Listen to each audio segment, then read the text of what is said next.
Zero coming in. SHUSHHH doing a lot of great work cleaning out the hard point and getting back the hard point finally. But what? Trying to win back the points 165 to 150 again, like what I said just now. Levi, what the hell was that? Match stat at Novio for 3 seconds, then started speaking. But against the Legacy, what did he do? He just wasted bullets on a wall. Levi coming in. Himself do a 1v2. Novio on his right. Can he from this? Oh. You're fucking out with the Odin. And he wins it. Also has 8 lives left. They need to preserve their lives, these two teams. As random, gets 1 kill, gets another one. Oh my man. Change from event. PTR finally losing all their lives for Kazu. So, oh my. Coming in. But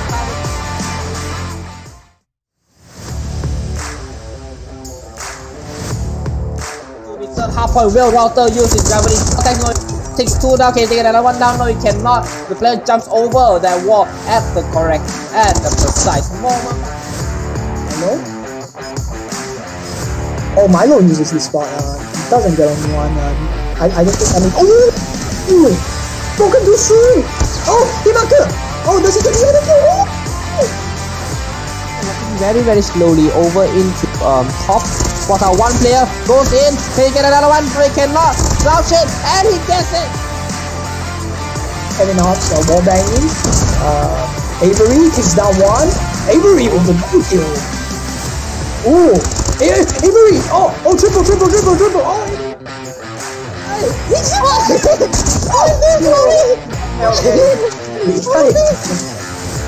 Oh, what was that? Right behind the bomb site.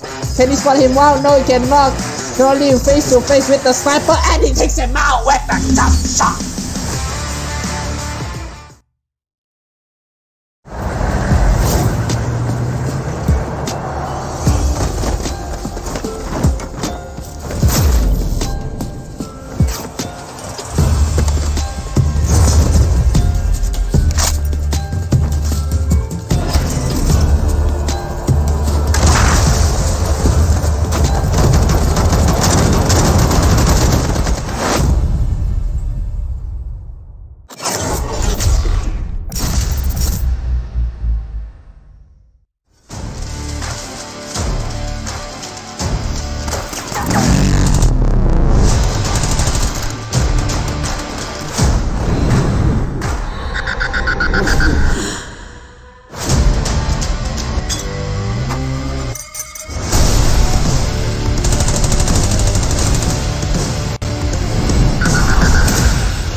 Coming in, SHUSHHH doing a lot of great work cleaning out the hard point and getting back the hard point finally. But what?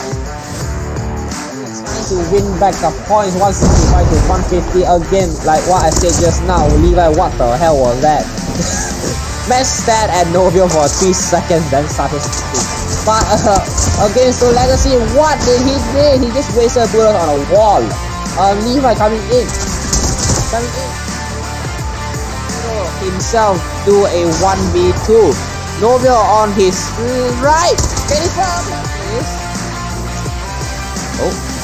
Zero spotting out with the Odin. Zero spotting out with the Odin. And he wins it! Milo also has 8 lives left. They need to preserve their lives, these two teams.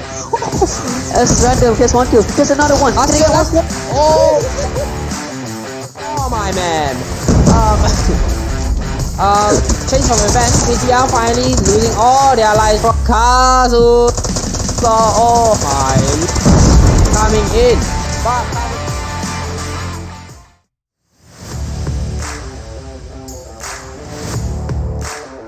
half point well router using gravity technology.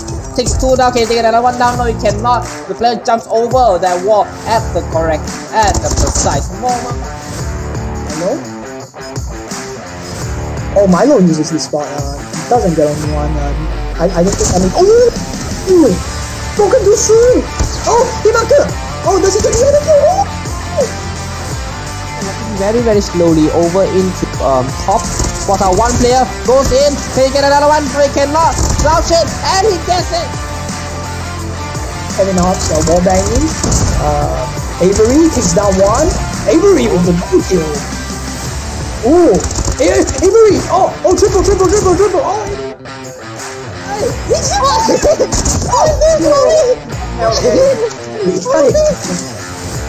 what was that? Oh, right behind the bomb site. Can he spot him out? No, he cannot. Can only face to face with the sniper, and he takes him out with the jump shot.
Coming in, SHUSHHH doing a lot of great work cleaning out the hard point and getting back the hard point finally.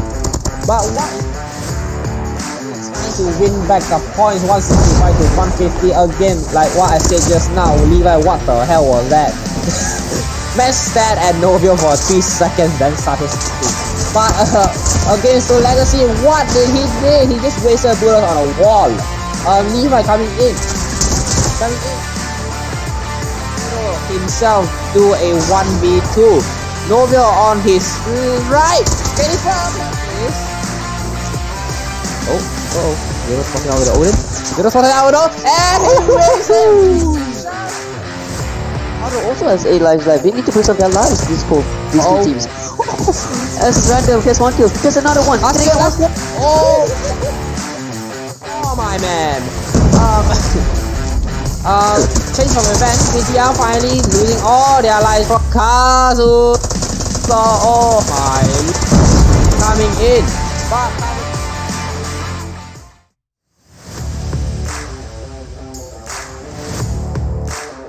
half point well router using gravity technology takes 2 down. Can you take another 1 down? No, you cannot. The player jumps over that wall at the precise moment. Hello? Oh, Milo uses this spot. Doesn't get on one. I don't think. I mean, oh, broken to shoot. Oh, Himaka. Oh, does he get the other kill? Oh. Very slowly over into top. What a one player goes in. Can he get another one? No, he cannot. Slouch it, and he gets it. Kevin Hobbs wall banging. Avery takes down one. Avery with the double kill. Ooh, Avery. Oh, triple.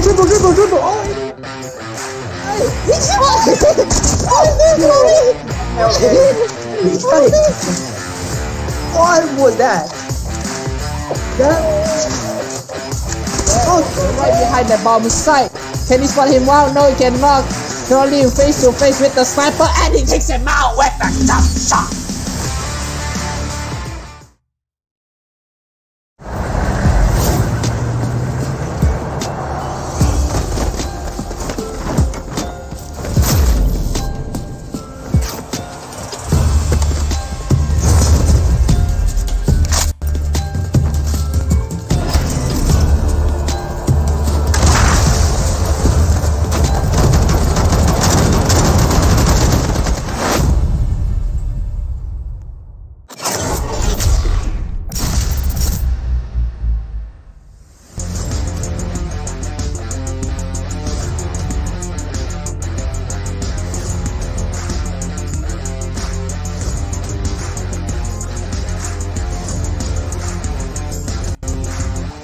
Is the power player for Hunt, getting the crucial kills for his teammate to get into the hard point. Cavalry gets 1 kill, another kill. Can he get another one? Yes, he can! Actually, gets another kill! Another kill! The best now gets Hunter. It's gonna be a 4 Pandora test. Hisoka, my god. Sniper off. Can he get another one? Yes, he can. Can he get another one? Yes, he can! Players going against Hunter. Chloe gets one. Can we get another one? Yes, we can! Alright, sure. It's brilliant. And guys. Okay, Lurket.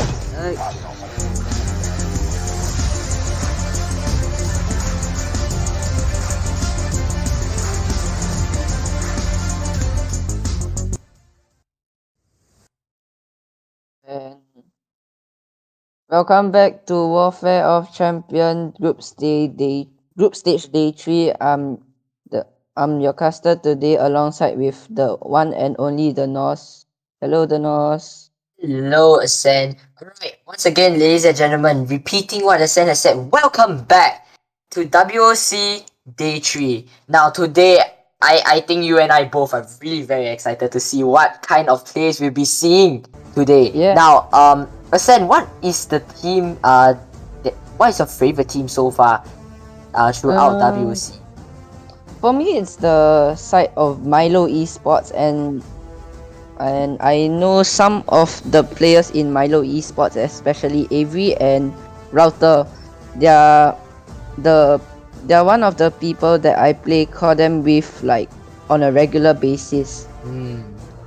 I see, I see. So you support them because you're close. You feel you're closer to them. Yes, friend buff, and I hope they win this WOC. Yes, definitely. Good luck to all the teams. And for me personally, I think that I show my support over to Team Valiant over here. I've definitely casted for many of Team Valiant's games before, and I feel that this team has a lot of potential to go forward towards WOC. Now, since today is gonna be many match-ups. So for today, what is the team that you'll be looking out for, and what kind of standard do you think these teams have to put up? Sen? So for today, I am going to be looking out for Exodus. They are going to be one of the strongest teams in the matchup today, especially given that they've been winning most of their gunfights so far. And yeah. I see. But what do you think is the one that will really stand out among all the teams? As in, like, what do you think a team really requires in order to win this whole WOC? So for this WOC, right, teams need to have that strategy as well as winning all their gunfights to be able to come out on top and secure the top spot. So for some teams, they've not been winning their gunfights so much, and it would be nice to see them step up their gameplay and bring the fight to the other team. I see. I think we can really all expect this from all the teams that will be playing today and for the days beyond towards this WOC. And definitely we all know that Codem is a game of guns, and definitely mechanical aim and game sense is the minimum requirement that all team players must have. Now moving forward, we will look at the format for our WOC. Ascent, would you like to tell us and bring us through the format? Right, so for the format, we are going to have a group stage with 16 teams and 4 groups, each group with 4 teams. They're going to be playing, and those that advance to the playoffs are going to be in a double elimination, which will finally occur with us watching the match of the champion fight. I think that we will look into the teams in a bit, but however, judging from this, I think that there are many opportunities for all teams to show themselves and prove themselves to all of us that they are the ones that deserve the right as the title of the champion of WOC season 3. Now, I think that there really isn't much to say. This is all we've been expecting for and all we've been looking forward to. WOC, which team will come on top? Everyone will support their favorite team, but however, there can only be one team that is victorious toward and have the title of champion. Now, I think we are all excited. What do you think champion is all about? Is it just a title, Ascent? For me, I would think that it's not just only about the title, right? But it's about the experience that these teams gain, like when playing against the other teams. They're going to be able to gain that new ways of playing and adapt to other opponents, and this is going to help many of these players in the long run. Yes, definitely. Now, in a bit, we'll be looking at the prize pool, but like what you have said, I think experience really is the main learning point that we all will see. Even for us casters, we'll be able to see how competitive players actually export and use different strategies on different kinds of maps in different kinds of situations. Now, looking at the prize pool here for our WOC this time, our third prize we will have 1000 CP presented to the team. Our second prize we have 1500 CP, and for our first prize we have 2500 CP for the champion team. Now, let's say your team was to win the first prize for this Ascent. What would your team do with this prize CP? I don't currently have a team, but if I had a team, I would just probably buy them a battle pass, as it's enough to buy them at least one battle pass. And as you know, the battle pass is it gives you back the CP that you spent on it, right? So it's very very, how do you say that? It's very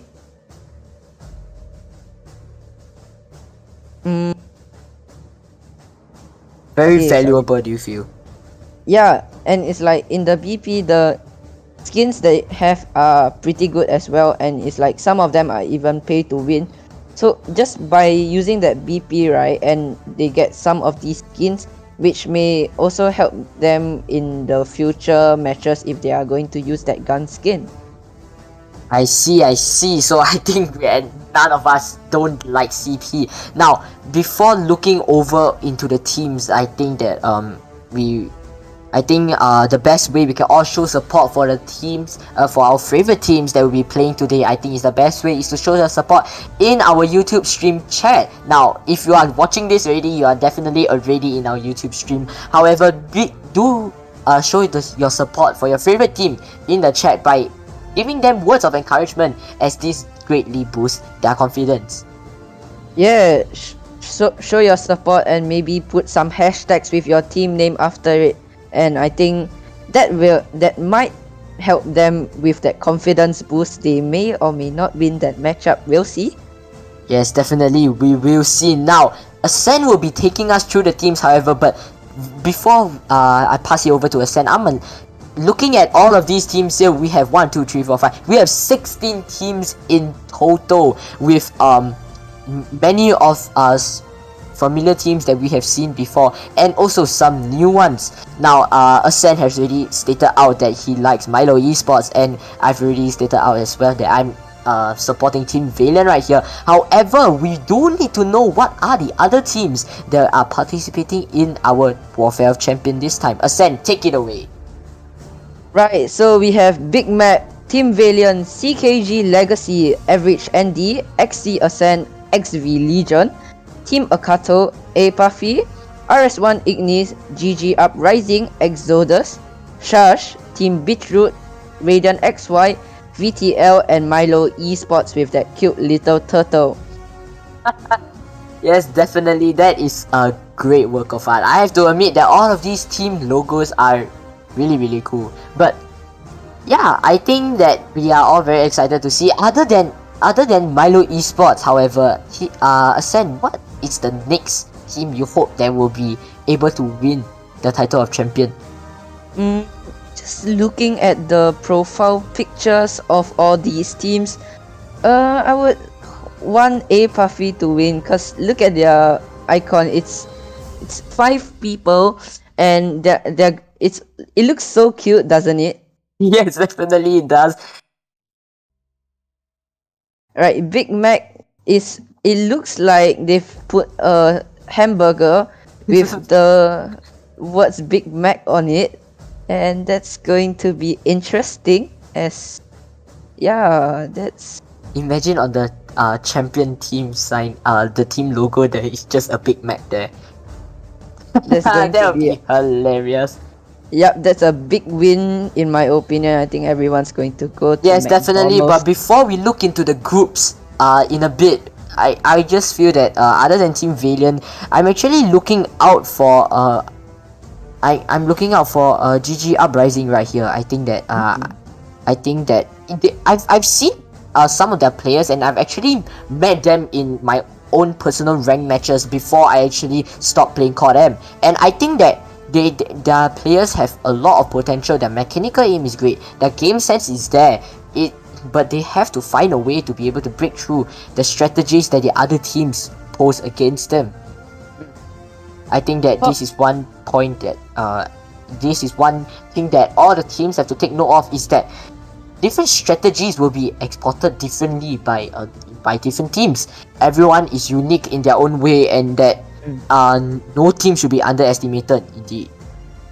Yeah, and I think one team in particular that we are going to see brilliant plays from is the side of CKG Legacy. If I'm not wrong, they've been the champion for Warfare of Champions Season 2.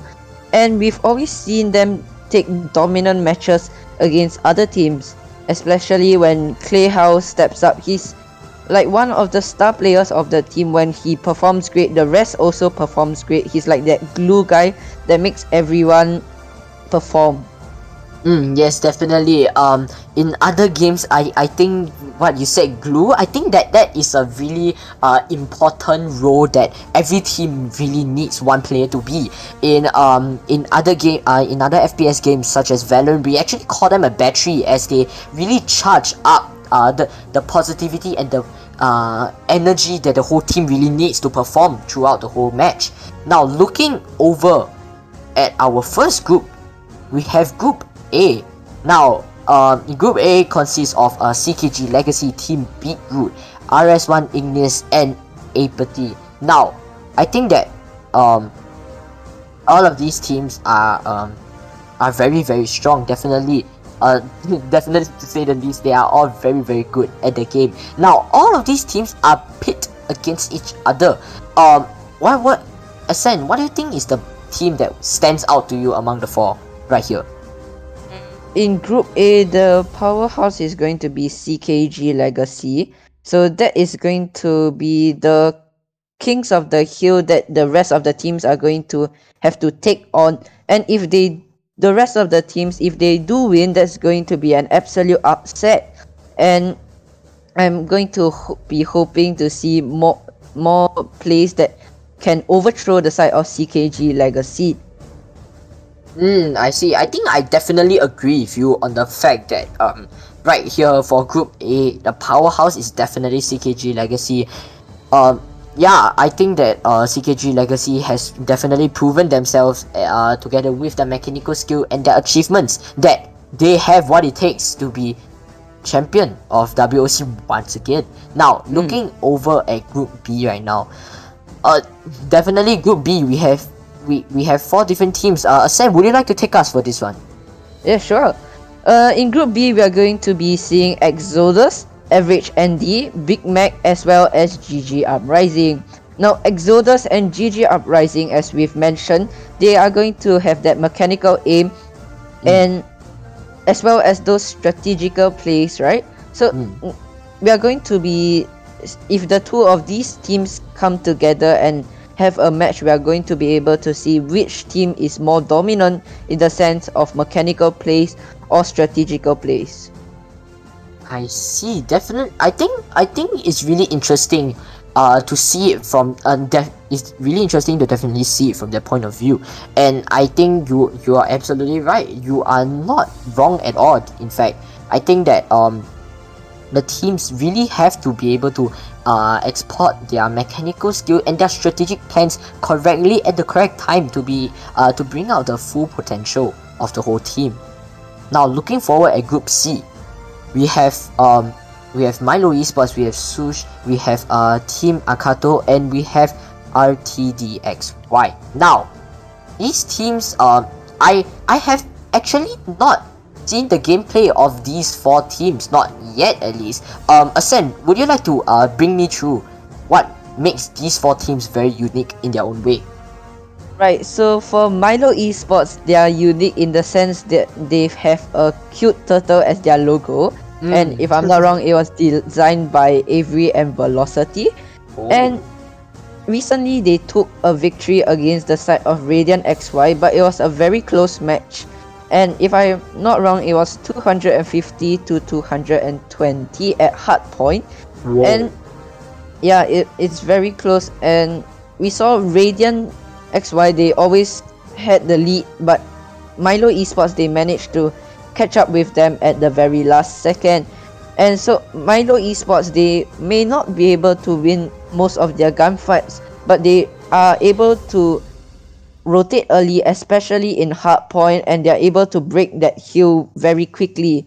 So from the side of Team Akato and SHUSHHH, I don't really have much background information on that. I have not watched their matches so far, but I think Team Akato, they're going to have a advantage over SHUSHHH in the sense that they can aim better, no offense.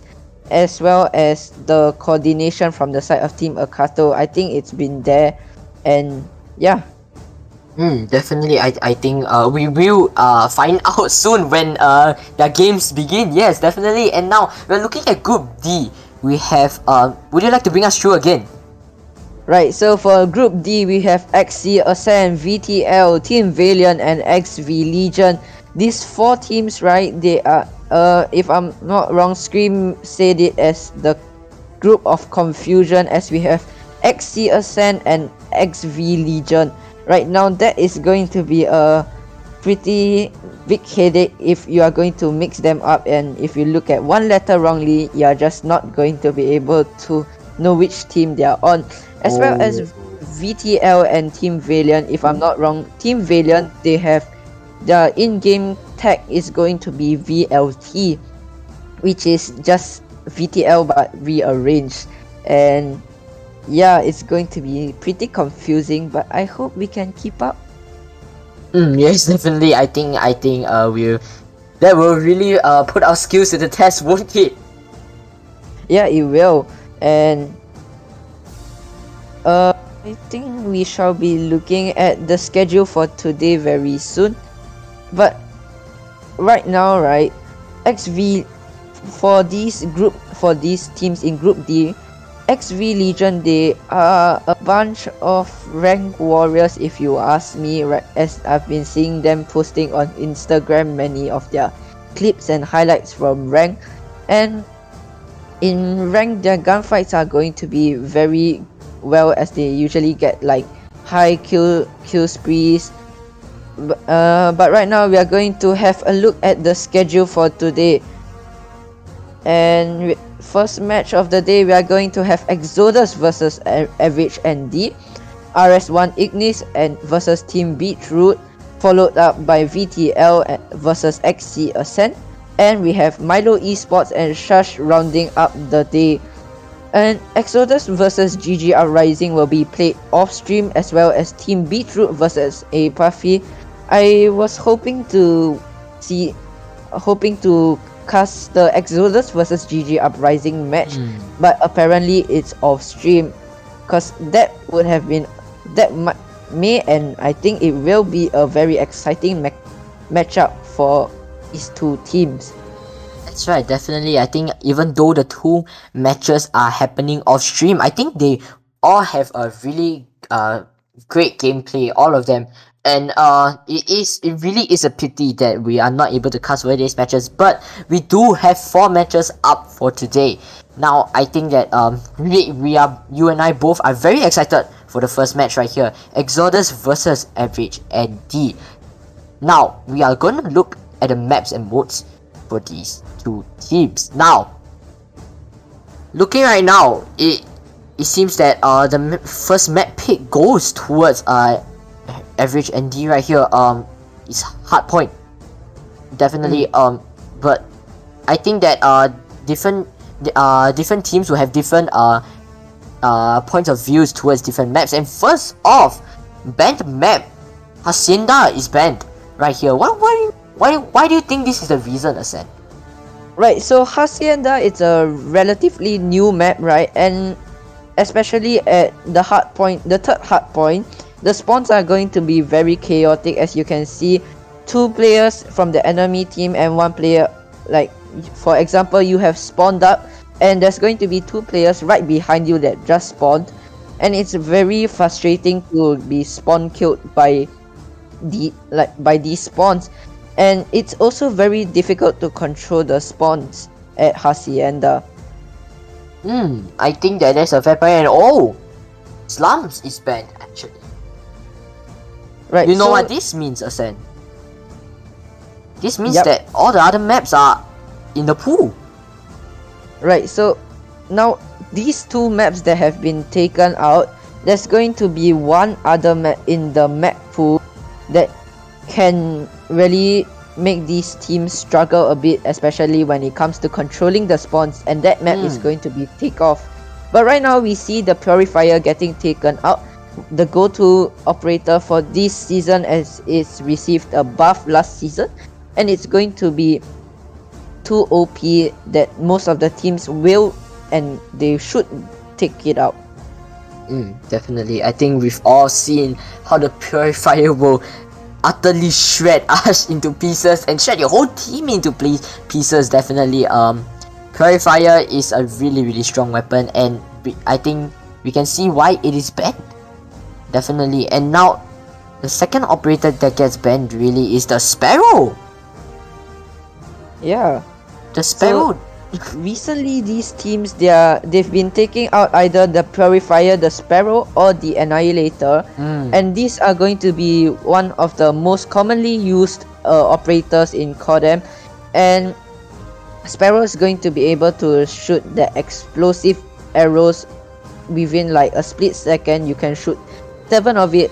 So I think it's a very good choice from the side of Exodus to ban out that Sparrow. But right now we are going to be seeing that we are going to have hardpoint at Summit, and Summit is a very one-sided map where you need to go and fight for that very important spawn, especially spawning off at the Special Forces site. You have a much shorter path to that first hardpoint as compared to if you are spawning off at Green Radar Station. Definitely. I think that is a very fair point that you make there towards Summit, and definitely firing range search and destroy has been picked. Now I think being a search and destroy main myself when I used to play rank back in the day, firing range has been the go-to map if you are looking for a fair match, definitely, because there are many close and compact angles, and there are also many long range fights that can actually occur. Definitely there are there is short towards top tin and bottom tin at the same time.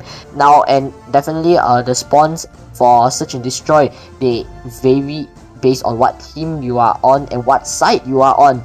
And I think that I think it's super fair that that teams will be able to swap sides and show which side is superior. Now, normally defense would be easier to play, as you really just have to decide whether you want to play retake or you really just want to take the team on. But definitely this is not the case for our new mode, which is control, which has been introduced in our maps and modes pool for this season. And control standoff has been picked. Now, Ascend, what is so special about standoff that it keeps getting played to during the mode of control? Right, so for standoff, I think many teams choose standoff for the defensive side, and there's going to be 2 points at which the attackers are going to have to break. One is the A point at Hotel Yard, which is going to be very open, and it's very easy to break as well as defend, right? But for the defending side, there's going to be the B stronghold, which is there's only 3 openings to break in from, and the defenders, they can funnel the side of the attackers right into those small entrances as compared to the very open inside. So yeah, from the left side there's going to be the hay bales as well as the boxers hop up, and on the right side there's going to be the boxers head glitch, and these are very controllable areas. However, if you earn up your score streaks, especially the Predator or the Cluster Strike, and you can easily infiltrate the boxer side. But seeing that bakery is so open and there's a second floor that you can hide some people in, it's going to be a very tough one to break. And I think for control, teams should either play for kills, especially on the attacker side, or on the defensive side they should just give up 1 point and focus on the other. Yes, definitely. I think that this being a fairly new mode that is introduced into competitive play, I think that all teams are really just trying to experiment and see which strategy fits their team best. Now, up next we will have the match starting with Hardpoint Summit. But while the teams are still getting ready, I think that we really have to talk about how how this new map control and how the mode that of domination is removed, and how these two changes will really affect how the teams play and how they will really react to the different changes and the point system. Definitely. Sen, what do you think is the most what do you think the new mode control will really affect the most in the team?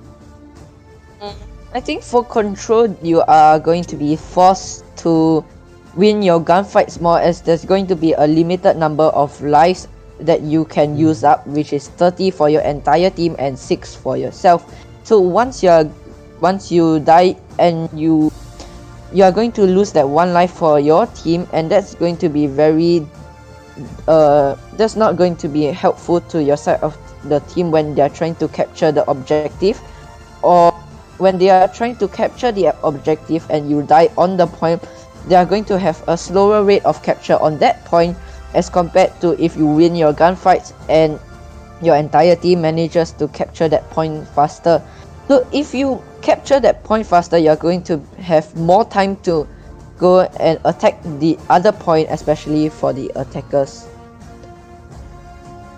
I think that it really makes sense as to which point of view you are looking at. I think that being a new mode, different strategies really have to be implied. And before the matchup later, if we are looking at control, what do you think is the what do you think are the guns and the tactical equipment that will really make a difference in how a team can approach this game mode? So I think for the defenders side, let's start with the defenders, shall we? So from the defenders side, I think they should run trophy systems, as trophy systems they're going to be able to block predator missiles, block some cluster strikes. They are not going to be able to block all, but at least some that's going to allow you some time to rotate.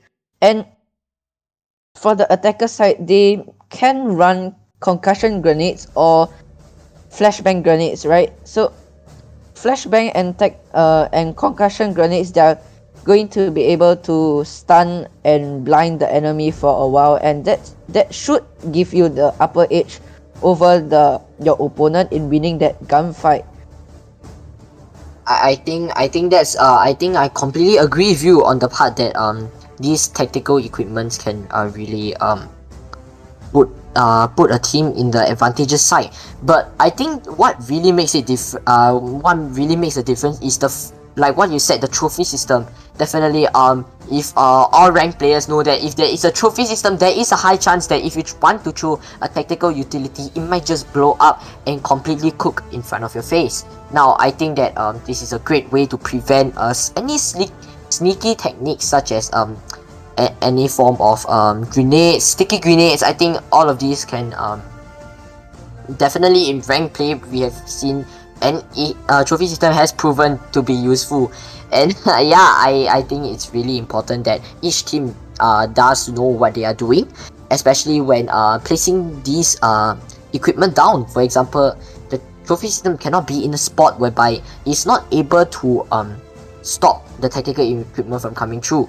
And I think that all ranked players know that it really gets annoying when the tactical equipment you place there, it really doesn't serve its purpose. And let's hope that these situations do not occur in our matchup. Definitely, it's hard point. Definitely hard point. It's really important, and I'm really excited to see how the Annihilator will be put into play, considering that the Sparrow and the Purifier are actually just removed off the list of operator skills that can be used. But what do you think is the next best operator skill? Do you think, Sen, that can be used in hardpoint?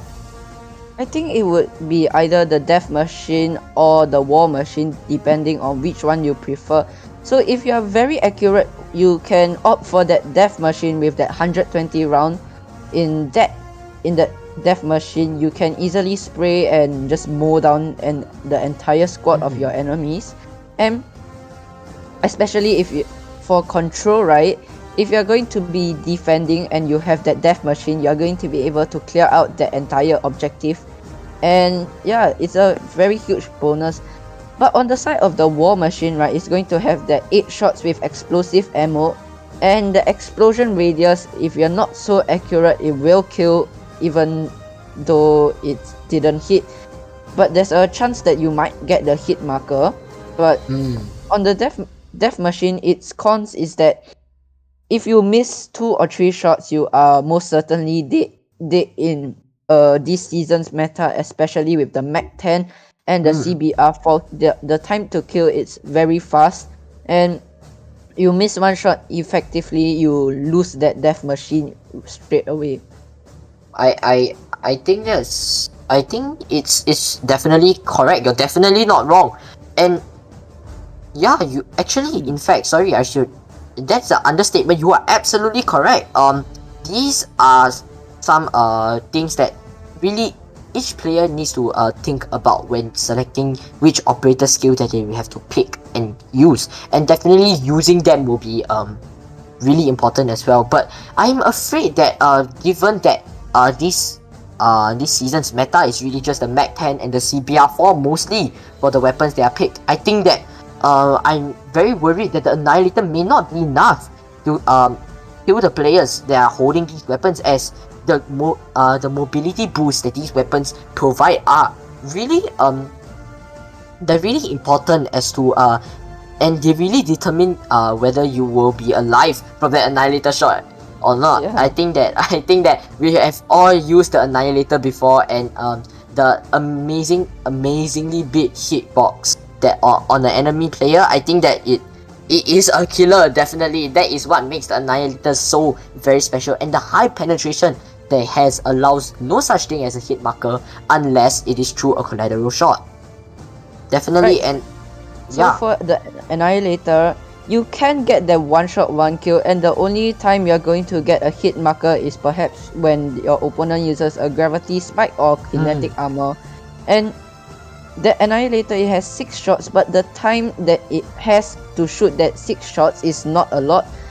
So if you want to use it effectively, you have to use it when there's many enemies in front of you, and you can just pop out your Annihilator and just go buy, right? Yes, definitely. I think we've seen many killing sprees for it.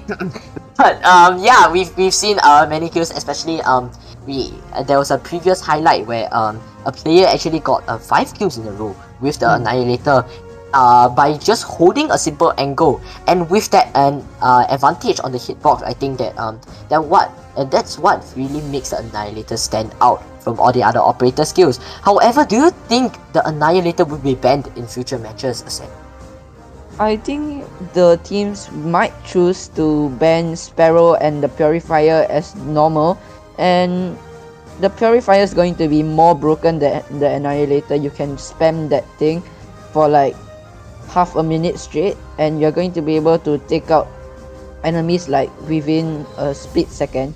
So I think Purifier and Sparrow will be banned, as Sparrow is going to be able to cover this angle. You, instead of needing to cock back your Annihilator, right? Because in between you have to pause it real quick.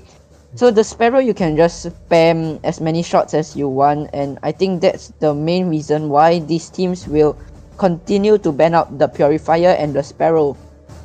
I think it's, yeah, I completely agree with you. I think that's the best way that to put it. Really, the Sparrow does seem to be more advantageous, I feel, towards modes such as Hardpoint. Definitely, Search and Destroy, we don't need to talk about it, because no operator skills will be used. But I think that I'm not really sure about Control. Definitely, I haven't played CODM for a while. Control is a completely new thing that I hope to be able to experience today, and I just feel that the Sparrow, the ability to just spam every single arrow that you have in your bag, I think it's really strong compared to the Annihilator. The fact, like you said, there is a short delay between the shots of the Annihilator, although it is not very long as compared to a reload of a certain gun.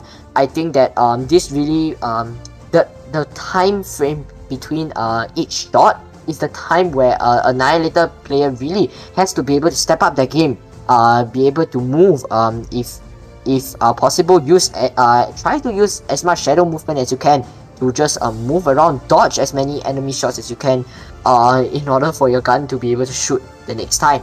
And yeah, what do you think is the how do you think the Annihilator will be used in our matchup later?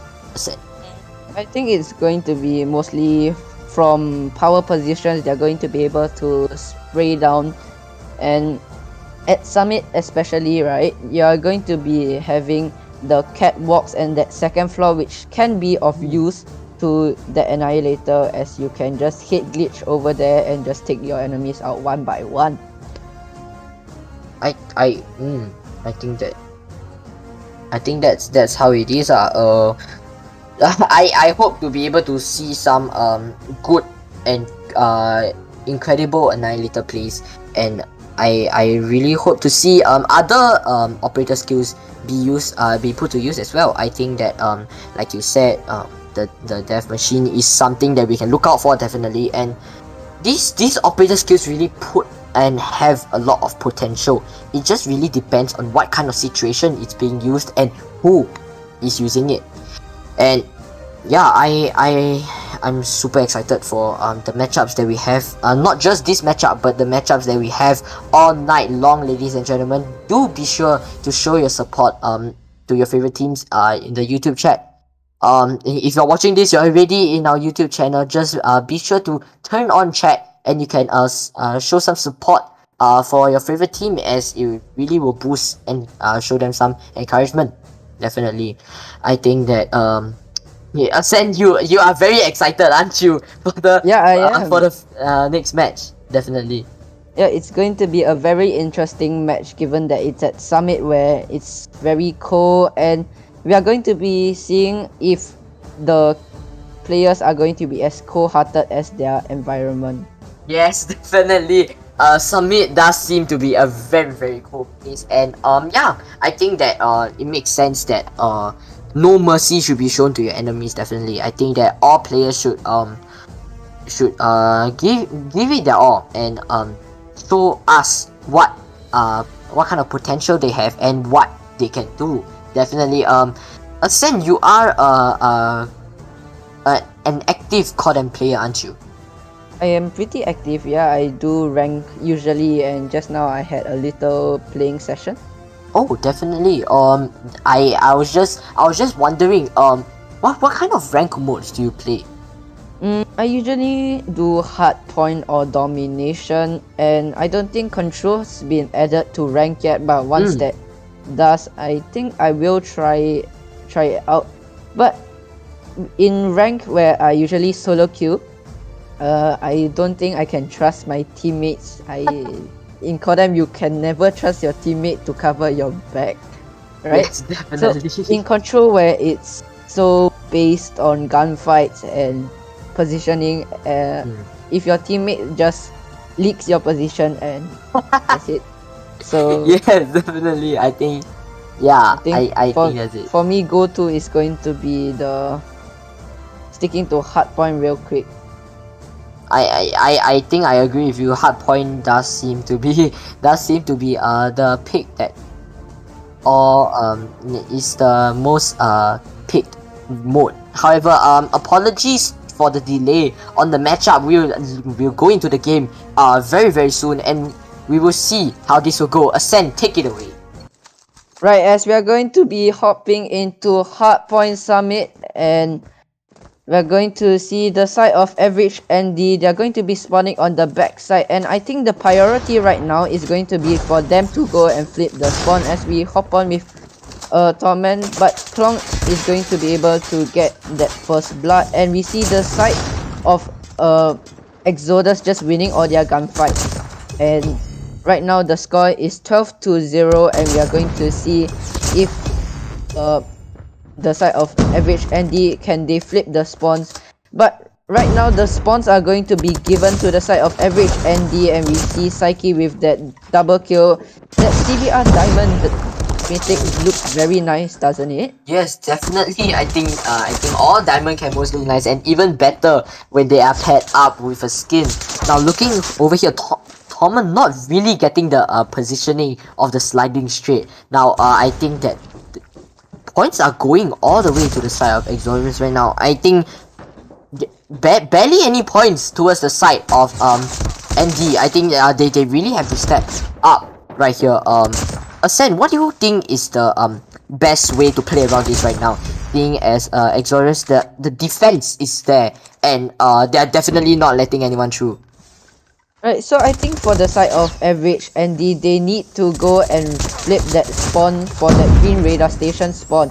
But the one thing that they are not doing right now is winning their gunfights. We see, as we saw just now, we always see the side of Exodus just winning all their gunfights, and that allowed them to take such a huge lead in the start. But they can still catch up if they win their gunfights. And as I say that, the hill gets broken, and they need to win their gunfights to secure those points and the spawns as well. But they're not securing the spawns at all, which is a very big mistake if you ask me. And you see Exodus, they've already set up for the next point, and we always see that average ND is late on the rotation. They don't win their gunfights. They need to step it up and go ahead and change all these mistakes in order for them to catch up. The game is still pretty close right now. One kill can bring them back into the game, but as I say that, we are going to see Exodus picking up more points and just more points. Definitely, I think Exodus is definitely advantageous right now.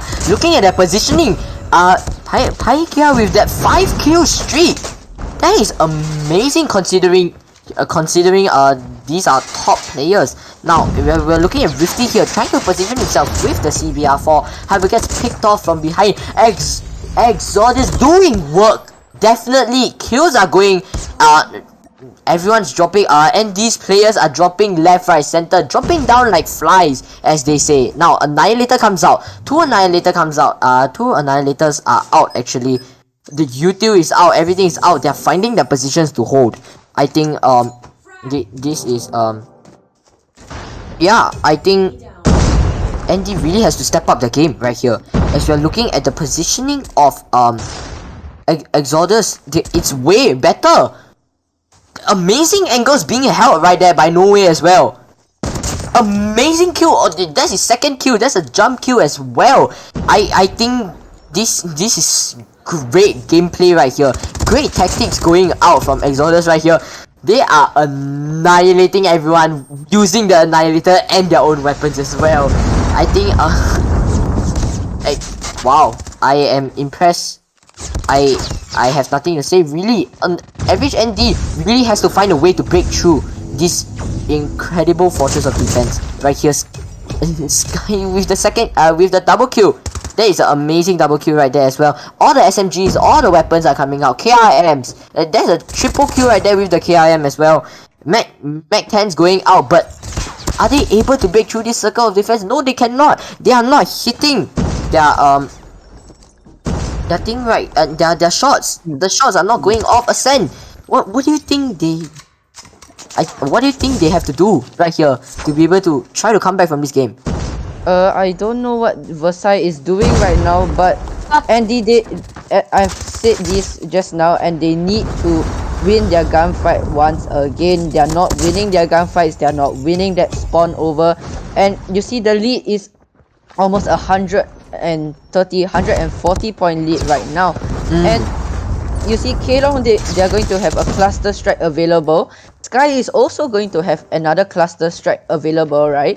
And that's going to help them to close the game off at P2 at Catwalks, where it's so open and you can drop that double cluster strike and just flush out all the players from the side of ND.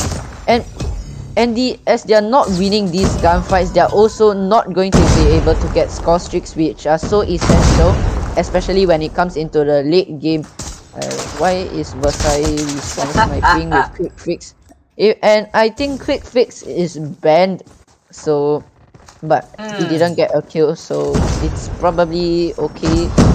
And Envy, they're not going to have the spawns for this time, but now they flip the spawns, and we see Pakia with the 30 bomb already. Whoa. And I think it's going to be a very quick finisher from here, given that see Envy just dominating the side of average ND.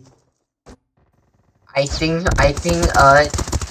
definitely a comeback is still possible, but it seems that for the side of Exodus, they are not backing down whatsoever. Kills going on, Annihilators getting insane kills, positionings, angles, everything is being held so well. They are definitely not backing off. They are trying to break through the defense as much as possible, but Exodus, they are not backing down without a fight. Ascend, are you seeing this right now? Of course, and I don't think the side of average ND they can make a comeback, and as I say that, side of Exodus takes the match 250 to 45, and that is a very huge lead. And I mentioned it just now, the side of Exodus are going to be the ones to watch out for the gunfights and the strategical plays.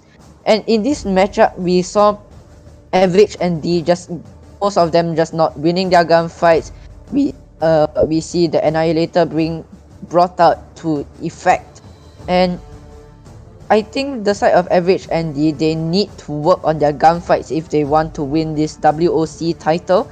And yeah, but we are going to see whether they can perform as well as Exodus in SND, or they might be a better SND team than Exodus, but in a mode that you cannot respawn after you've died, and each kill is very important. I'm not sure that average ND can come out on top. Yes, definitely. I think different people have different advantages in different kinds of modes. Definitely for me, if you ask me to play domination, hardpoint or control, I am definitely not the person that you want to find on the team. Definitely a Slayer or OBJ, definitely you wouldn't want to find me. But I am a S&D player in ranked back in the day, definitely, and I think that S&D player can it's like a poker face kind of thing, you know. You can be good at S&D, but you can be horrible in Respawns, right? Yeah, respawns. I think that a one life thing is what really drives a player to stay alive and play really like what we always say, play for picks. Really, you get one kill, at least try to get the trade off. Before our next matchup, Search and Destroy, the map was firing range, and I think what's your favorite place to play on firing range, Ascend? For me, if I'm on the defending side, I would push. The first thing I would do is to push straight to trailer for that trailer control, as from trailer you can watch the entire mid section as well as anybody heading up to tower. So for the A side, it's going to be a very straightforward thing. You clear trailer, you clear A long, and you plant the bomb for back room, right?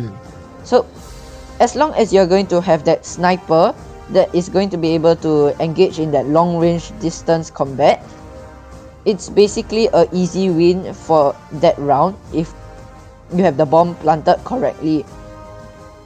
Yesterday, or in one of the previous matchup, I think it was Milo Esports versus Radiant XY, we saw Kevin Ops with that sniper. He did that amazing 1v3 clutch with that sniper from long range.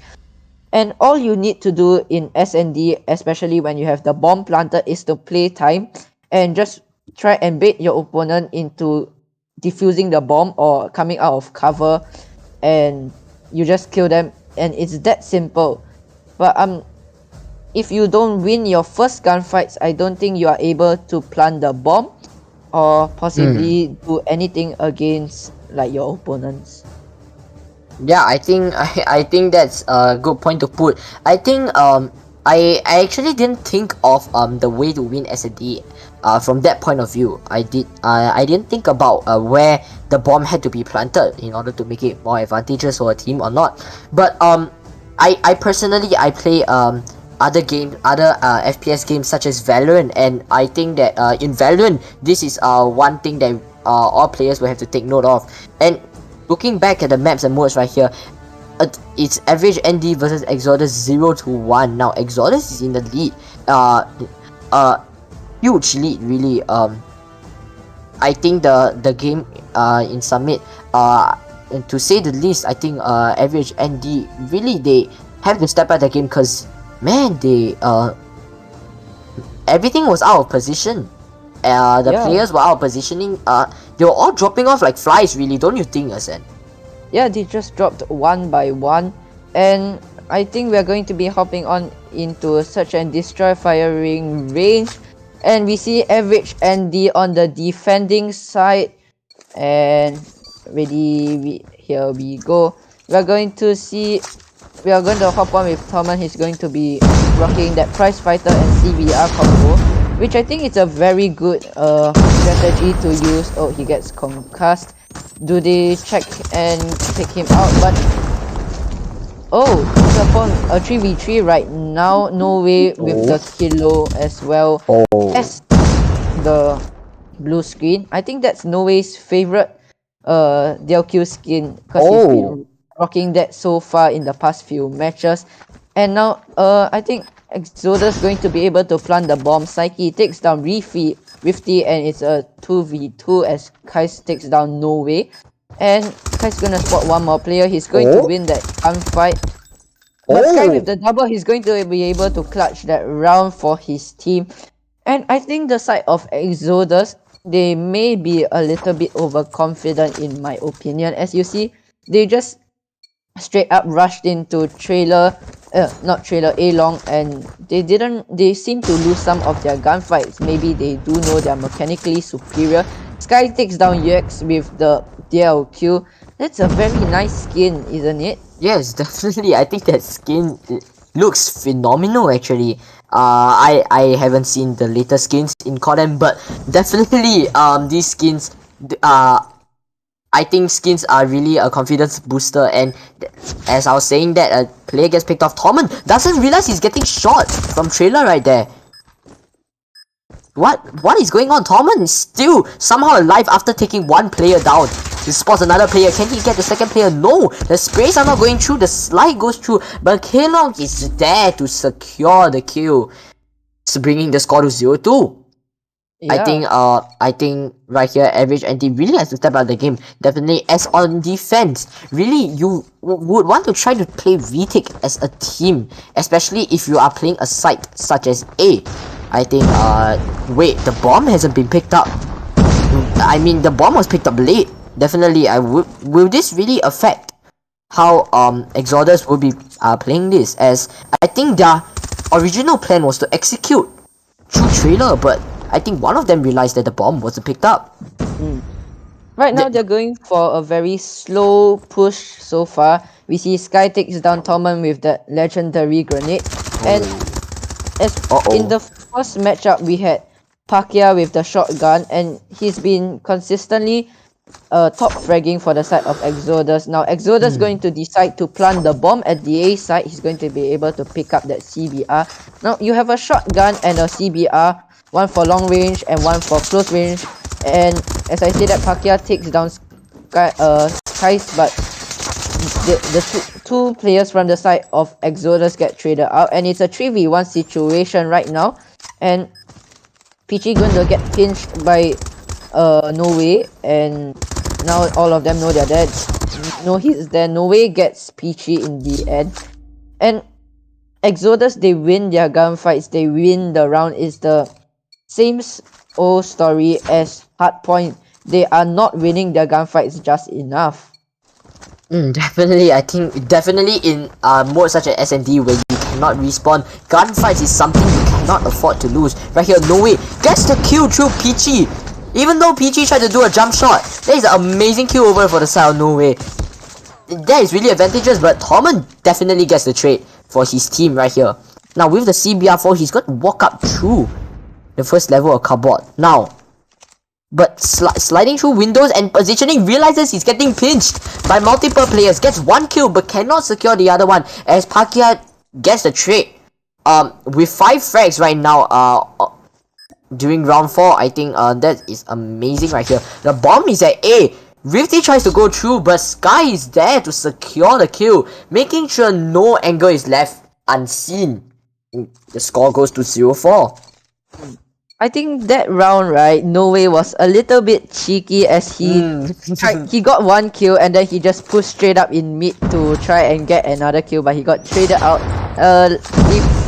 If this was against a maybe mechanically superior team, I don't think No Way would have tried that, but that was kind of cheeky. Now, Sky going on the flank and the bomb is going to be planted at the B bomb site. Now, Sky gets a quick scope onto Kai's.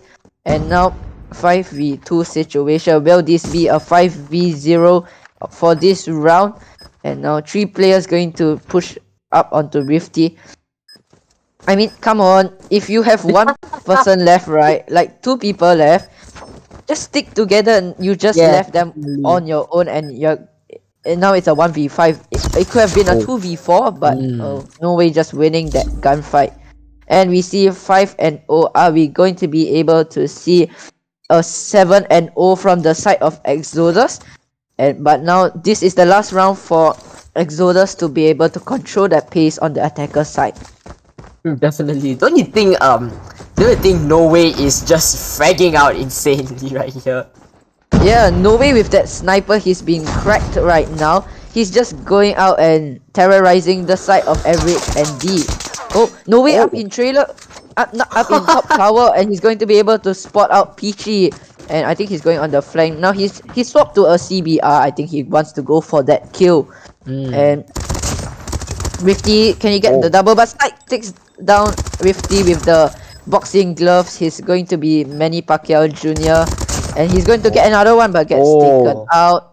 And now it's 6-0. Now it's going to be the defensive side for Exodus, and let's see what kind of defensive strategies they have. Oh no, defense. Alright, I think that if they are playing aggressive on defense, that will really be a sight to see.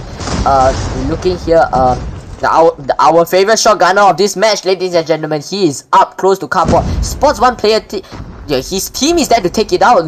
No Way. Kaelon getting 1 kill each. KRM goes in for the kill but gets traded off. Torment gets killed. UX trades it off. Now the CBR4 seems to be doing well, but it takes down No Way, but Sky gets the trade. Trades are happening, kills are going on. PG gets picked off by Sky, and that's the end of the game. And we have a 7-0. Exodus gives the donut to the side of Average and D. That was a dominant showing by the side of Exodus. And I don't think the side of Average and D, they are going to be able to come back from these 2 matches that they lost. And to be beaten in... Firstly, they got beaten 250 to like 20. Then they got beaten 7-0 with a donut. Yeah, that's not going to be a very good feeling for the players of Average and D. And we are going to see the scoreline. We see No Way 10 kills, Pacquiao 10 kills, Kaelon with 3 and Sky with 5. And the for the side of Exodus, right? It was just Pacquiao and No Way getting all these kills, and Sky and Kaelon just assisting. And look at the side of Average and D. Their kills is 6, 3, 2 and 2. That you cannot have such little kills if you want to win this WOC title, and that amount of CP that is going to be very appetizing, if you ask me. Yes, definitely. I think that something needs to be changed here. They have to change their strat around this and their mindset as well. We all know that a team morale is really important, but right now it seems that if I were Average and our team morale would be shredded. Yeah, I think that they really have to step up the game. Definitely. Yeah, and you see Exodus, right? Now that they are going to have a 2-0 lead, I think they will get a 3-0 in this matchup, and especially that they have a matchup against GG Uprising later, it's going to be a very big confidence boost to them, as they know that they will feel that they are superior in the side of the gunfights, right? Yes, definitely. Yeah, but given that the match is off stream and we can't cast that, that's going to be a big disappointment. Yes, definitely. I think something has to be changed there, don't you think, Asen? I think something major. Right, average ND, they banned out the Fury, they banned out the Sparrow, but even with these OP items banned out, they still can't win. That's not a good sign. Yeah, that's not a good sign. If they put the Purifier in, they allowed the Purifier, maybe they could have gotten a bit more points, but I don't think that really mattered. So the Purifier and the Sparrow, these operator bans are like almost nothing, and we see Exodus, they're like, we don't need operator skills, we just use guns, boxing gloves. Yeah. Oh no, I think definitely Control being a new game mode. Let's hope that average ND will be able to show us what they are truly made out of. Will they go down with 0-3, or will they put up a fight, and maybe they'll be able to pull through all the way and maybe even win.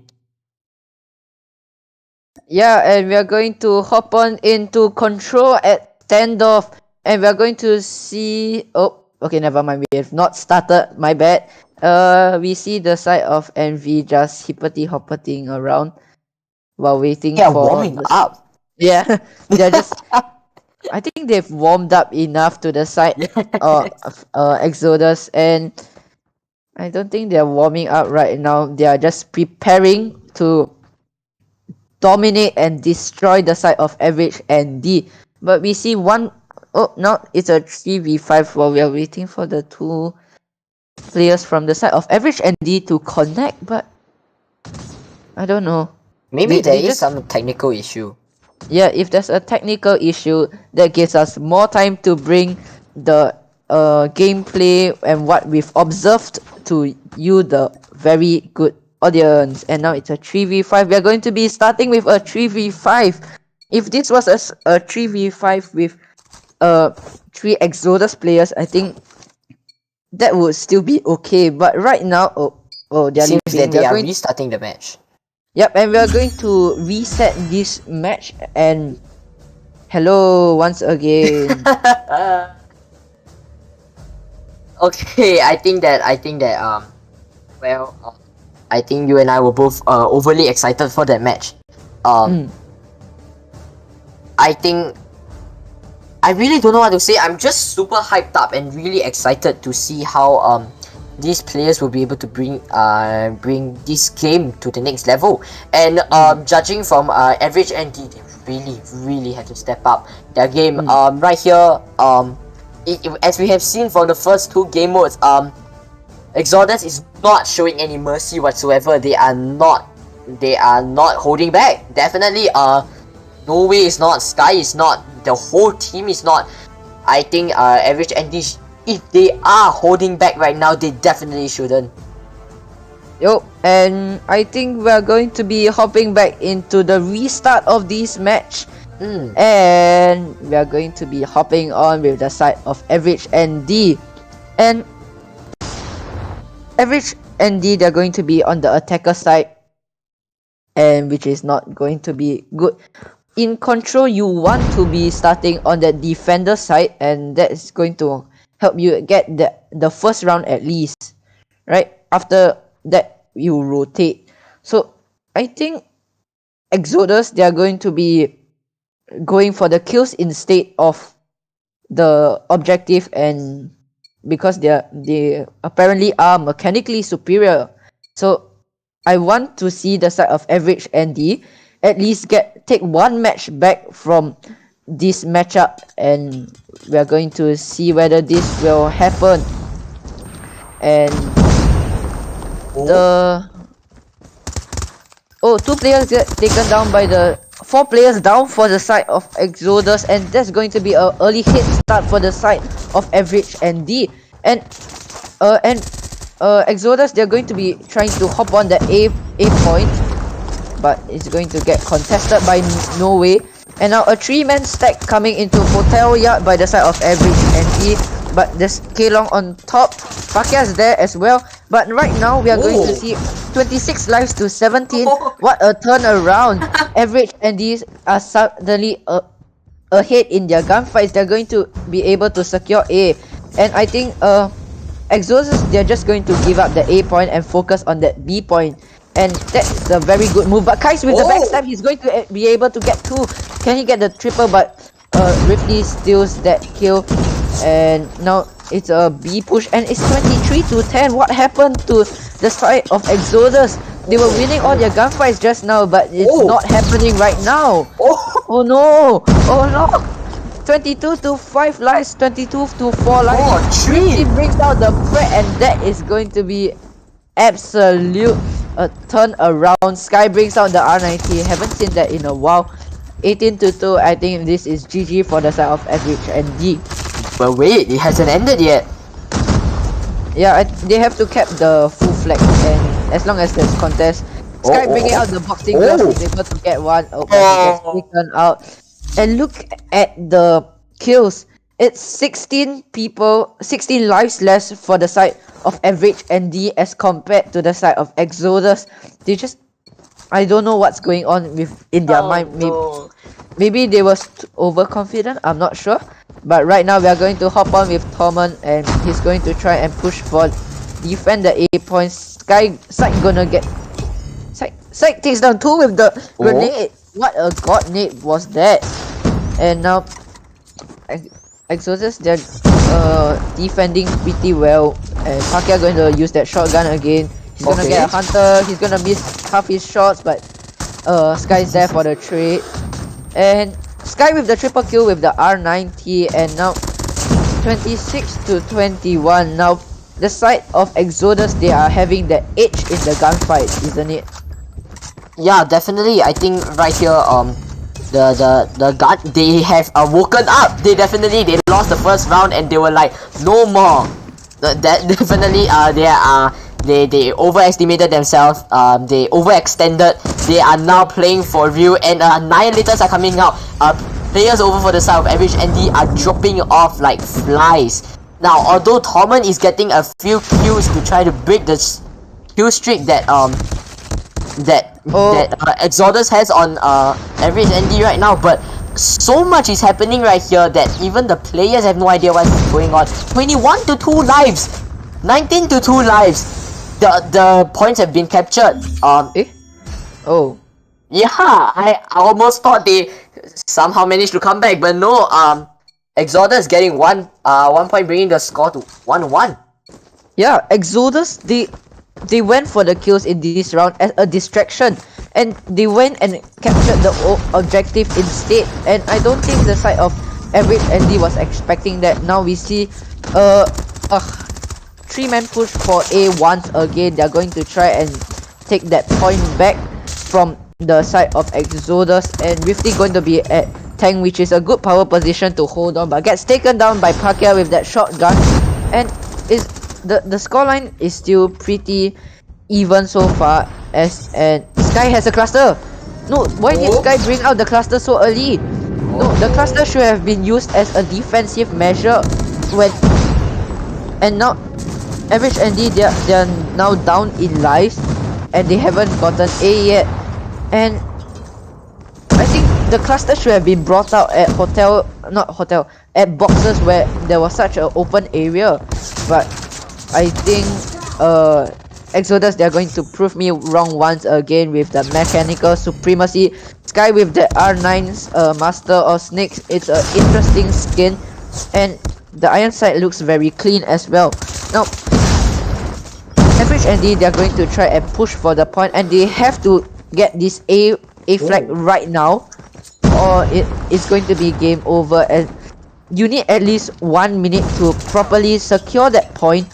and Torment going to get one more. He's going to get the A flag for his team. Now it's a 6 lives to 15, and I think Exodus, they're just going to take this round from the side of Average ND, unless the players of Average ND can say something about it. But Pakia going to be going in for the backstack. He's going to find 3, gets 2, but yeah, it's basically a GG for the side of Average ND. No. And it's going to be match point for the side of Exodus.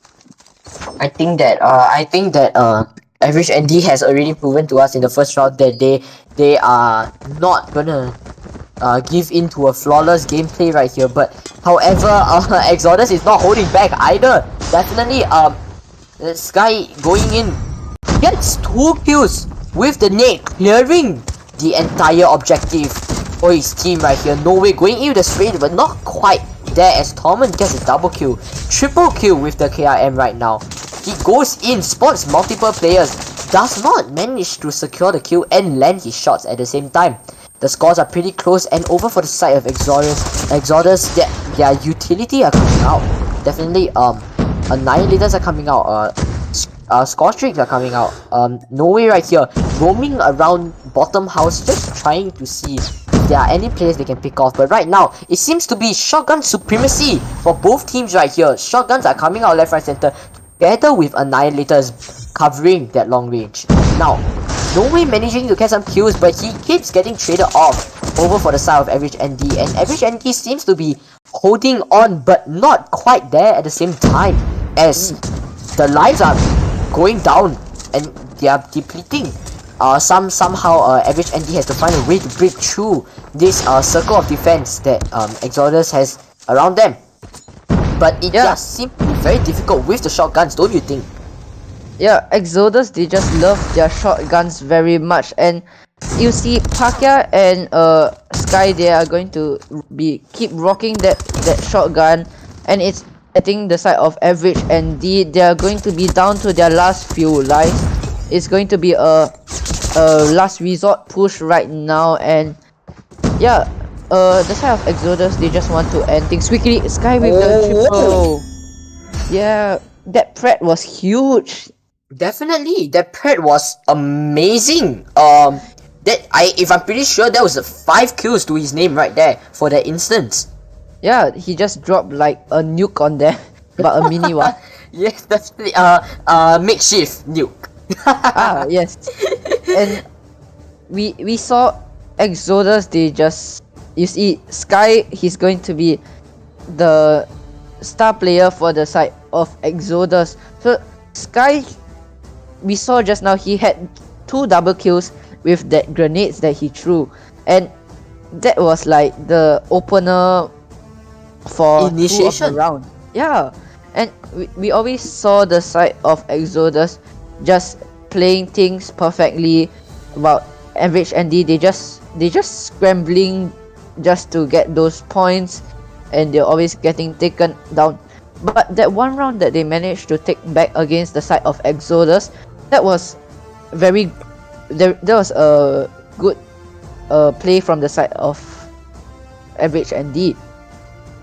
Yes, definitely. I think like what you said, the initiation, the fact that the grenade was able to take and cover so much area for the side of Exodus, that I think these kind of plays are really the plays that put Exodus on the advantageous side as compared to Average ND. Average ND players were just out of position in a sense that their LOS was really exposed. Like what we've seen previously, we have No Way as well over there, and Paikia are just everywhere, all over their faces actually.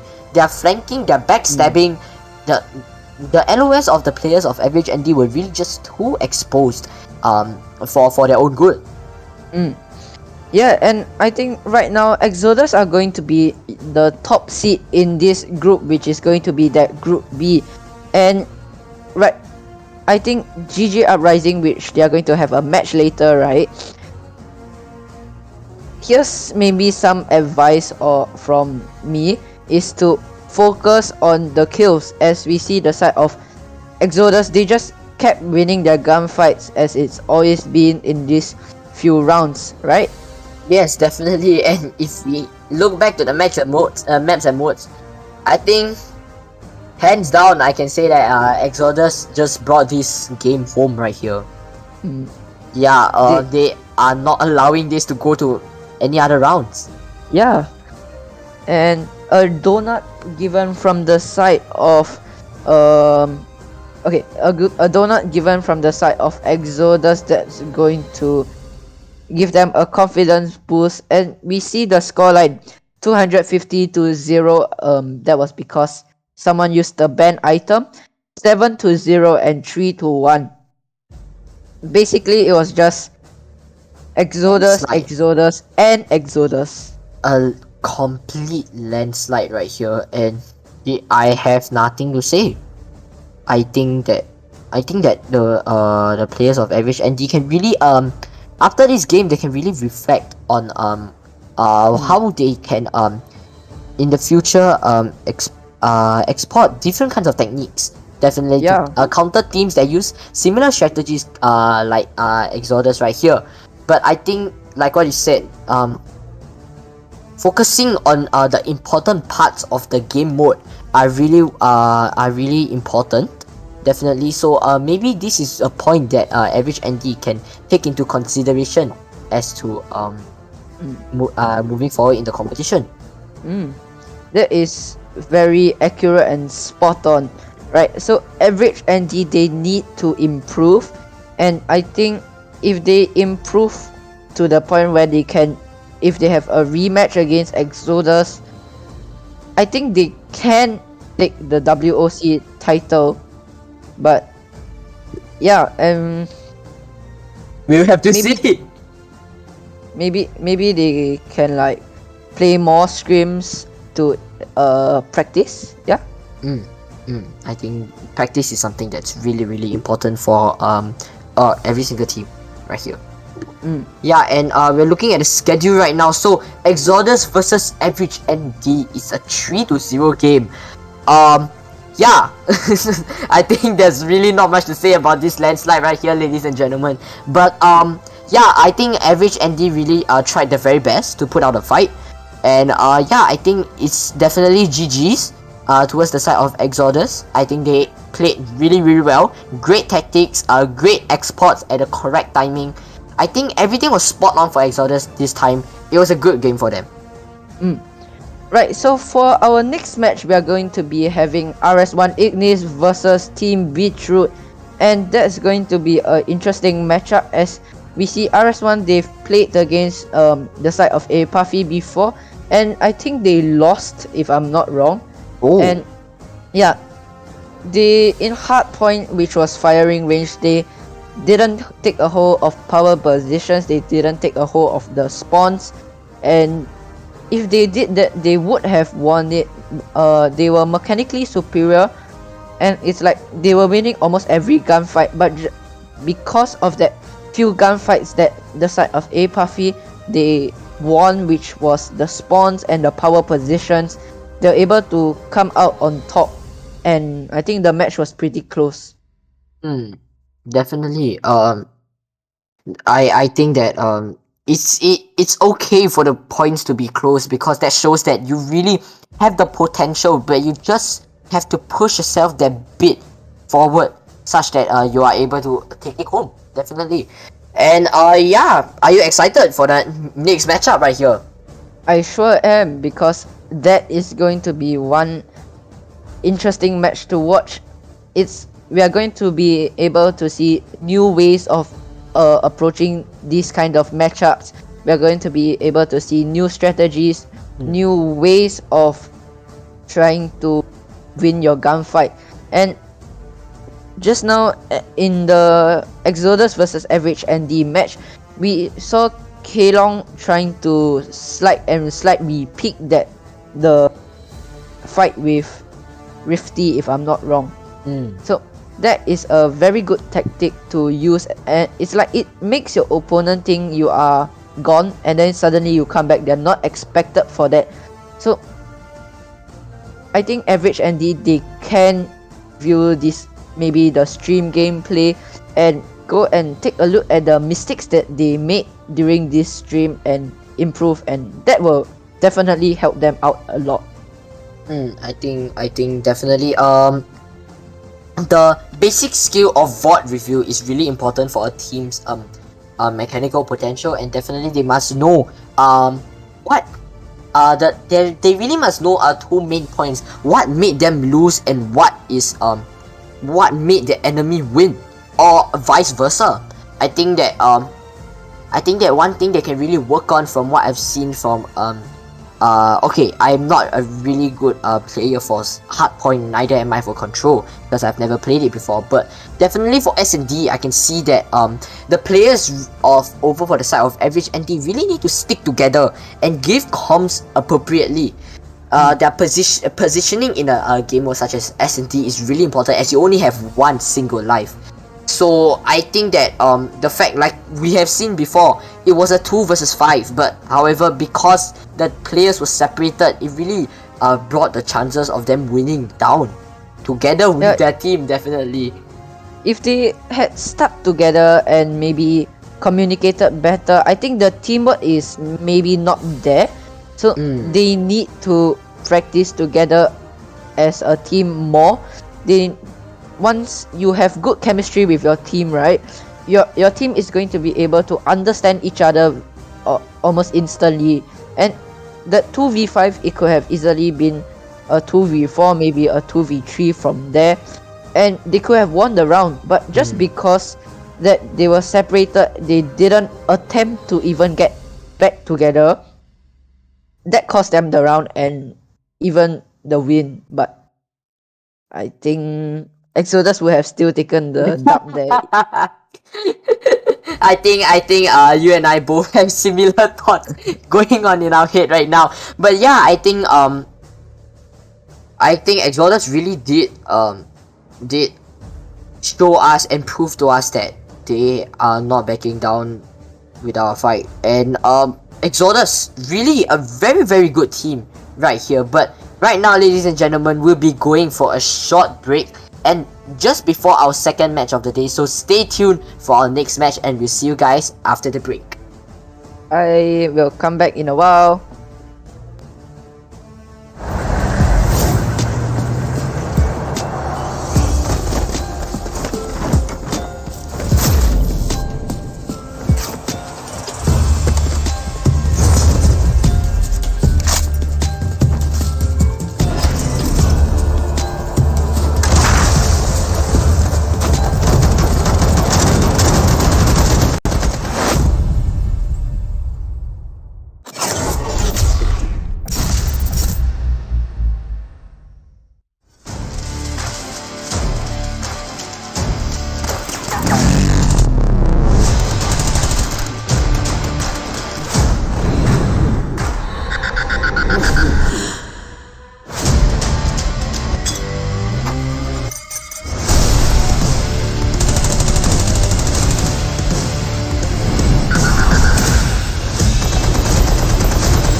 coming in. Shush!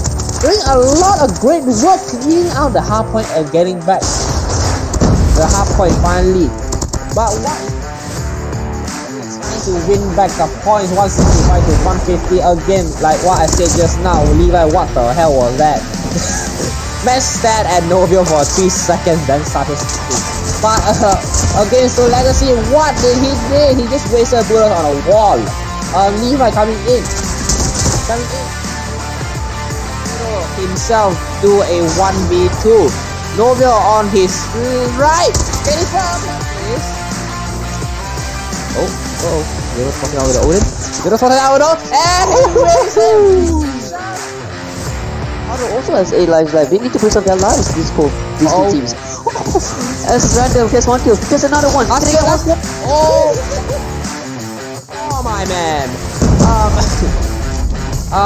Change from event. BTR finally losing all their lives for Kazu. So, oh my. Coming in. But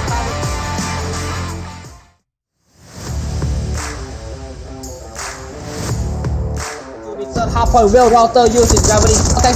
Takes 2 down, can he take another 1 down? No, he cannot. The player jumps over that wall at the precise moment. Hello? Oh, Milo uses his spot. Doesn't get anyone. I don't think any. Oh! Broken to shoot! Oh, Himaka! Oh, does he get the other kill? Very, very slowly over into top. Spot out one player, goes in, can he get another one? No, he cannot. Crouch it, and he gets it! Kevin Hobbs, wall banging. Avery takes down one. Avery with the double kill. Ooh! Avery! Oh, triple!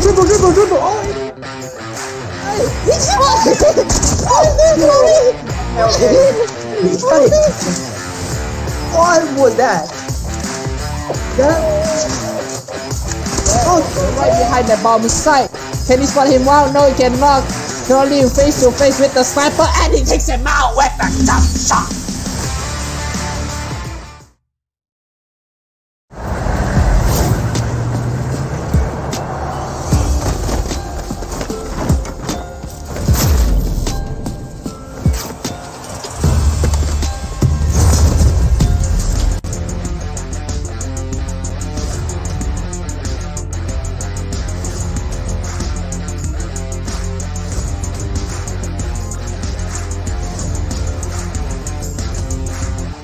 Is the power player for Hunt, getting the crucial kills for his teammate to get into the hard point. However, he gets 1 kill, another kill, can he get another one? Yes, he can! Yes, he gets another kill! Another kill! The best now gets Hunter is gonna be a 4 Pandora test. Hisoka, my god, sniper off. Can he get another one? Yes, he can. Can he get another one? He can! Players going against Hunter. Chloe gets one. Can he get another one? Yes, he can! Alright, sure. It's brilliant. And guy. Okay, Blur gets.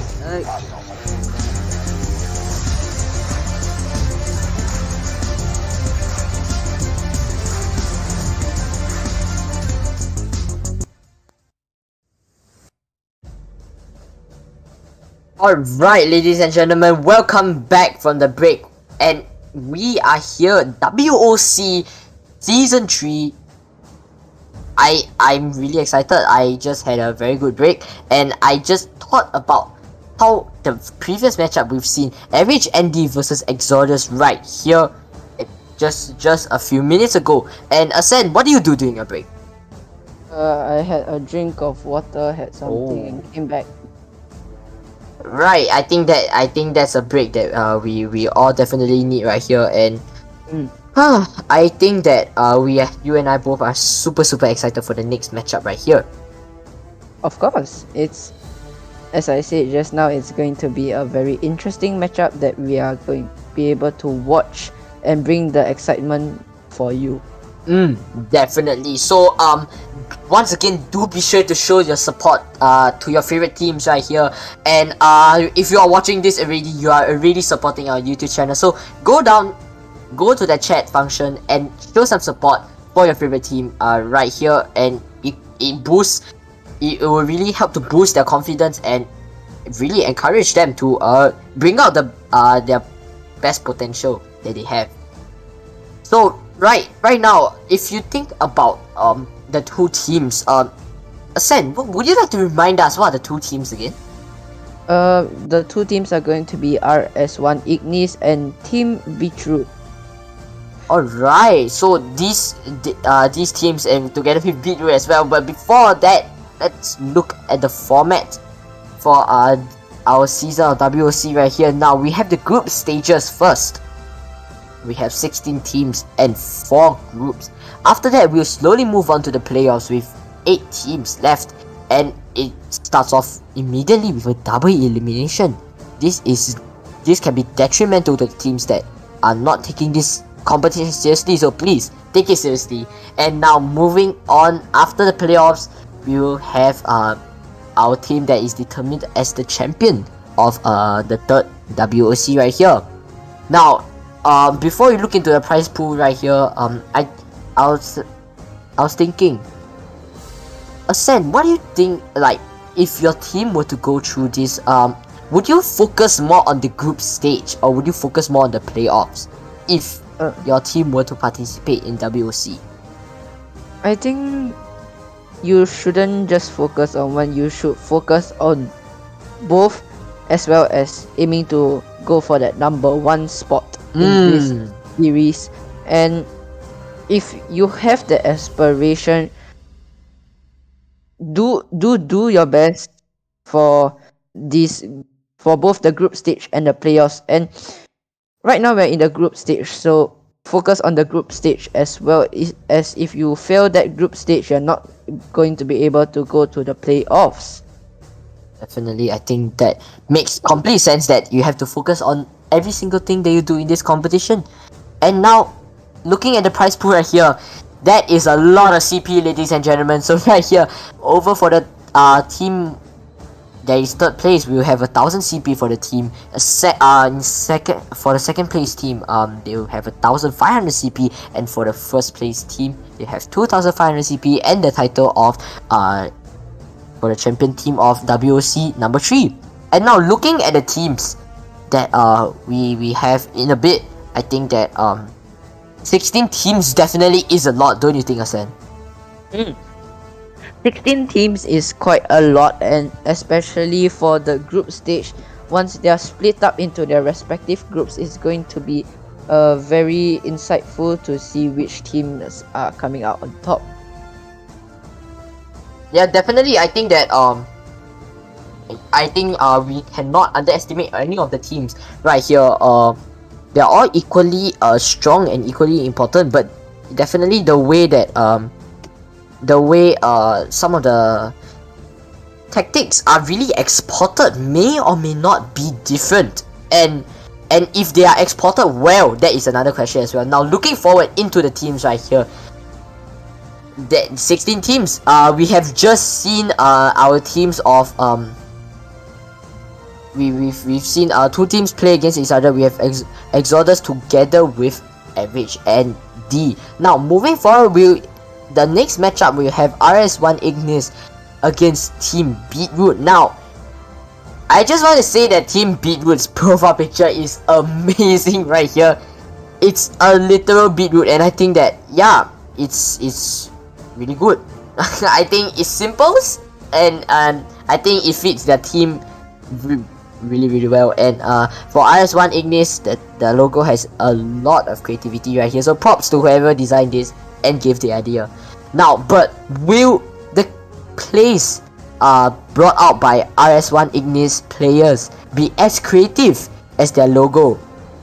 That we will have to find out. And will the plays and the gameplay be as simple as Team Beetroot's logo right here? That is another thing we will have to think about right here.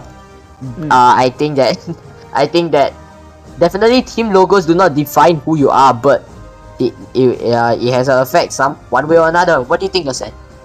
Yeah, I think that's that's very true. And you see how rounded that Beetroot is in that profile pic, and I hope to see that the players of Team Beetroot are going to be as well rounded as that Beetroot. I hope so as well. I think all teams have a lot of potential. RS1 Ignis, Team Beetroot. I think this it's gonna be a very interesting fight to say the least. Although I have not seen a gameplay, so these two teams, RS1 Ignis and Team Beetroot, surprise us. Yeah. Right now we are going to be waiting for that matchup, and I hope to see the same thing like from the side of Exodus. They won their gunfight as well, and I hope that Team Beetroot or RS1 they do so as well. Alright, so looking into the Group A, we have CKG Legacy, Team Beetroot, RS1 Ignis, and Apathy, as we have shown already before our previous one. And looking at Group B right here, we have Exodus, Average ND, Big Mac, and GG Uprising. For Group C, we have Milo Esports, SHUSHHH, Team Akato, and Radiant XY. And after that, for Group D right here, we have XC Ascend, VTL, Team Valiant, and XV Legion. Now, I think we will have to look into the schedule right now, and right now our matchup, ladies and gentlemen, is RS1 Ignis versus Team Beetroot, which is the second matchup for today. Now, I think we will start looking at the maps and boards right here. So seeing as here, I think the winner of the coin toss seems to be Team Beetroot right here, so they do get first choice for everything. Now looking at the maps, they are banned actually. Hacienda goes out. In fact, Hacienda going out really is I think it's a common pick that many of the teams will have, as like I've said before, Hacienda is a map where I think many positions are really cramped, and some positions are really long to say the least, but they are really distant and far apart, and the spawn points are different. This is a new map. Definitely the teams do not want to risk this map being played, as the other team might be more experienced than they are. And Slums, like I've said, the second map that goes out because of it being a new map. And I think this is a very common thing that many of the teams will be experiencing. And the Purifier gets banned over for the side of Team Beetroot. The Purifier has been one of the strongest operator skills to be using in hardpoint and control. I think operator skills Purifier is definitely will be banned. And now we're looking at the Sparrow, which is also banned as well. I think the Sparrow banning is mainly because of it being so overpowered and advantageous for the side of any team that has this operator skill on the hardpoint match. And now we are going to look at the first map soon. I think that I think the operator skills and the maps are pretty standard right here. And now Takeoff is actually the map picked by Team Beetroot for the match hardpoint. Now what do you think about this pick, Asen? Hardpoint Takeoff, it's going to be a very strange pick if you ask me. There's better maps to play on, but if you can control the spawns at Takeoff, it's going to be, if you can master the map, then most likely you will win that map. And Takeoff, the spawns are going to be very weird as well. It's like Hacienda, but it's at a launch center. So as long as you control the spawns, you should get this matchup down. And now we see Firing Range S&D, a classic pick for the Search and Destroy mode. And at Firing Range, there's going to be power positions, there's going to be many wallbangable angles. It's like the houses and stuff inside of Firing Range are made out of paper. You can, if there's someone behind there, you just spray and pray and you might get a kill. And we are going to be seeing control at standoff, and we are going to see these two matchups have been played before, with control standoff as well as search and destroy firing range. And I hope that either one of these teams can adapt to these maps very quickly, right? I think it's true. They have to find a way to not only export different techniques, but even if you want to export the same techniques on these what we call default maps, I think that it really will be a challenge to make it unique and different from what we have all seen and some of the teams have prepared against. Now, the match is about to start, and looking at this right here, kickoff, we haven't seen this map. We haven't seen this map a lot really, because if I'm not mistaken, in the last WOC, this map has been banned for quite a bit, and even if it's not banned, it is definitely not picked, definitely. Yeah, the scenery from above looks very nice, and we are going to start with RS1. They're going to smoke off the power positions, and immediately the side of the side of RS1, they're going to focus in on that hard point, and we see Carino, she's going to be rocking that diamond CBR. Looks absolutely amazing. She's going to be able to find some points for her team. Well, we see Robs, he's already up on the power position. He's going to be able to watch over the entire hard point except for the side that doesn't face him, and he's going to be able to spray that kilo. He spots one at scaffolding, but the person backs off crazy, going to try and rotate around, but gets spotted by Y, and X gets taken down, and the score is relatively even so far. And we see the side of RS1, they're going to be pushing for the next hard point spawns, right? Yeah, definitely. I think early rotations and rotations on the correct timing is really important, as we are seeing around now right here. RS1 is actually trying their best to hold this hard point down right here, as they know that this hard point right here is the one where they will be gaining a huge advantage if played properly. But Beetroot is not going down without a fight, definitely, to say the least. Ace trying to go in with the CBR4, but not quite there. However, he did spawn close to the hard point right here. He doesn't manage to get as much and actually anything. He didn't really get anything right there, but RS1 players doing work, substantial work right here. Vinny is fully strict, ladies and gentlemen. He has everything prepared now, and nothing is going through for the side of Beetroot right here. They have to find a way to break through this circle of defense that RS1 has on the hard points. Tokyo with the 3 kills, however, and all this with the single picking off. Vinny still picking players off, saving the streaks for when they need it the most. Tokyo with the 3 kills, Predator missile coming in at the best timing possible.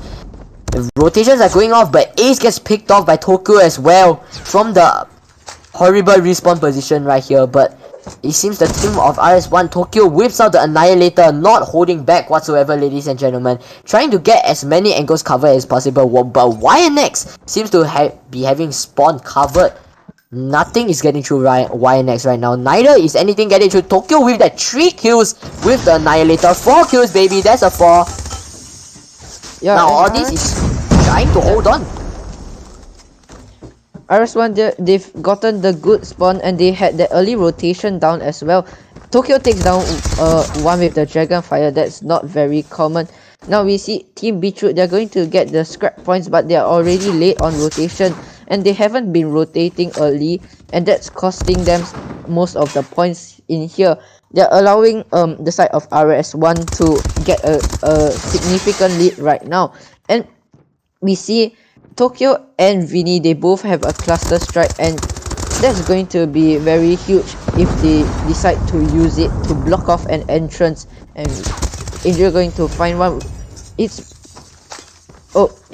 side of Team Beetroot, they break it right now, and Team Beetroot, they are going to be spawning at the good side, but now RS1, they're spawning off at generators. YNX is going to try and break the point, but RS1, they have to flip the spawns. If not, it's going to be a very long distance to the hard point. It seems that RS1 is trying their very best to hold out as long as possible right here, because they know that they have to keep this advantage between them and Beetroot to be able to continue on into the game. Now, looking forward, I think the players need to be able to put out and position themselves really well. It's not quite hitting the shots right there, but Rob Snyder gets picked off by Carino now. He respawns, he does have Annihilator ready, but I think he is saving it for when his team needs it the most. Now, Crazy is up here in the power position of Stadium, holding down what seems to be the hard point with the Annihilator. However, does not spot YNX right there. YNX takes advantage of this, capitalizes over it, takes him out. Now, YNX does have decent score streaks right here, but I think he is he knows that some of them are not to be used at this moment right here. Vinny getting 3 kills, getting 4 kills. Vinny with the 4 kill streak. Now with the 5 kill streak Vinny, but however Crazy does shut Vinny down. Robs with the power position with the Annihilator, but does not seem to be hitting his shots. Robs has to be able to step up right here. Definitely Ascend. What do you think? RS1 just soaking up the points, but we see the side of Team Beetroot, they have spawns for Nyx, which if the side of RS1 they want to soak up all the points and possibly take the win, they have to go and flip the spawns, which they do. Now we see RS1, they've been using their score streaks perfectly.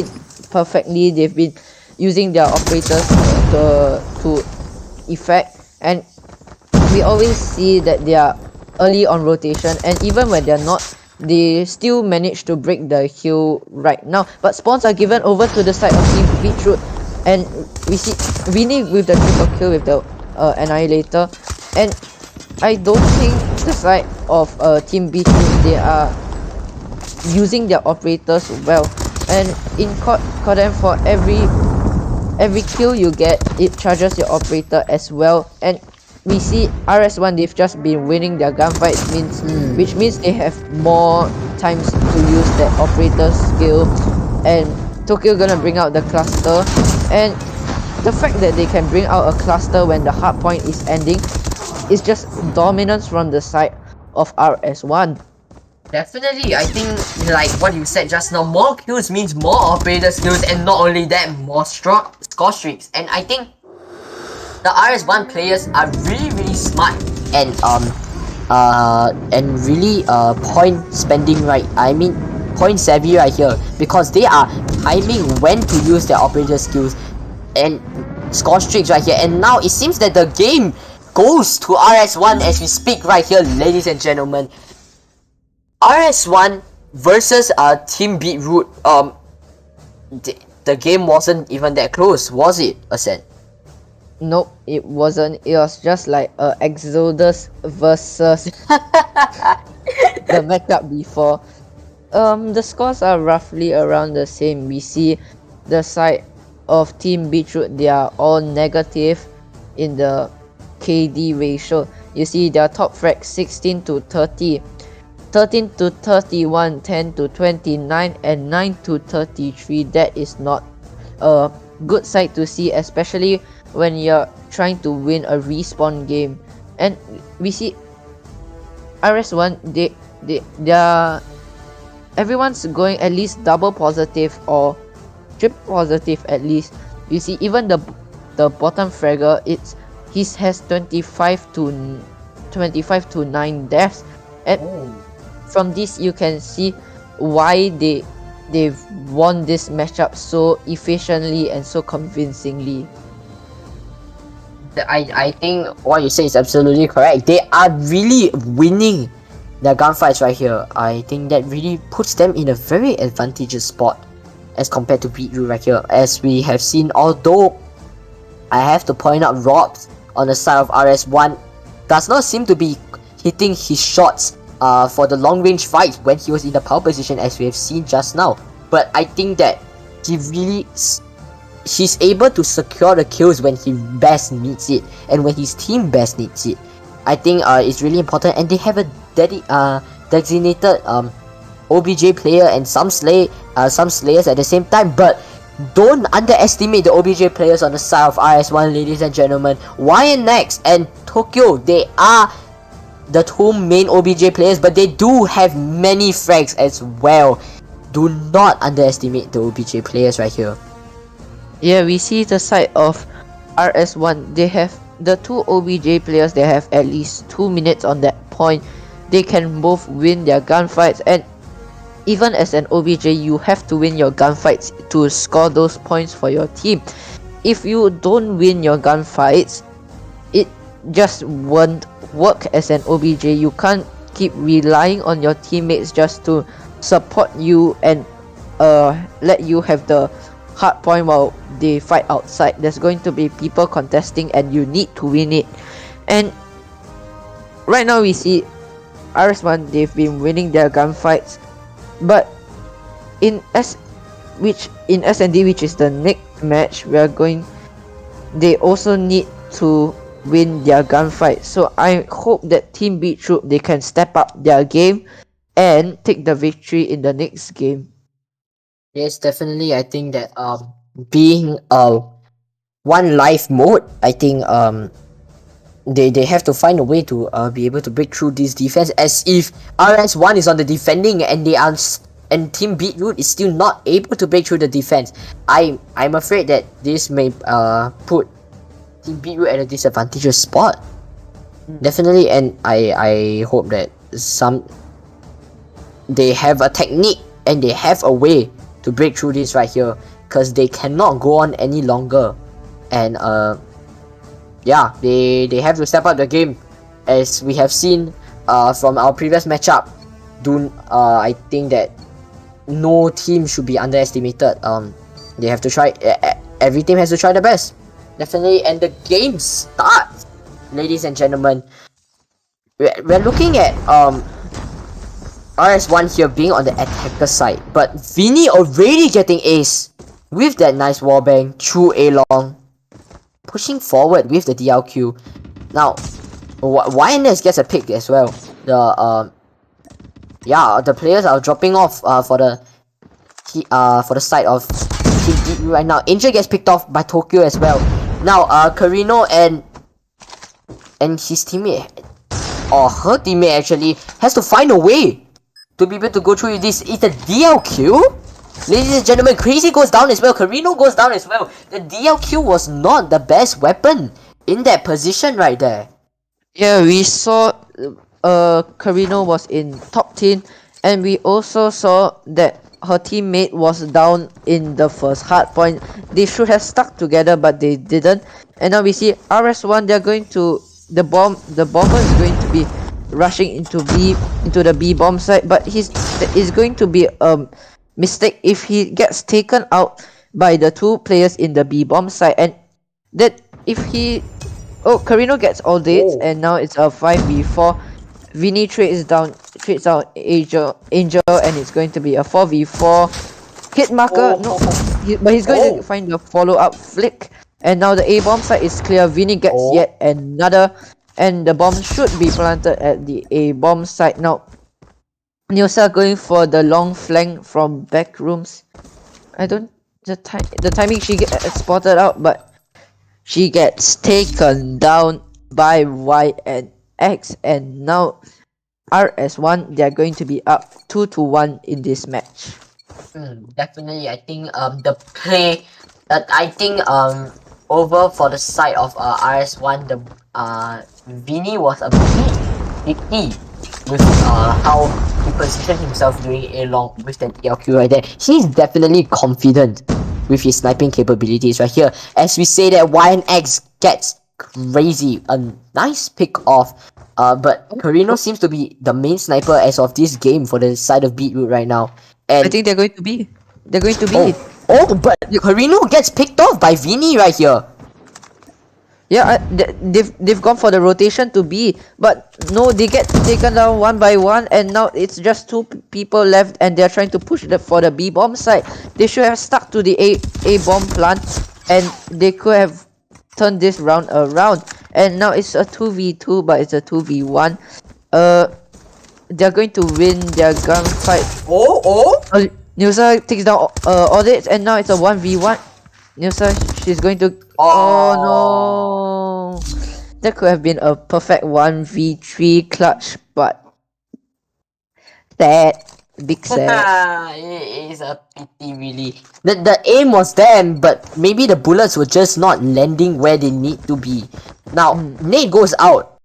I think Team Beetroot right now is a bit desperate to be able to at least take one round away from Team RS1 right here.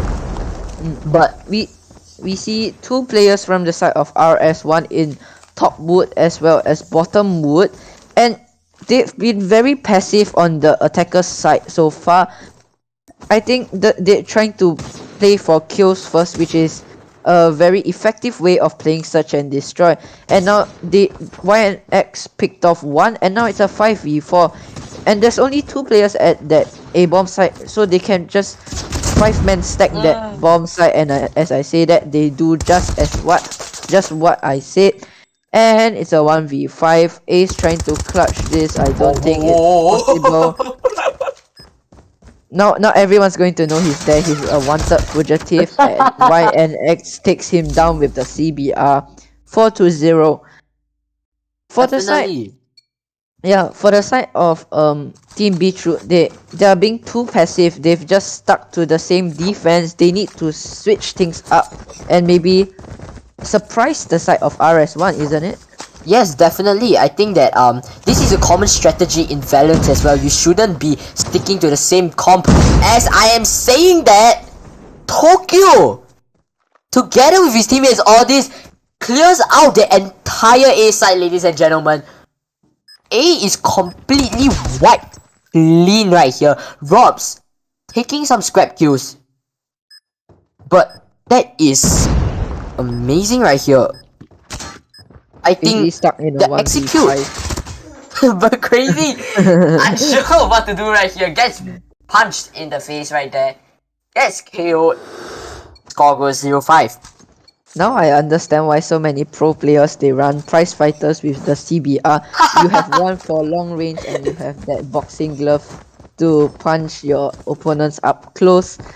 And RS1 going to be on the last round of attackers side. But will they push for trailer? There's a 2-man stack into trailer. Ace gets one, but now it's a 4v3. The bomb's been dropped in trailer. Angel reveals herself with that few gunshots, but she spots Robs and trades out Robs.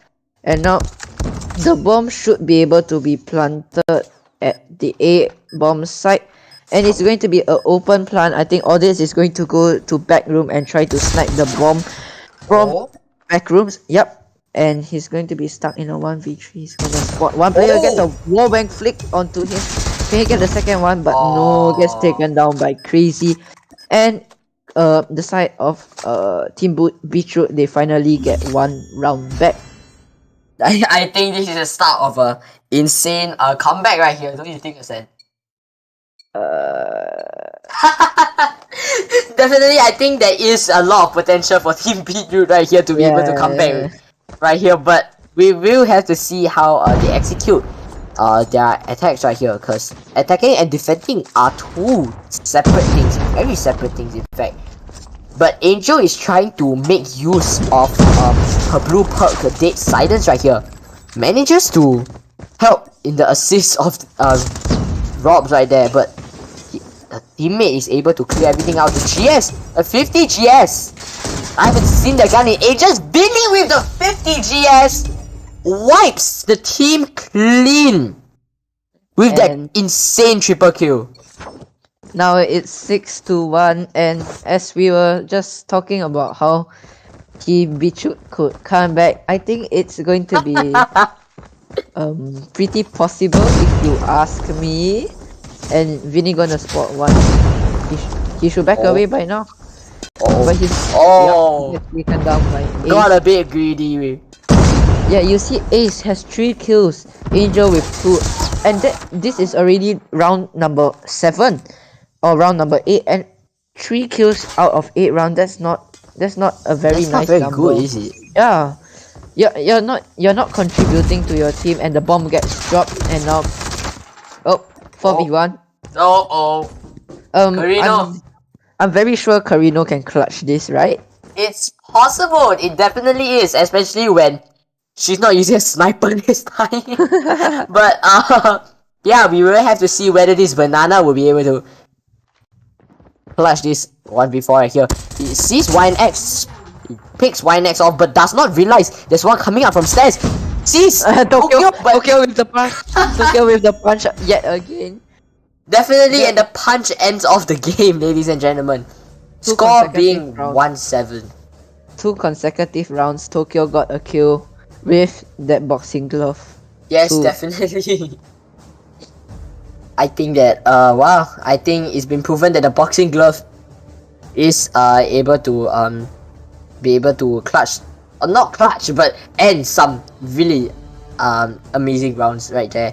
But if we look at the result breakdown right here in a bit, I think this really shows that Team Beetroot has to be able to pick themselves up right here. For SND, I think they only won 1 round because they were able to pick off some of the top players over for the side of RS1. For example, Tokyo right there, as Tokyo has been on the attacking side, and both the defending and the attacking side, he's able to clear a lot of areas and gain a lot of areas for his team as well. Not just clearing, but gaining as well. His team is able to come in as a whole bunch and be able to just surround the players of Team Beetroot right here. And like I've said, considering that the area taken was used to surround players of Team Beetroot, Team Beetroot's players were really just scattered all over the map and not really positioning themselves as well as RS1. I think positioning is one really important part. Yeah, talking about positioning, in that last round where Carino was in a 1v4 situation, she spotted one and she took down that player, which she exposed her location to the rest of the side of RS1, and she kept staying in that top 10 and she didn't move, and that is predictable. So now we saw Tokyo just going up for the kill, and we saw one more person below and trying to flank as well. So after you get a kill, right, try and reposition instead of just hanging around there and be a sitting duck, unless you are very confident of your mechanical skills. Definitely, and I think from what we have seen just now, maybe Carino wasn't really attentive, or maybe she wasn't sounding as much, as I think that definitely there was some sound on the player that was coming up from stairs from bottom tin right there. And yeah, I think something has to be done over for the team side of Beetroot. If not, this will actually go down the same way as our previous matchup right there, where average ND was not able to get any kills off right here. But now looking at the maps and modes, our next match right here, standoff, control standoff. I think we have since control standoff together with the previous match before, and we have seen that positioning and being able to secure kills are two really important variables that each team will have to tweak in order to be able to win control standoff. Don't you think, Asen? Yeah, of course. In control, I think the side of RS1 will most likely win. What's your prediction for the next match? Win or lose? Definitely. Over for the side of RS1, I think they really do have an advantage. Over Team Beetroot right here. Team Beetroot's players are mostly scattered around, and the positioning is just not there. But hey, you never know. You never know. In standoff where there's so many tight corners as well as spots that you can hold, I think it's going to be interesting to see how the side of RS1 or Team Beetroot go and take on the other team for that win. So I'm hoping it's a 2-1 for the side of Team Beetroot, so like they win this match. Yeah, I think it would be interesting not to see another donut, and I hope Team Beetroot can help me with this. Yes, help us with this. Yes. Definitely, I think of course we are not cops. We are definitely not police. We don't eat donuts for breakfast and stuff like that. But definitely I think that's not something that we will all want to see.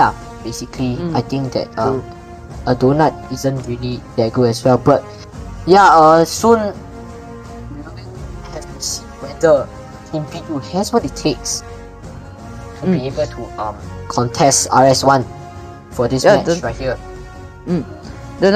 Why don't we talk about what went wrong in the SND just now? I think mostly, just like our previous matchup as well, I think the positioning of the players was just off.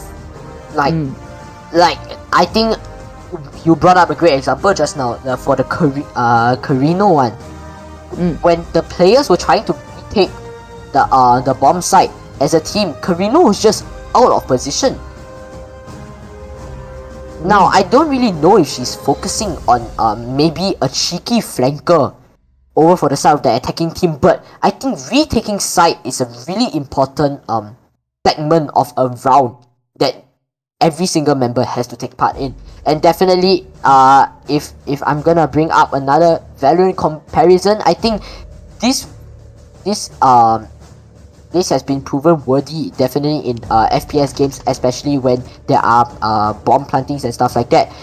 I think it has to be done with a team and no one less, as everyone's utility, everyone's angles, LOS must be covered to bring out the fullest potential that each team has.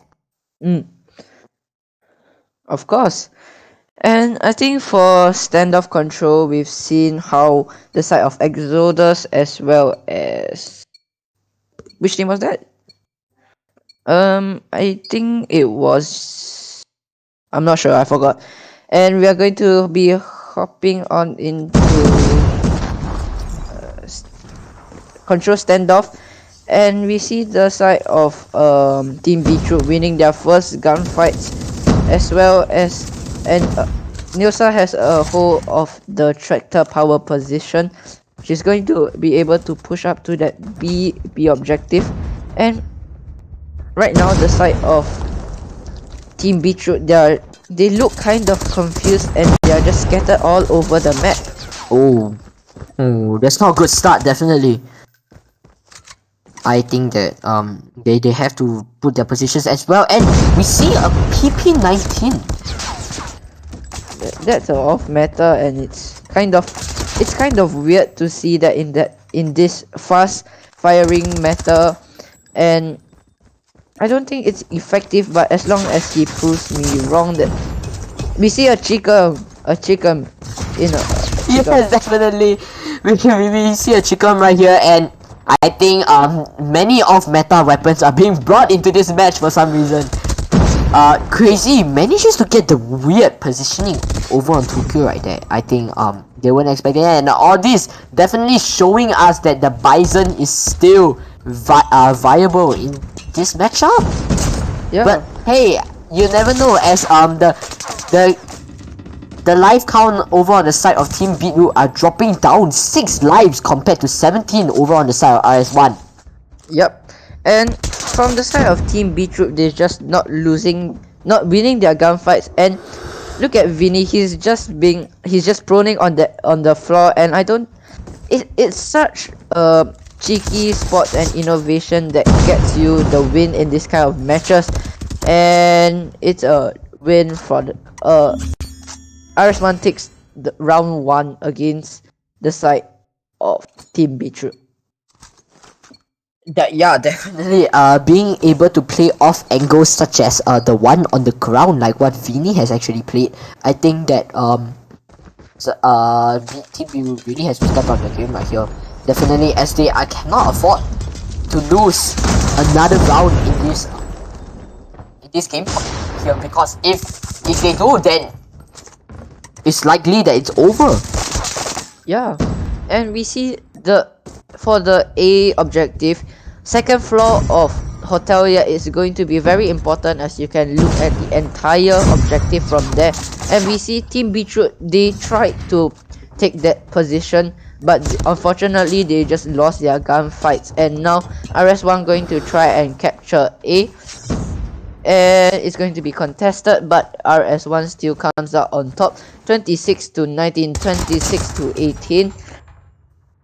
At this point, Team Beetroot, they should probably just give up the A side and focus on that B side, and they should focus on playing their lives instead of pushing out to contest the objective. All this takes down Nusa with the PP19.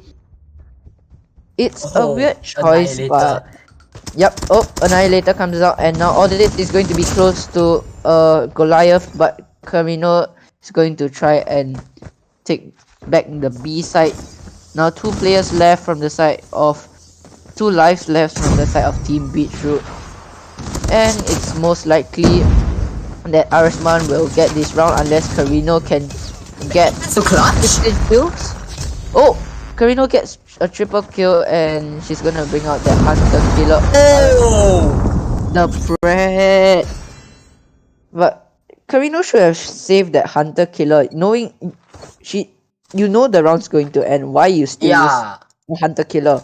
It's like, it's Hunter Killer, it's pretty big, and not many people run cold-blooded, right? So you can't stop that Hunter Killer. So that's wasted in my opinion. I feel that I definitely, even though I am a search and destroy player myself, but I know that it is a waste to use score streaks at the end of the round. So I think that play was really questionable over for the side of Carino right there. But we're looking at Crazy right now.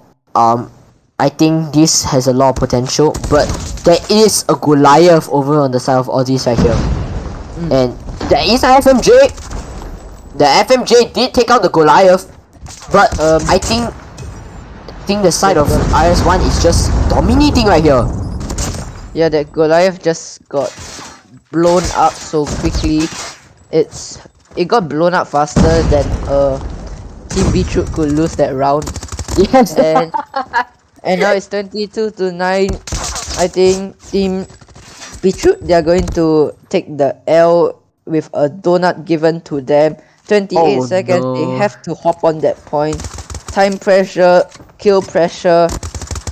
Everything's pressure. It's GG. I think, yeah, that's the end, ladies and gentlemen. The score 3-0 over for the side of RS1 IGNIS versus Team Beetroot. Yeah, when the round just ended, we saw that there were almost 20 lives left on the side of RS1 to use, and even if the side of Team Beetroot, they could have killed 20 people, they would still have to be forced to play the objective due to time constraints. Definitely, and I think that like we have mentioned previously, I think the players over for the side of Team Beetroot, their positioning was just not quite there. It was just, they were scattered too much, such as like the same as average ND, like the previous game we have seen. The positioning, the LOS of all of your players are so exposed. such that it's way too easy to get a kill. Yeah, we saw that RS1, when they were on the attacking side, they had a strategy. They pushed for 1 point, they went for kills, and then they went for the objective. On the defensive side, RS1, they always let go of 1 point at least, and they always focused on that last point. And because there was no one contesting that point, right, they allowed that time to just run down, and it forced the side of Team Beetroot to make a move to go and capture that objective. So very good plays from the side of RS1. It made them, the plays was smart in the sense that they didn't do anything that hurt themselves. They always made sure that they were one step ahead of the opponent and forced them into doing predictable moves. Definitely. I think what you said was definitely not wrong. In fact, it was correct. And yeah, I hope the next few teams that will be watching, you cannot afford to be playing solo and not as a team. Coordination is something that the teams need, and definitely they are just not there. Yep, take a look at the scoreboard. Carino 12 and 18, Angel 10 and 15, Nilsa 7 and 17. All these teams that have lost so far, they just don't win their gunfights. And in a matchup where there is 2 respawn game modes and 1 non-respawnable game mode, you need to win all your gunfights, right? Yes, definitely. I think losing gunfights, and especially in control right here, if you're talking about control, if you lose a gunfight, that means you lose your life. Yep. That affects the whole team entirely, because less lives means that you have less amount of players left to be able to even stand a chance. Yep, you have less chances as well. You're not able to go and bring the fight to your opponents if you have fewer number of people, and knowing that you have to defend yourself. So instead of playing for the win, right, Team Beetroot, they were playing for their lives instead of for the win, and that costed them the win. Yes, especially when if we are looking at RS1, right, in the match that just ended, RS1 was constantly pressuring Team Beetroot right there, and I think with under that much pressure, time pressure, there was kill pressure, the teammates falling apart, no one's watching your back. All of these different variables really just made the players of Team Beetroot not focused, in the sense that they are not able to dedicate themselves to completing the objectives, and I think that really cost them the match right there. Yep. It's always because they lost their gunfights. It's always because of their positioning, especially in search and destroy. And it's like they lost trailer control. They didn't try and retake it. They just let the players of RS1 just swarm trailer and have full access to the A-bomb site. Yeah, that cannot be the way to play the game right here. Really, I think Team Beetroot has to step up the game right here, and hopefully in their in their next matches, I hope that they do not repeat their previous mistakes and be able to contest for the win, especially because so far for the first 2 games of the night, ladies and gentlemen, we have definitely seen way too many donuts than we would like. And yeah, I think it really is a pity for Team Beetroot and Average ND right here. They have a lot of potential, but maybe they were just not quite there up against the teams Exodus and RS1. Yeah. IGNIS, yeah. And RS1, they've proven themselves to be a very good a team that can work together, a team that can win their gunfights, a team that can play for trades, and this is what makes RS1 strong as compared to Beetroot. So Beetroot it's like average, and if they practice more, maybe they will form recently, I'm not sure. If they collaborate together like with the same mind, and yeah, I'm sure that they will perform better when they match up against other teams. Yeah, I think that's exactly what I said. But yeah, alright, ladies and gentlemen, we'll be going for a short break, and we'll be right back to see our next two matchups for the night. And yeah, we hope to see you after the break. Do stay tuned, and yeah, we'll see you later.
Coming in, SHUSHHH, doing a lot of great work cleaning out the hardpoint and getting back the hardpoint finally. But what is trying to win back the points 165 to 150 again, like what I said just now. Levi, what the hell was that? Match stat at Novio for 3 seconds, then started speaking. But against the Legacy, what did he do? He just wasted bullets on a wall. Levi coming in. Himself do a 1v2. Novio on his right. Get it from this. You're talking out with the Odin. You're talking out with the and he wins it. Auto also has 8 lives left. They need to put some their lives, these two teams. As random, here's one kill. Here's another one. Oh my man.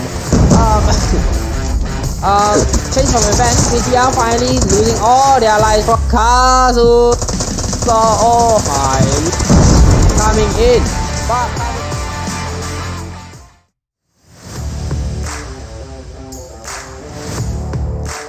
third half point well router using gravity technology.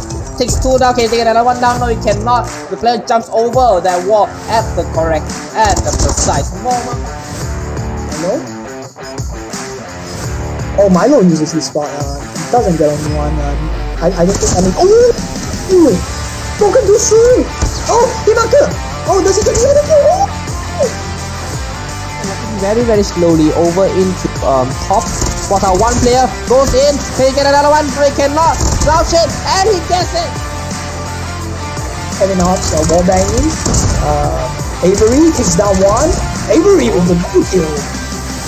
Ooh, Avery. Oh, triple. Oh, he's what was that? Right behind the bomb site. Can he spot him out? No, he cannot. Can only face to face with the sniper and he takes him out with the jump shot.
Coming in, SHUSHHH doing a lot of great work cleaning out the hard point and getting back the hard point finally.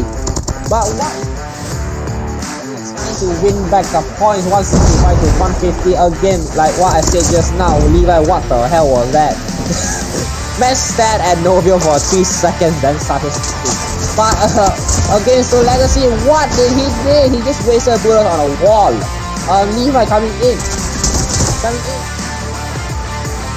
Himself do a 1v2. Novio on his right. Can he find this? Oh. They're talking out with the Odin. And he wins it. Auto also has 8 lives left. They need to preserve their lives, these two teams. As random, here's one kill. There's another one. Oh my man. Change of events. PTR finally losing all their lives from Kazu. So, oh my. Coming in. But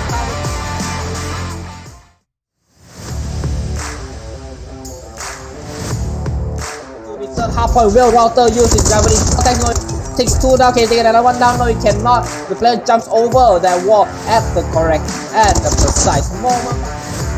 Hello? Oh, Milo uses this spot. Doesn't get anyone. I don't think any. Oh, broken to shoot. Oh, Himaka. Oh, does he get the other kill? very slowly over into top. Spot out one player, goes in, can he get another one? No, he cannot. Slouch it, and he gets it. Kevin Hobbs wall banging. Avery takes down one. Avery with the blue kill.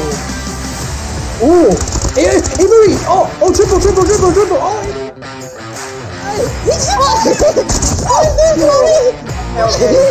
he's what was that? Right behind the bomb site. Can he spot him out? No, he cannot. Can only face to face with the sniper, and he takes him out with the jump shot.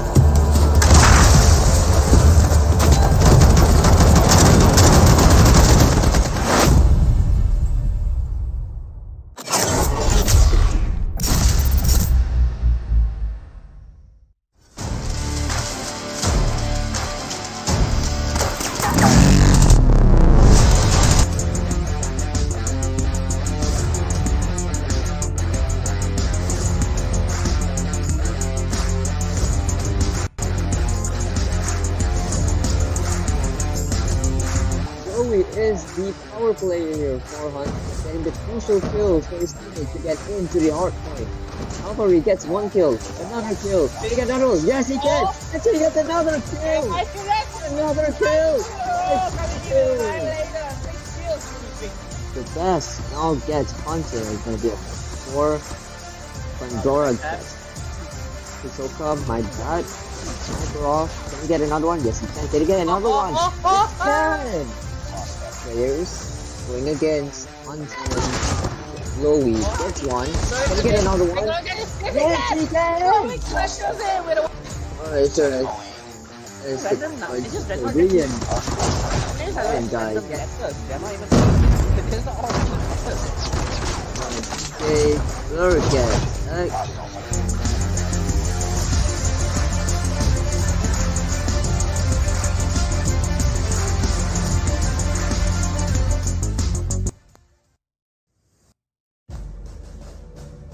Welcome everyone back to Supreme League Warfare of Champions Season 3. I'm your caster for today, Spectate Gamer, and next to me is of course Thanos, who has casted with Ascend for the first half of this live stream. Hello, how are you actually? Oh my god, XT. Yes, I am feeling great today, and I am so happy that I'm able to work with you again. Yes, especially. You know, there was a bit of technical issues. The fact that I wasn't able to actually be in this casting call for a few minutes due because of my Wi-Fi issues, like yesterday and the day before. Not yesterday, on Sunday and on Saturday especially. But I fixed it. It was just because of some wiring issues, so I fixed it, and that means 100% I'll be having good Wi-Fi for the rest of, well, until my Wi-Fi breaks again. But as for now, I have my Wi-Fi back. So yeah. So how was the first half of the competition with you and Ascend casting?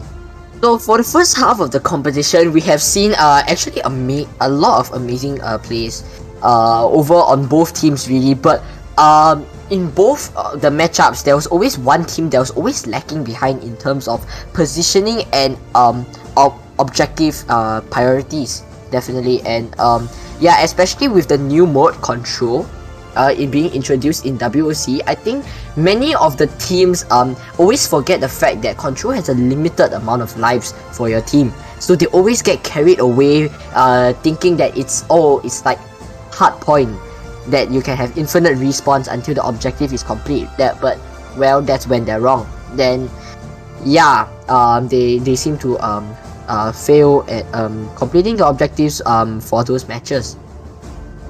I see. Well, just like what me and Gator has talked about on Saturday's stream, that the fact that Control is just like SND. You just have to play your life and stay within the zone and to play your lives basically, because you only have a limited amount of lives, which is 30, and once you finish that you will lose the game, and that's 1 point to the enemy team. So what we found out with Control is actually it's a mix between hardpoint, domination, and SND.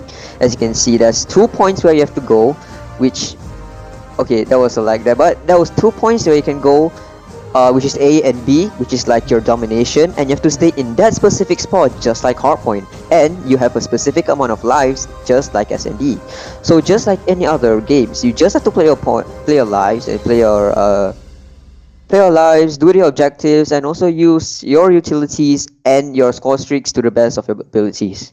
I think that's a very good point to make, that that Control is actually a mode where all three are combined together. I think this is actually a test to the team's capabilities in terms of whether all players can actually play 3 of the different game modes at the same time. I think like you mentioned before, the fact that you have a limited amount of lives is a very big twist in the fact that this is still considered a respawn game mode.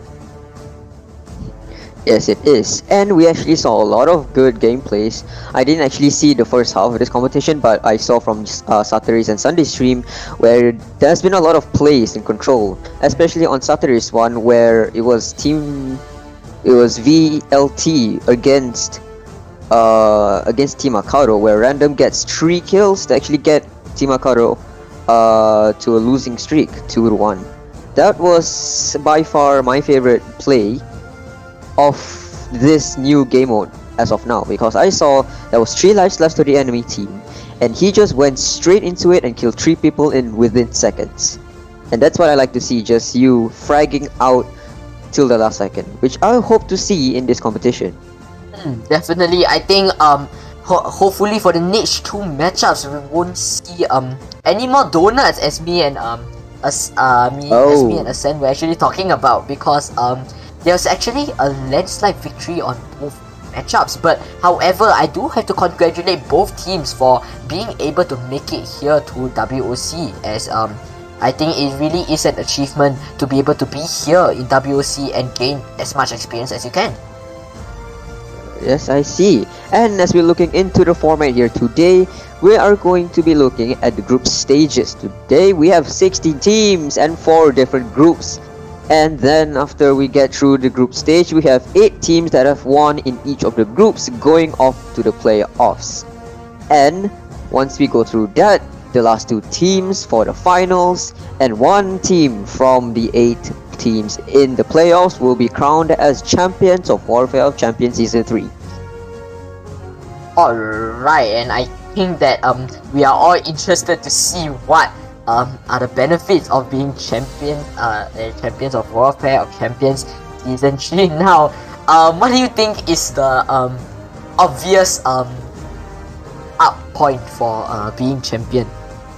Well, of course, you can have the clout because you have won Warfare of Champions. But other than that, which is more important, is the fact that you can get either the first place, second place, or third place in the prize pool that we'll be looking at right now. Third place goes to whatever teams that go to third place will get 1,000 COD points. Second place or first runner-up will get 1,500 COD points. And for first place, or aka Champions of Warfare Champions, will get 2,500 COD points. And you can actually split up between 6 or 7 players in these teams, and you can get enough to actually get a battle pass or even a lucky draw if you're feeling lucky. Definitely, I think that we all do love our COD points, don't we? Yes, we do. I wish I had some. Yes, definitely. As we look in the teams right here, 16 different teams. We have seen Exodus versus Average ND. We have also seen RS1 IGNIS versus Team Beetroot. Now, Fexley, as I was also asking Ascend just now, what do you think among these 16 teams is the team that will emerge victorious, and why? I would say it will be CKG Legacy because Oh. CKG Legacy, we have seen this team play in Warfare of Champions Season 1. But although they haven't came for Season 2, Season 3 is actually Season 3, CKG Legacy actually has the players that have played for Warfare of Champions Season 1 and Season 2. So we're actually very excited to see what's going to happen in this one very glorious team and so much glorious players in CKG Legacy. As we're looking over to Group A right now, as I said before, we have CKG Legacy, Team Beetroot, RS1, IGNIS, and AEIPATHY. All of these 4 teams, I have seen them before, and let's just say they are playing very, very well in this competition. So yeah, what are your thoughts in this group right here? I think that this group right here, I was actually, Ascend was also telling me as he was looking at Group A. I think he and I can both agree. I think you can agree with us as well that CKG Legacy here will be the powerhouse for Group A right here. I think they are the house that and the team that really stands out between the 4 of them. I see, because you can see that the fact that the 3 other teams here are actually new teams with very, very underrated, or I should say very not well known players in there trying to make a name for themselves. So actually I would like to see what's going to happen here. As we're moving on to Group B, we have all of these teams right here called Exodus, Average Andy, Big Mac, and GG Uprising. So since I've said my part for Group A, how about you say your part in Group B? So looking in Group B right here, I think that we haven't seen like for example I haven't seen how Big Mac and GG Uprising plays, but I have seen how Exodus and Average Andy plays, and they are both really good teams. I think that, but however, so far among these 4 teams, Exodus really stands out right here, being able to execute objectives really well, as we have seen from the first match. I think that is what really stands out among the teams in Group B.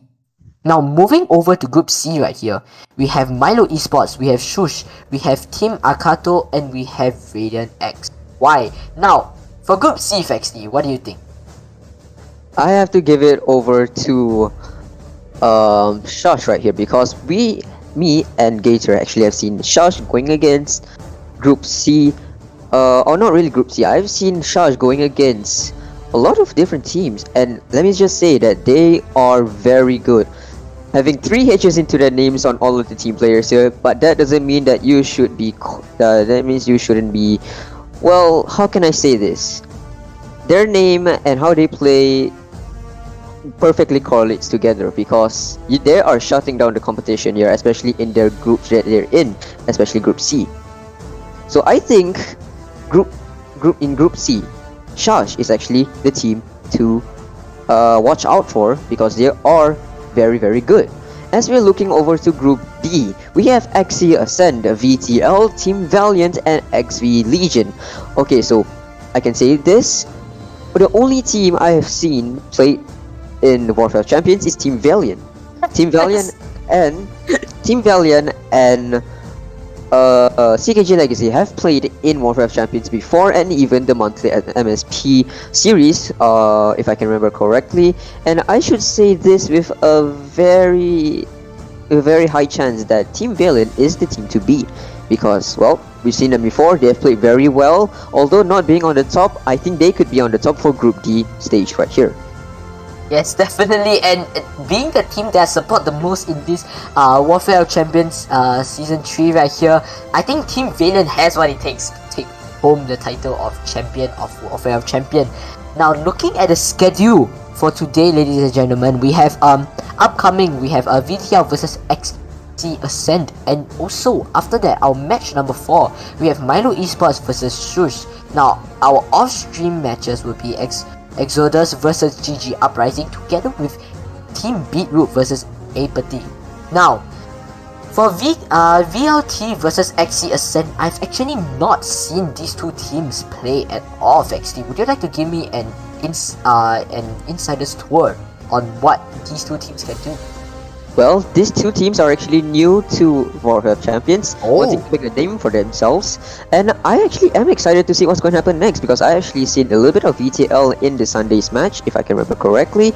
I've never seen a lot of XESN as of now because, well, I have Wi-Fi problems, so I couldn't really see the match at all. But I am going to say with my predictions, although my predictions are at the very most gonna be going to the other side, I'm actually thinking of VTL going for the win for this matchup right here, going against XESN. I hope I'm not gonna jinx myself here as we're looking onto the maps and modes for XESN and VTL. Now, as you see already onto the bottom, alright, the bottom left, that is where your band maps and band operator skills will be. So we will see what will happen right now. Oh. As XESN has banned Raid, that's actually really crucial there because Raid is actually a very common map for either Hardpoint or Search and Destroy. So getting that out of the equation, that's going to be very interesting to see what's going to happen in the map pickups right here. As we'll see next will be, unfortunately, Hacienda. Hacienda being a very new map into the map pool right here, so it is usual to see it being picked out by VTL or XESN in that case. Yes, definitely. And looking at how Hacienda is being banned by VTL right here, and Raid being banned on XESN's side. Faxty, do you know what this means? This means that Slum is in the map pool. But we just have to wait first, because this is still a best of 3, so that means there might be a high chance that Slums will not be picked up, but we just have to wait and see. As we're looking all over to XESN's band operator skills, let's see, it's taking a while, and ooh, it's a Purifier. Okay, so Purifier, well, I do see it coming because the Purifier is very because the Purifier is actually very strong into getting people out of like in mid range or even short range as well, knowing that you can get anybody off of the hardpoint or even away from where the hardpoint is supposed to be in just a matter of seconds with just the pull of a trigger with the Purifier. You're just burning up the enemies, but also have a high chance of burning up the entire maps. So as we're looking all over to the next band operator skills for VTL, it will be the Equalizer. I was not expecting Equalizer because I was thinking probably the Death Machine would be banned out because Death Machine is actually really lethal if you're actually having good aim. Or the Sparrow.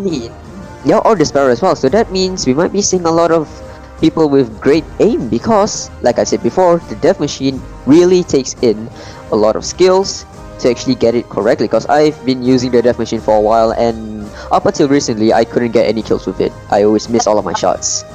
But, but also that means there might be a high or a low chance that the Gravity Vortex gun is actually going to be used. Definitely. I think we haven't really seen much of Gravity Vortex being used, in fact.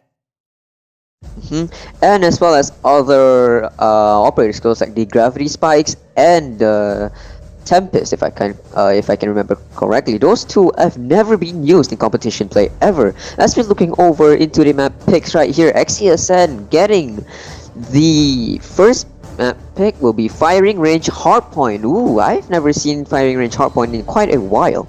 Yes, knowing that this is a generic map for Hardpoint, and this is actually the first map where you would play when you first play Call of Duty Mobile tutorials.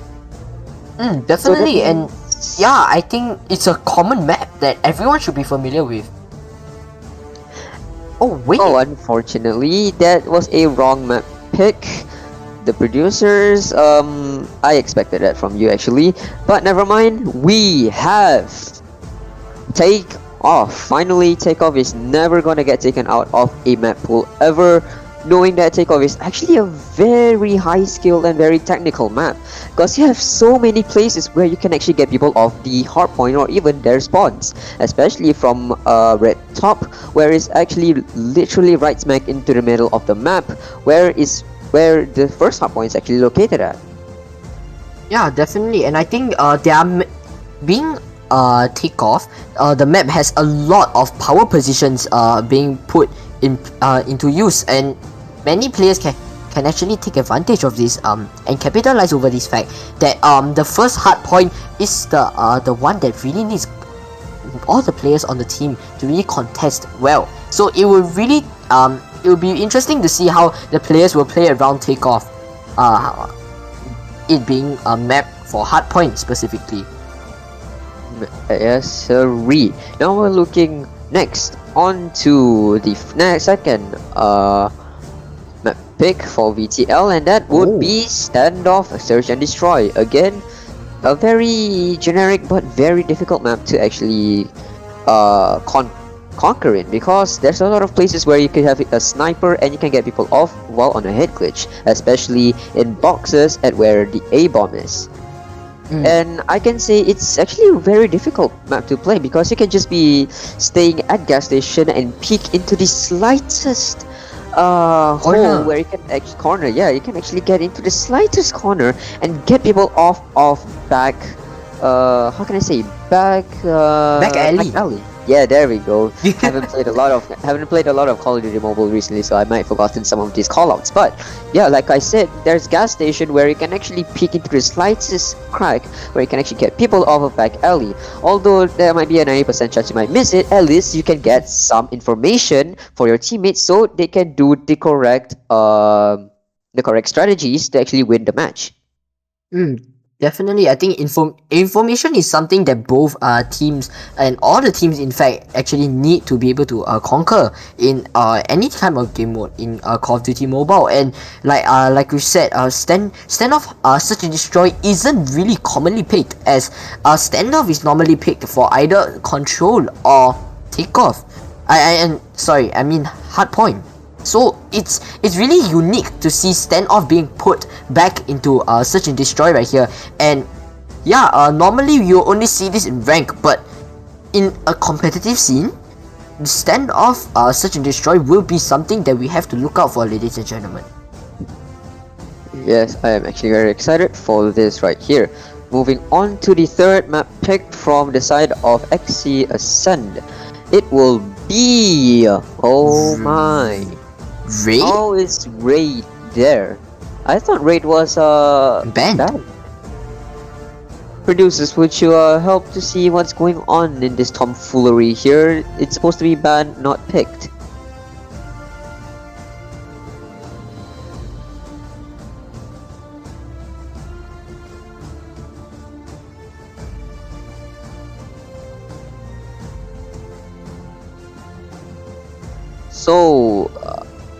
So unfortunately they might be getting too old for the side of VTL, probably because I think it's because there's a 1-player deficit for one of the teams here, only having 4 players playing in this competition right here.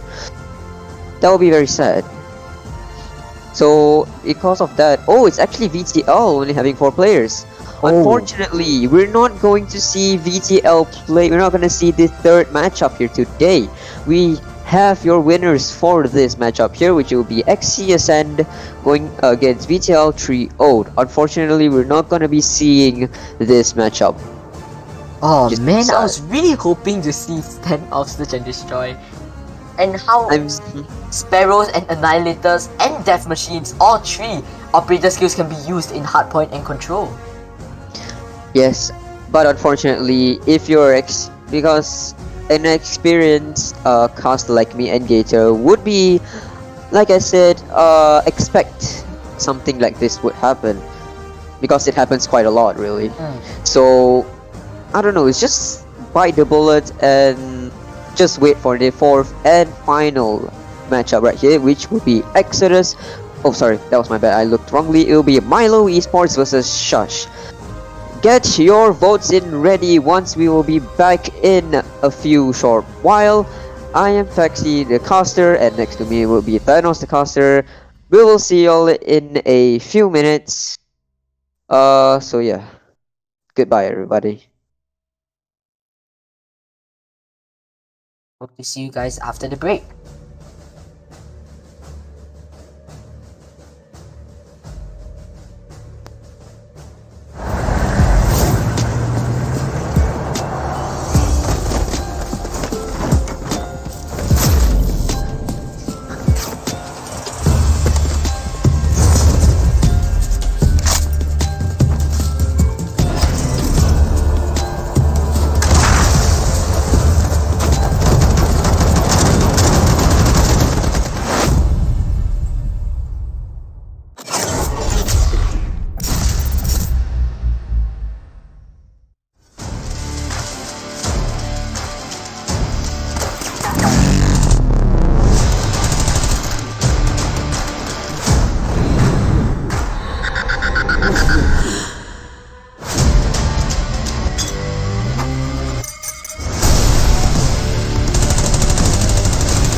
Coming in, SHUSHHH, doing a lot of great work cleaning out the hardpoint and getting back the hardpoint finally.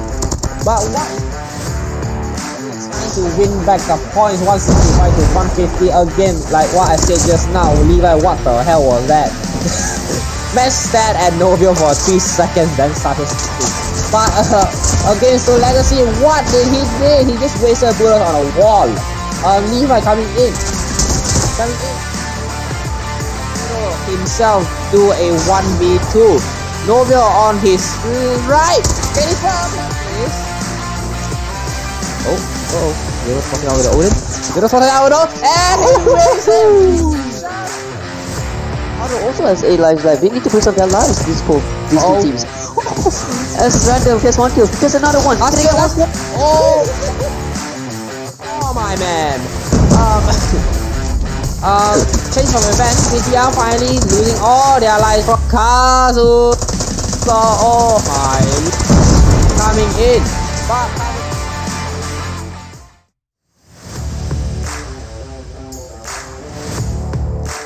third half point well router using gravity technology. Takes 2 down, can take another 1 down. No, he cannot. The player jumps over that wall at the precise moment. Hello? Oh, Milo uses this spot. Doesn't get anyone. I don't think. I mean, oh, broken to shoot. Oh, Himaka. Oh, does he get the other kill? Very slowly over into top. What a one player goes in. Can he get another one? No, he cannot. Crouch it, and he gets it. Kevin Hobbs wall banging. Avery takes down one. Avery with the double kill. Ooh. Avery! Oh, triple! Oh,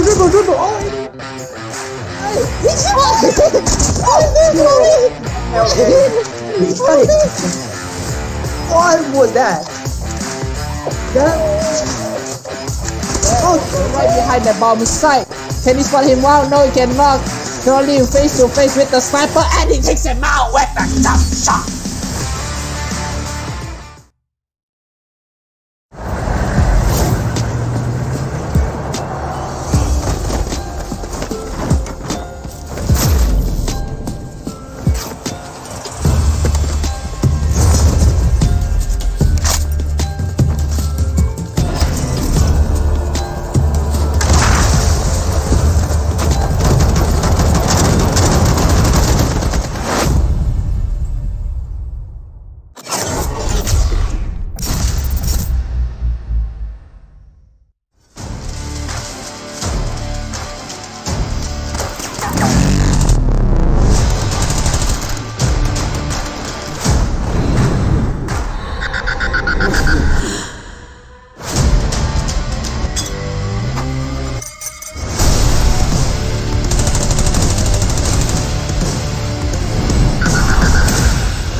Coming in, SHUSHHH doing a lot of great work cleaning out the hardpoint and getting back the hardpoint finally. But what trying to win back the points 165 to 150 again, like what I said just now. Levi, what the hell was that? Match stat at Novio for 3 seconds, then started speaking. But against the Legacy, what did he do? He just wasted bullets on a wall. Levi coming in. Himself do a 1v2. Novio on his right. Can he fall this? You're spotting out with the Odin. You're spotting out with the and he wins it. Auto also has 8 lives left. They need to preserve their lives, these two teams. As random, there's one kill. There's another one. Oh my man. Change of event, CTR finally losing all their lives from Kazu. So, oh my, coming in. But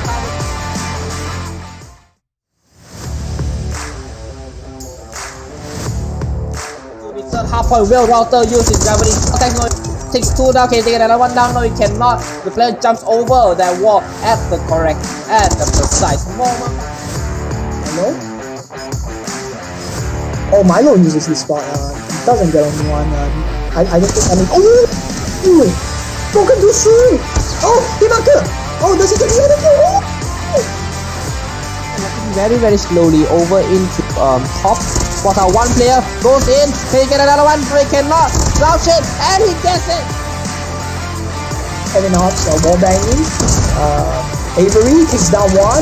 Avery with the double kill. Ooh! Avery! Oh, triple! Oh, he's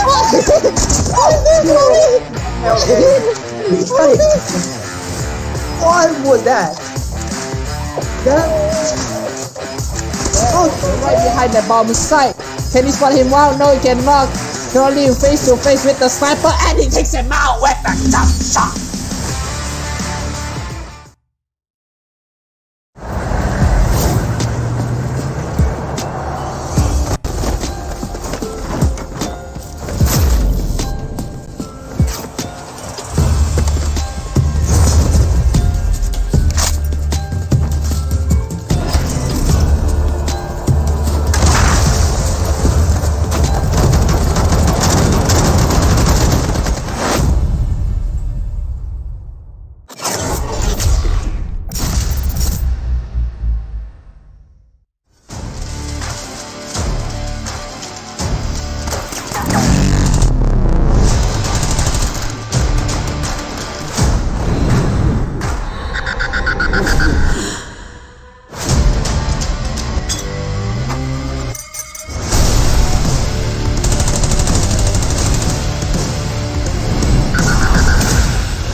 Coming in, SHUSHHH doing a lot of great work cleaning out the hard point and getting back the hard point finally.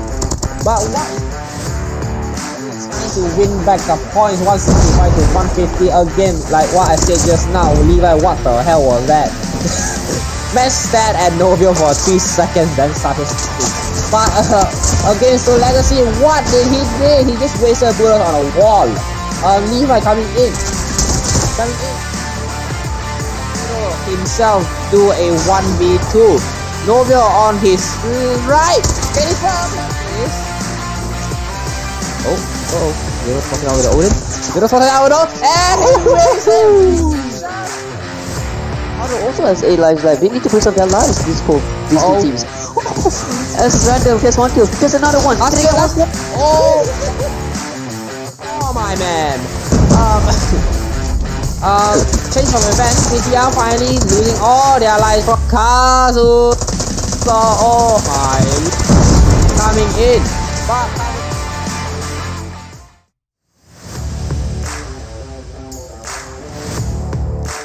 third half point, Will Router using gravity technology.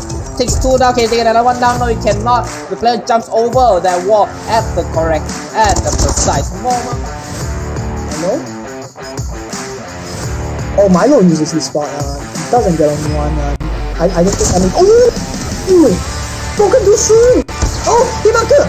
Oh, does he get the other kill? Oh! Very slowly over into top. Spot out one player, goes in, can he get another one? No, he cannot.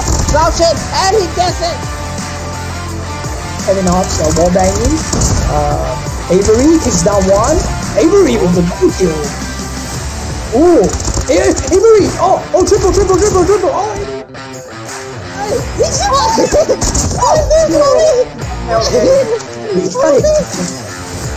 what was that? Right behind the bomb site. Can he spot him out? No, he cannot. Currently face to face with the sniper, and he takes him out with the jump shot.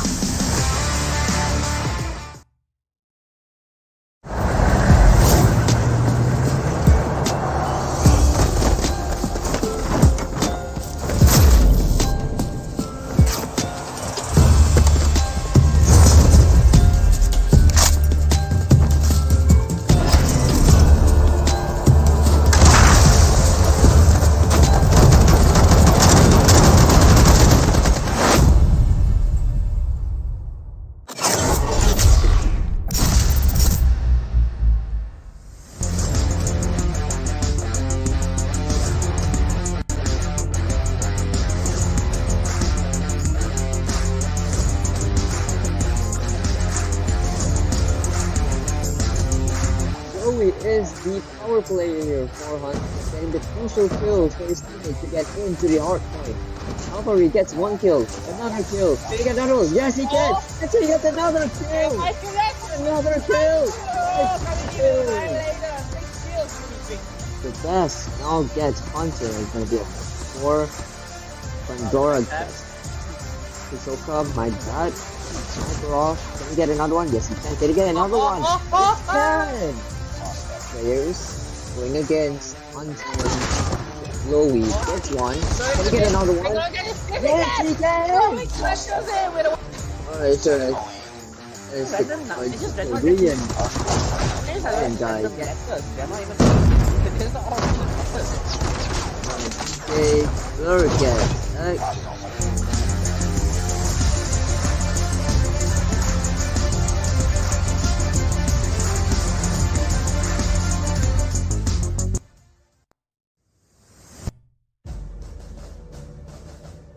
Okay, hello everybody, back to Supreme League Group Stage 3 Warfare Champions.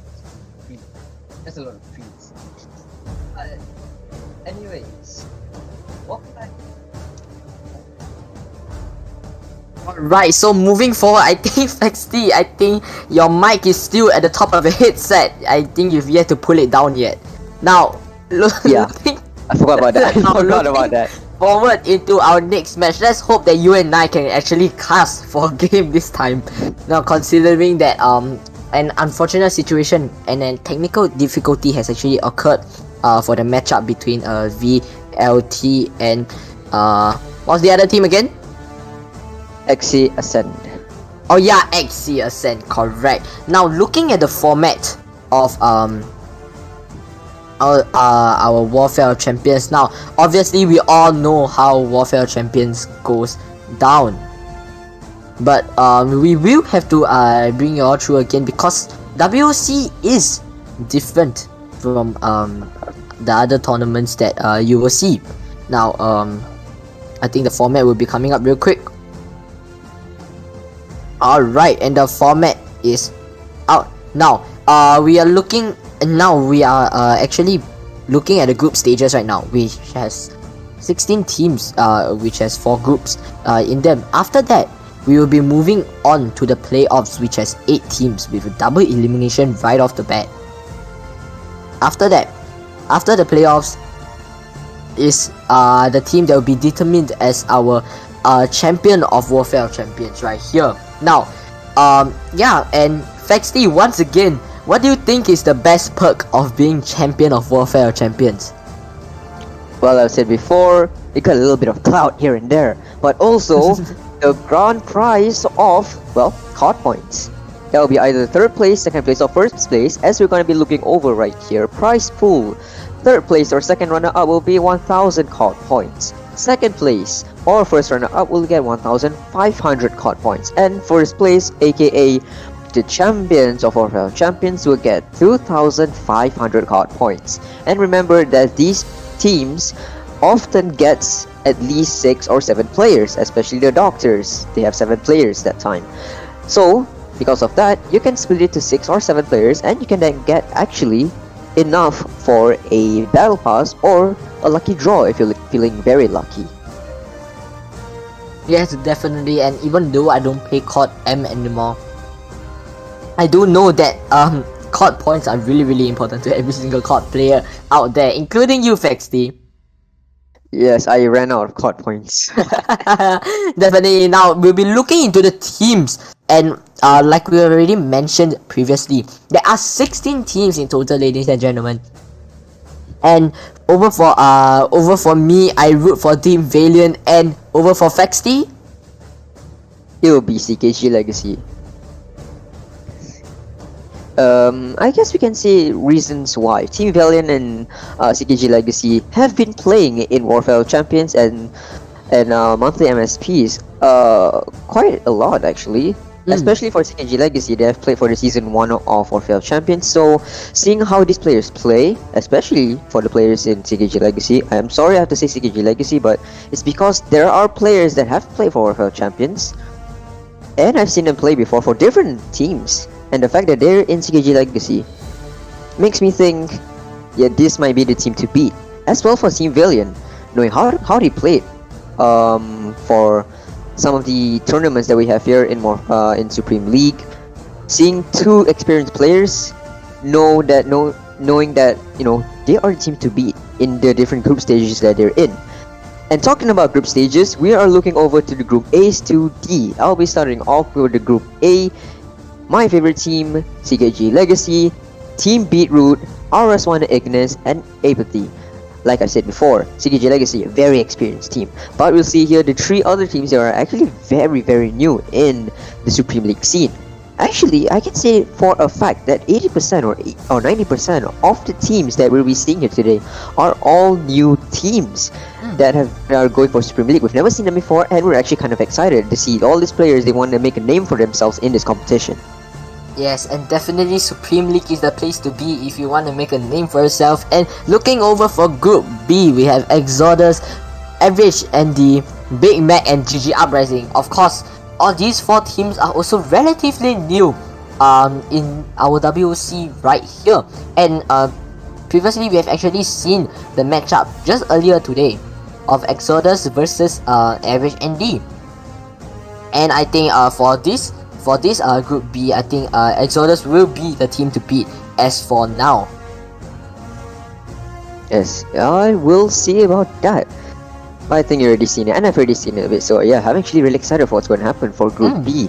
As we'll see already, Group C, well, you already know what it is. We have Milo Esports, we have SHUSHHH, we have Team Akado, and we have Radiant XY. Now, we're actually going to be looking over for the Milo Esports versus SHUSHHH. You can vote for your teams right now. I already know who I'm going to vote, but I'm not going to tell anyone here. Team Akado and Radiant XY. I've seen these teams all already, and I can say with a fact that SHUSHHH is actually the team to beat. Knowing how well they played for the Saturday and Sunday playoffs or Sunday's group stages plays, I'm actually really excited for what's going to happen for Milo Esports and SHUSHHH right here. Definitely, I think these two teams both have an amazing amount of potential within them. And yeah, and moving forward to Group D, where my favorite team is at, we'll have XC Ascent, VTL, Team Valiant, and XV Legion. Now Team Valiant over here will be the team to beat over, for my opinion. Team Valiant is the powerhouse for this group. Team Valiant I believe that they have what it takes. We have actually all seen Team Valiant's gameplay right here. Players amazing, aim spot on, positioning always there, communications always there as well. I think yeah, they are the team to beat. And we could have seen the amazing matchup between XCSN and VTL, but of course, because of technical difficulties and a lot of issues on VTL's side, we are not going to be able to see that matchup, and that means an automatic win for XCSN. And for our fourth and final matchup here will be Milo Esports versus SHUSHHH, as I said previously. For our off-stream, it will be Exodus versus GG Uprising, Team Beetroot, and AEIPATHY. They actually are happening right now, so you can actually vote for whatever teams you want them to win. Like for example, I think Exodus could win this for this off-stream. For what about you, Thanos? I think judging from what I've seen for the first match where Exodus versus Average ND, I think Exodus has a really high chance of winning, especially when I have not seen how GG Uprising has been playing. I think so far, I think Exodus is a really strong team with a lot of potential. Their position is spot on, such that the players' LOS are all covered by each other. I think this is very beneficial for over the side of Exodus, and we will see. Yeah, well, I think it will be an interesting matchup. And looking at the maps and modes right now, we have Milo Esports versus SHUSHHH right now. Milo Esports actually has the first pick, and all the point and the bans and everything. So we will see what is the first map that will be banned. Takeoff. Oh, Takeoff is being taken out for For the first time, actually, if I can remember, it's actually the first time we've seen Takeoff actually getting taken out of the maps and modes here. That's actually from Milo Esports side. So what's going to happen? What is SHUSHHH going to retaliate with? And that is going to be Hacienda. So Hacienda, like what Gator said, is a 5-lane map. It's a very, very big map. So I guess that is the reason why they wanted to ban it out, because, well, it's a relatively new map into the maps and modes, map picks, I mean, and it's just a very difficult map to like master in. I'm speaking from experience because I have played it and it's very difficult, whether it's going to be S&D, domination, or hardpoint. But in this case, it's not domination, it's control. So I guess it's a good ban out here, but I'm actually very excited for what's going to happen. Once they don't, I just hope Hacienda wouldn't be picked off again, because I actually want to see any gameplays that happens in there. As they're speaking true right now, Sparrow is actually getting banned. What are your thoughts on this? I personally, I feel that the Sparrow really does have a large impact on respawn modes such as hardpoint, definitely, and the fact that it's banned now, that means there are limited amounts of operator skills that can be used in our respawn modes such as control and hardpoint, and definitely I was about to say that we maybe could see some Purifier play, but no, SHUSHHH is actually just gonna ban Purifier just like that, because we all know that the Purifier is really, really broken. Now, I think with these two bans, what do you think would be the most commonly used operator skill here, Vexty? Well, it's obviously going to be the Death Machine, and actually, since we've seen Equalizer getting banned last time out, I think it might be a good chance to see the Equalizer play here, or we could just see the Death Machine and the Gravity Vortex gun.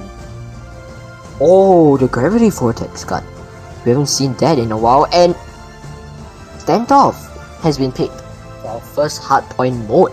Now, it's a classic Standoff hardpoint. Many of the teams have actually selected this combination of maps and modes right here. Standoff, hardpoint, players know where they're supposed to go, and they know what they are doing. It's a very common thing that's been happening all over. And now, but I'm excited to see what's the Search and Destroy map. Yes, but before we go over that, I actually am saying that from experience, me and Gator really dislike casting for this map and mode. Knowing that this has been a trend since the first ever Warfare Champions, where basically every teams in every group stage or players, they always pick Standoff hardpoint. Because of that, actually, I used to not really know all of the map, I'm gonna say the map callouts, and because they have picked up so many times, I actually do know the map callouts for Standoff now, and I'm using it to my advantage. As we looking over there, it's Raid, Search and Destroy. Raid, Search and Destroy. Yeah, I actually am looking forward for Raid, Search and Destroy, because this, like I've said, a very common map, even for the or even for Warfare Champions. A lot of teams have picked up for this, but this is the only map that I am actually excited to cast for, and to look at how these players actually play.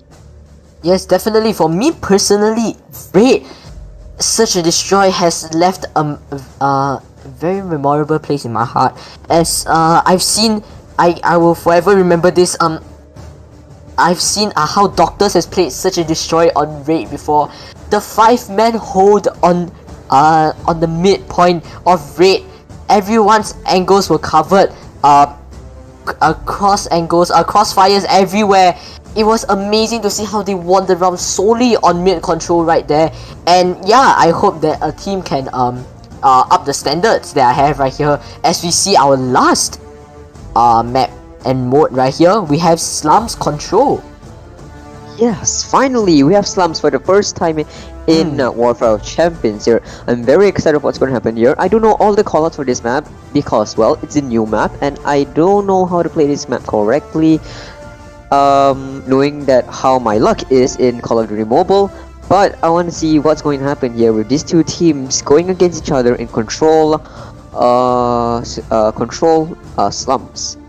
And like we've said before, I've said before together with Gator and with you, the fact that control is just a mix between search and destroy, hardpoint, and domination. If you still have no clue what control is, I'll picture this. You are going into a point, and that is going to be the domination side because that's A and B. And you have to stay there for a specific amount of time. That is hardpoint. And you have a limited amount of lives, and that is S&D. And that's why we have picked control to be, well, in Warfare of Champions. And I'm really excited for that. Especially if it's of slums. Yes, yeah, I was just about to re-emphasize that as well. I think a new game mode is already enough hype, but a new map together with a new game mode is even better, definitely. As for us to gain as much experience and to see how different gameplay will occur on this map as we start off with hardpoint standoff. Now, if we look here, it seems that many executes are going on right now. Milo is trying to go in as well, but it seems that they lose the first blood right here. SHUSHHH is just doing good work against Milo right here. They are covering angles which should be held, don't you think, Fexty?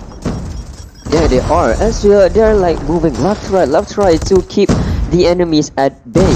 But already we're seeing here Zero's just got killed already. Cheeky trying to get a kill. No, he does not, as Levi gets him with the banana blaster, we call it here in Warfare of Champions. Trying to get one kill, doesn't get it, gets body slammed by Skirt, but gets eliminated already by Anki with the CBR4.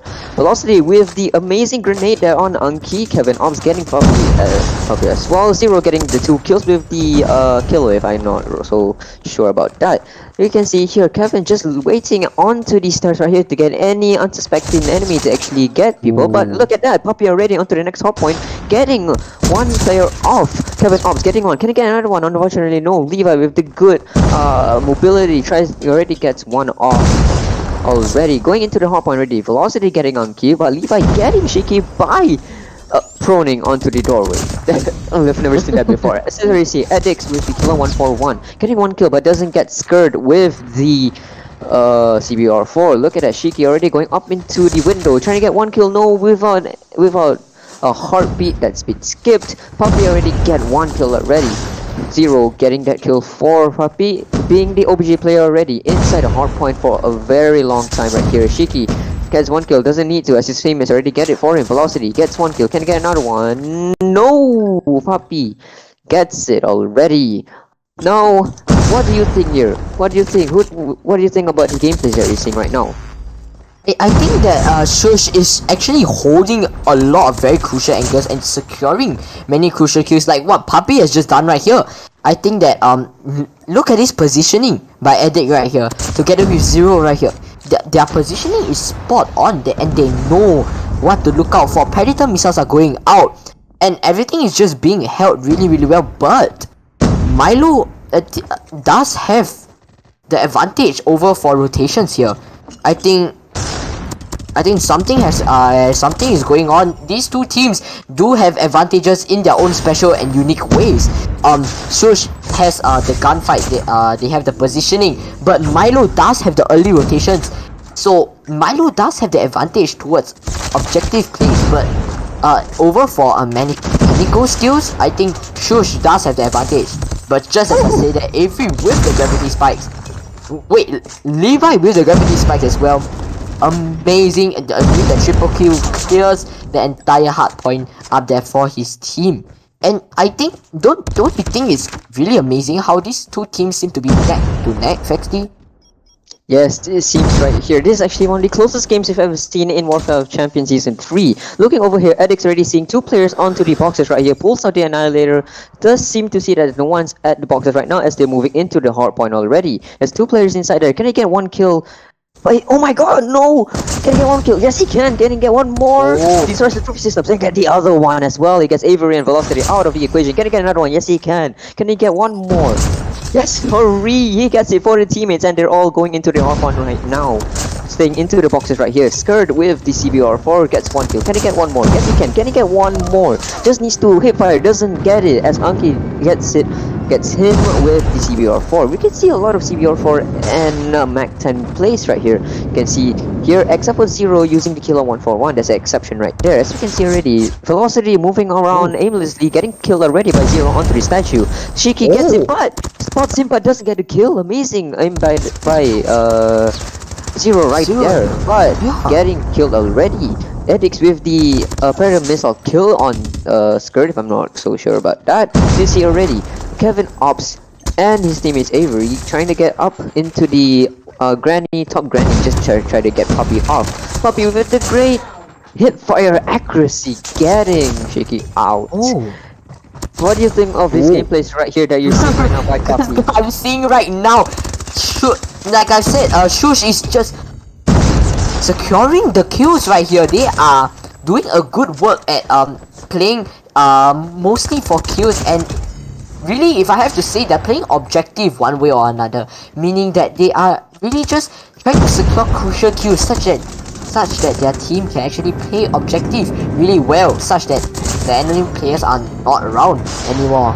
Now, if we seeing Puppy right here, he's been holding house and hotel for way too long. Now he has been shut down by Avery. But Shiki with the Annihilator doesn't seem to get as many picks as you would expect. Levi managing to get 17 kills to his name, which is decent to say the least. Now, it seems that Shiki is here trying his best to catch some scrap points as his team will start to slowly rotate across, but it seems that Milo does have the later rotation as compared to SHUSHHH for this hard point, and they have to find a way to break through this circle of defense that SHUSHHH is portraying. Now, Puppy with the triple kill, with the 4 kills, with the Annihilator, 5 kills to his name with the Annihilator. Can he break the record for the number of kills with Annihilator? He whiffs the last bullet. That is the end of his streak. We thought we would see a Alpha wannabe frag out even more than Alpha, but unfortunately he gets the same kills, and it's really crucial that he's securing those 5 kills right there. Don't you think? As you can see, is Velocity using the SKS. That's actually a very difficult gun to use for angles right there. But if he's using it, that means he knows how to use it in this competition right here. Skirt already gets 1 kill of 20 kills to his name. That's actually really decent. Going into the hard point here for scrap points. Puppy with the Predator missile, doesn't seem we can see what's going on here, but he gets 1 kill off of Kevin Ops. So Anki here going into the hard point, only 13 kills to his name, but he's getting the crucial points already. Puppy with 1 kill. Can he get 1 more? Just nearly gets boxed. Nearly get boxing gloved by Kevin Ops, but gets it immediately. But Skirt gets Puppy within a second. See, so Skirt just getting 1 kill. And he just misses the gravity vortex gun. Going into the bottom of the hard point. Tries to hit fire his way through, but Levi gets him with the Mac 10 banana blaster. His teammates getting for it.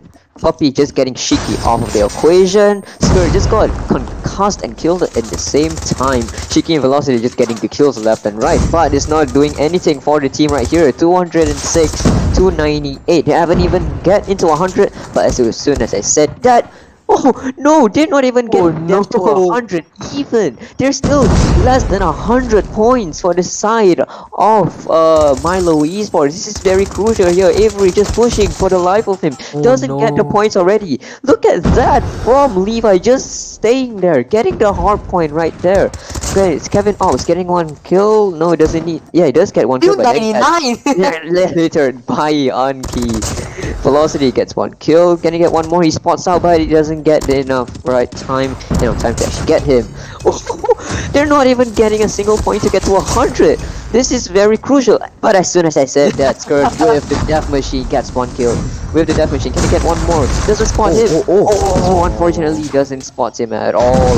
You just realized that Levi is actually using a gravity spike to actually get people off. That's actually really crucial once where there's people inside the hard point, don't you think?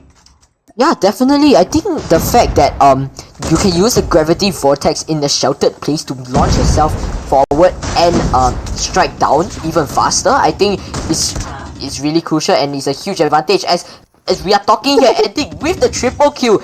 Amazing positioning by him and Puppy right here. Avi trying to go in, but doesn't realize what he's up against as the match ends 112 to 250. So unfortunately my camera did turn off there. I don't know what happened there, but you know, sometimes you just gotta adjust it back. But anyways, that was one close match. Not really close, but we can say in terms of kills and a lot of action, I can say it's pretty close.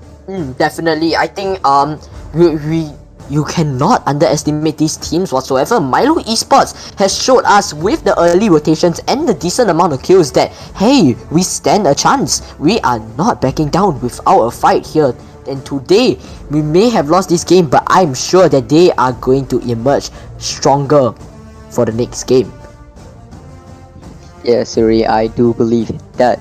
Knowing that you can take your L's that you have as a learning curve. Like what? Well, a lot of people say, especially, you know, this one YouTuber named Iferk. He says the only L he's taken is learning, and that's what you should be doing whenever you lose these kinds of games. You can learn from your mistakes, knowing that, okay, so our rotation is not the best, our gunfights is not the best. How about we improve on that, and we can do better in S&D and control.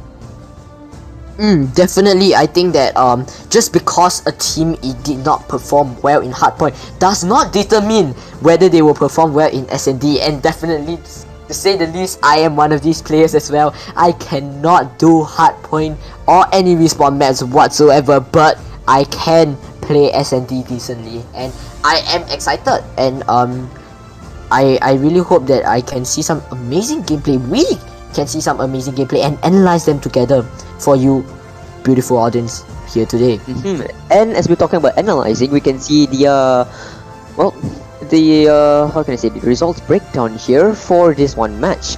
112 to 250, giving that win to the to SHUSHHH. As you can see already here, Milo Esports not really doing best in their gunfights, but as you can see here, velocity 28 seconds into the hard point, 23 kills and 21 deaths and 6 assists. Skurd right here getting 34 seconds into a hard point, 33 seconds, 27 deaths.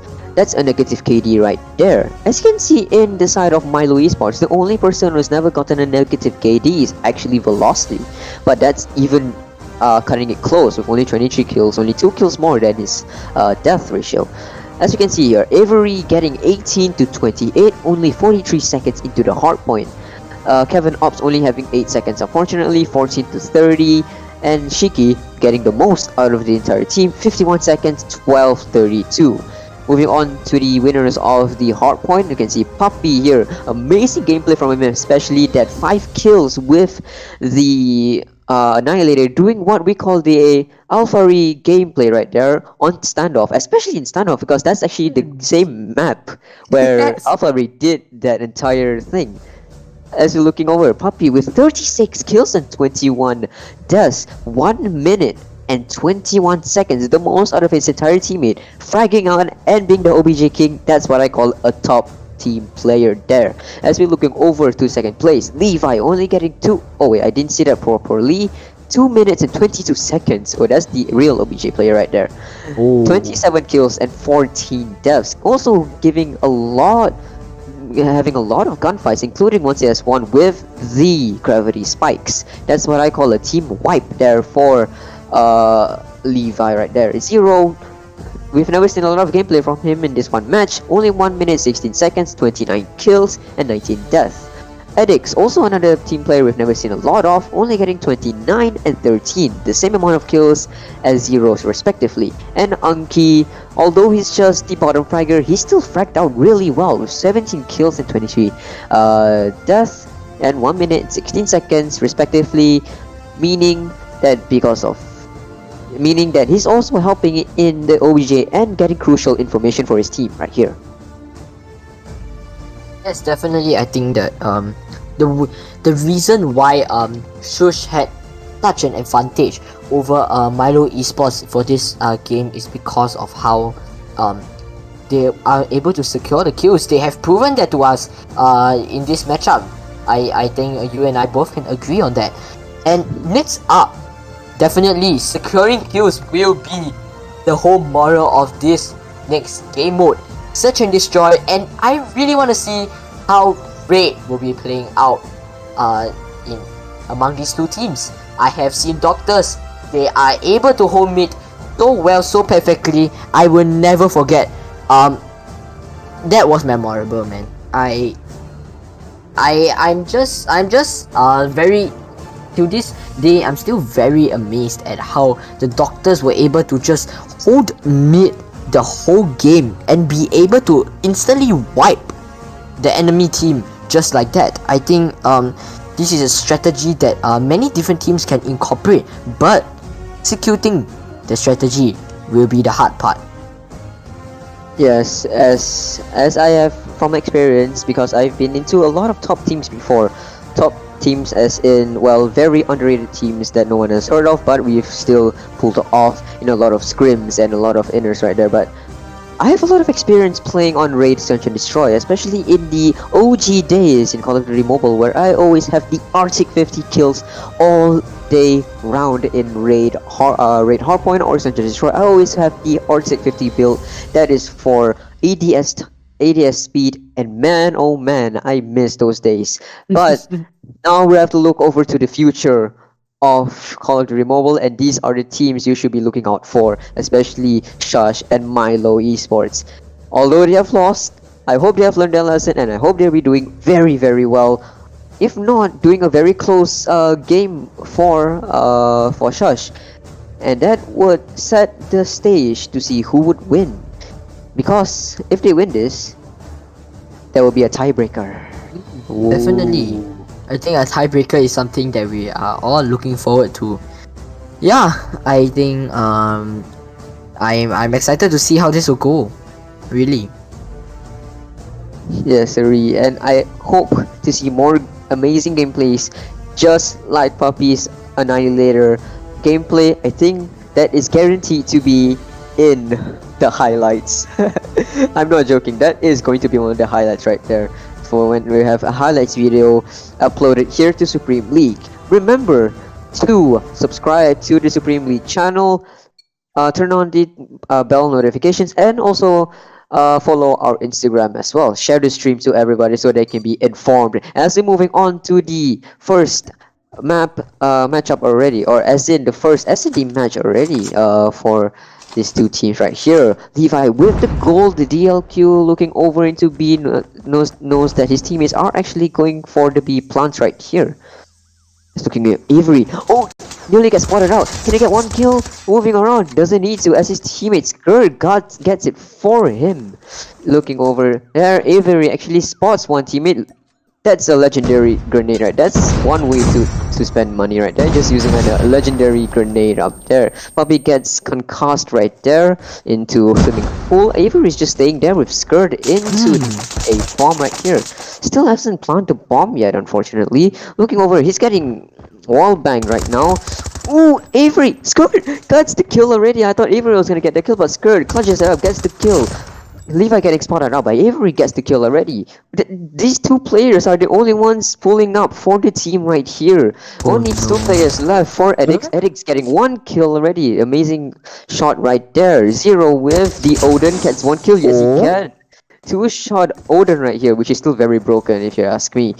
But as looking over, Zero gets one kill. Can he get one more? Levi is just staying by kitchen, knowing that there's gonna be someone going from mid. Oh, he's entering. What a bad timing! What a bad timing there for Avery. Pulls out the boxing gloves and going out. Can he clutch this? Can Edix and Zero clutch this up for the team to bring it into the first points in favor of SHUSHHH? Unfortunately, no. Zero getting one kill? No, he doesn't get a kill.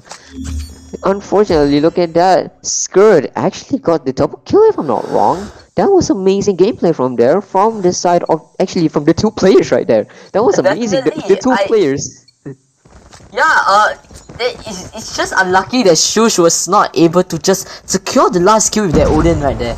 But I think that was amazing. That was an amazing first round right there. As we're looking over here, they are not entering as fast as their bomb is playing towards mid. Now SHUSHHH is just spotting enemies and giving information out to the whole team, saying, hey, there are some players in A. Maybe A might not be the best pick, but no! SHUSHHH annihilating 3 of Milo Esports members. Complete annihilations, forcing the last 2 players to force back into spawn. The second last player gets downed, but Kevin Ops is definitely there for the trade, but Levi is there to secure the kill, bringing the score to 1-1. Amazing execute for the entry right there. And that was an example of communication right there. That was really good there from the side of SHUSHHH right there. Communication is key whenever you're playing very slow game modes like Search and Destroy, where you need to be patient with every kills you get. Especially looking over there, Levi not really getting very patient there. Zero getting 1 kill with the Odin right there. Moves over, sees that someone's into the bomb. Levi gets the snipe kill on Skurd. Avery, the only one left in the B bomb vicinity. His teammates also going into the B bomb to help them. Good aim by Avery to get Edix off the drop shot, but doing the same thing as I forgot his name already, but doing the same thing, but doesn't mean he's gonna do well, as he just got taken out already. Velocity being the only player left gets backstabbed by Puppy, bringing this to a win for SHUSHHH. Now, I think that we can all say, at the very least, that SHUSHHH, the players of SHUSHHH, their positioning is spot on. I think that it's very hard for the players of Milo Esports to be able to pick the members of SHUSHHH off, as they are so concerned about each other's exposed LOS right here. As we are looking at this, it's a 3-man push up onto the power position right there. Puppy is securing the kill. It's just amazing to see how they are all executing.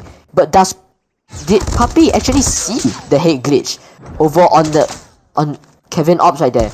But Puppy gets picked off by Avery through mid. Eddic gets the trade. Now Eddic is checking for the head glitch, but Velocity picks Eddic off first. Now Velocity spots 2 inside, still peeking and still trying to get a pick off as he's waiting for Kevin Ops to regen his health. Now he's still there, tries to get a kill, but not really there. The jump shot just a bit short of the player's head right there. The Velocity repositioning misses the shot. Players are picking off. Velocity being the last man standing right here gets the kill on Levi. Double kill right there. Now he has no idea where the last player is. He does know that he has no time for the bomb. Velocity gets picked off, bringing the score to 1-3. Yes. Unfortunately, it looks like Milo Esports needs to get their communications out right, knowing that they are playing relatively well in terms of getting people off of the objectives, but they're not getting the crucial kills to get people away as soon as possible. Let's looking over here, they just smoked bomb everywhere on the A bomb right here. Anki just pushing all over into A bomb. Spots out, he just tried to wallbang with the CBR4. That is not, you're not able to do that unless you're using FMJ, if I'm not wrong, that's what you call it. Anki goes into A bomb right here. Snipes coming in from Levi, planting the bomb right now. Avery actually pushes, rotating around to get people out of the A bomb. That's actually really smart move right there, but I don't think that's gonna happen if his teammates are getting killed left and right. Same like that already. Zero getting 1 kill, can get 1 more. No, Velocity with the amazing pistol kill gets the, I want to see the full animation for that. I want to see the full animation for the reload right there. Speaking of which, Velocity just picks up the Zero's Odin, tries to get 1 kill. No, Anki gets the kill with the CBR4, bringing this to 1-4, winning in favor of SHUSHHH. Now, I have to state again that the players over on SHUSHHH, their positioning is spot on. They are able to secure the kills right here. I think I am very impressed by what SHUSHHH is doing right now. The kills, the positioning, they are securing what needs to be secured, ladies and gentlemen. Eddic with the pick off of amazing. Absolutely amazing. That positioning is spot on. Velocity trying for the jump scope again. Gets Puppy. Puppy walking into his crosshair, in fact. Now, notices that the bomb is planted, but no one is actually on the bomb site itself. Now, Velocity is making sure that no one's coming from flank, but as we say that, Milo just gets a kill. Now, Levi is stuck in that position right there. And Addict picks out but realizes it is a mistake. Levi manages to get the Velocity out. Levi gets picked off and traded by Kevin. Kevin with the jump shots from the CBR4 notices that he has to defuse the bomb, but it is all too late, ladies and gentlemen. Bringing the score to 1-5 in favor of SHUSHHH. They are playing time so very well when they were on attacking. Now they are on defending. I actually do agree with you on that. They're actually playing time very perfectly. The fact that they can have enough time to get the kills and to plant the bomb. And I really like to see this kind of gameplays in the future matchups for OFFSTREAM champions. But we're gonna be talking about this right now. They're actually into kitchen right now for both Levi and Addicts. Addicts just putting the trophy system correctly so that nobody can shoot it down. Anki moves over to mid. Sees that there's no one, shoots, reloads it back. Zero with the amazing looking Odin, the new, very expensive, very cool looking skin. Oh, Anki gets one kill. Knows there's gonna be one more player here. Pulls out the boxing gloves, hides on the corner. He doesn't spot there's one person just proning on the stairs. Moves over already. See Kevin Ops with the CBR4. Slowly gets up, tries to see there's no one right there. But can he notice? There's one player right there. Moves over, does get killed by Kevin. Anki right here. Anki gets gets Kevin Ops, which primarily gets the bomb in a very, very bad situation spot. Anki spots out the bomb and protects it for his life. But gets that's backed up by Milo getting the kill. Velocity also getting the sniper kill as well. Getting another one as well. Can he get one more with the DLQ Holidays? Spots out. Can he spots out one more?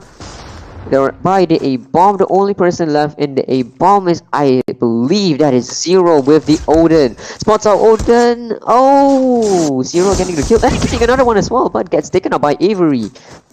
Knowing that he has the bomb right there, it's gonna be a 1v1 situation. What will it be? Will it be the Fennec versus the CBR4? That was a bad place. Bad place to put the bomb right there. That's a very bad place. I mean, it could be anywhere, in fact. It could be from top, it could be from swimming pool. So that's probably a bad situation where you have to plant the bomb and you're the last person alive.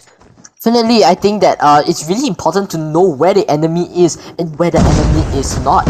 And that plan there was way too risky and the plan definitely backfired. Now, Puppy here defending, trying to defend the Fountain with his life. Kevin Ops gets Zero through the wall with that beautiful wallbang headshot. Now, with that player off the charts, now Avery is just trying to make sure that even if his teammate dies, he can get the trade off. Puppy gets a pick. Now the players over on Milo Esports are actually dropping off like flies, as Levi also gets a pick as well. Now Anki is trying to play mid as well. Velocity manages to get Levi. Somewhat gets a trade for his teammate over here. In a sense, a revenge. Now Puppy seems to be going through and clearing all of building, making use of the dead silence to make sure that no enemies can hear him. Avery, it seems that over on the team of Milo Esports, they're playing the more passive game. But this play is mostly because they do not know whether A site is clear or not. Now, Avery pushing up, but Eddie actually spots him, or is going to spot him. Avery swings out. Eddie spots him, gets the pre-fire, but not really sure whether he's out of the corner or not. Avery goes to kitchen, not clearing the grass. Anki just there, bush camping, gets a kill on Avery. Avery gets picked off. Now Velocity getting tagged as well from what seems to be spawn. Now Puppy picks Velocity off. Milo gets picked off by Addict as well. Now it seems that the bomb is getting defused, and that is it. 7, ladies and gentlemen, that is the end of the Search and Destroy game. Oh In no, favor of unfortunately my camera is not working as of now. I have no clue what's going on, but I'm talking, everyone can hear me, right? Yes, definitely. Okay, so unfortunately my camera is not working, so that means it's gonna be a single cluster you're gonna be seeing in front of you, but I am talking, so yeah, don't worry. I'll try to fix up what's going on with my camera. First is my Wi-Fi, and secondly is now my Wi-Fi, and also my lights. I think it's broken right now, but problems aside, what do you think of that matchup right there? That was a domination there from the side of SHUSHHH. What do you think about that? I've seen it from the start of the match. SHUSHHH, they are really, I think the best way to have a mindset towards playing Search and Destroy is that you must be confident with your kills. You cannot slide too early, neither can you enter the site too early without any information, because the moment you go in, you might be caught in a crossfire. As an experienced Search and Destroy player and an experienced Valorant player myself, I believe that you must have confidence in your own capabilities to be able to secure the kills, and always remember to check your corners and your bushes.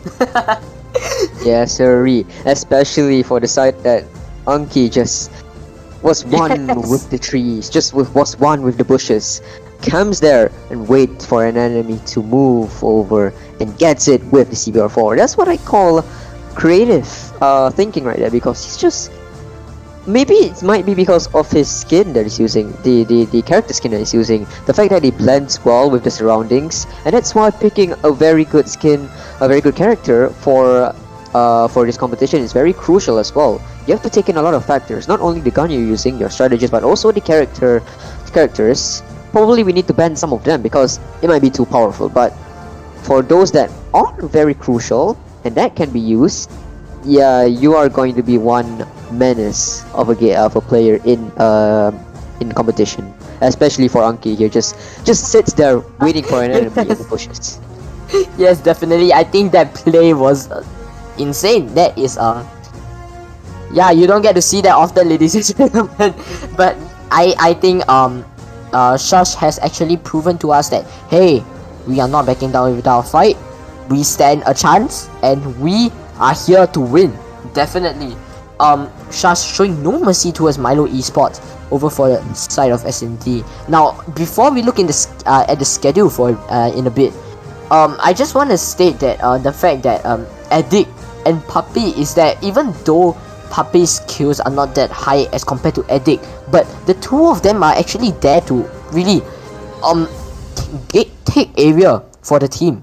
When the team has area and the team knows which parts of the map are cleared, they really are able to expand out their capabilities throughout the whole game, and I think that really helped SHUSHHH in winning the game right there. I think it's super important how that was being put out. I'm just super impressed by what SHUSHHH has just been doing here. If I say so myself, I think this is as good as how Doctors had played it back in the day. I'm really impressed.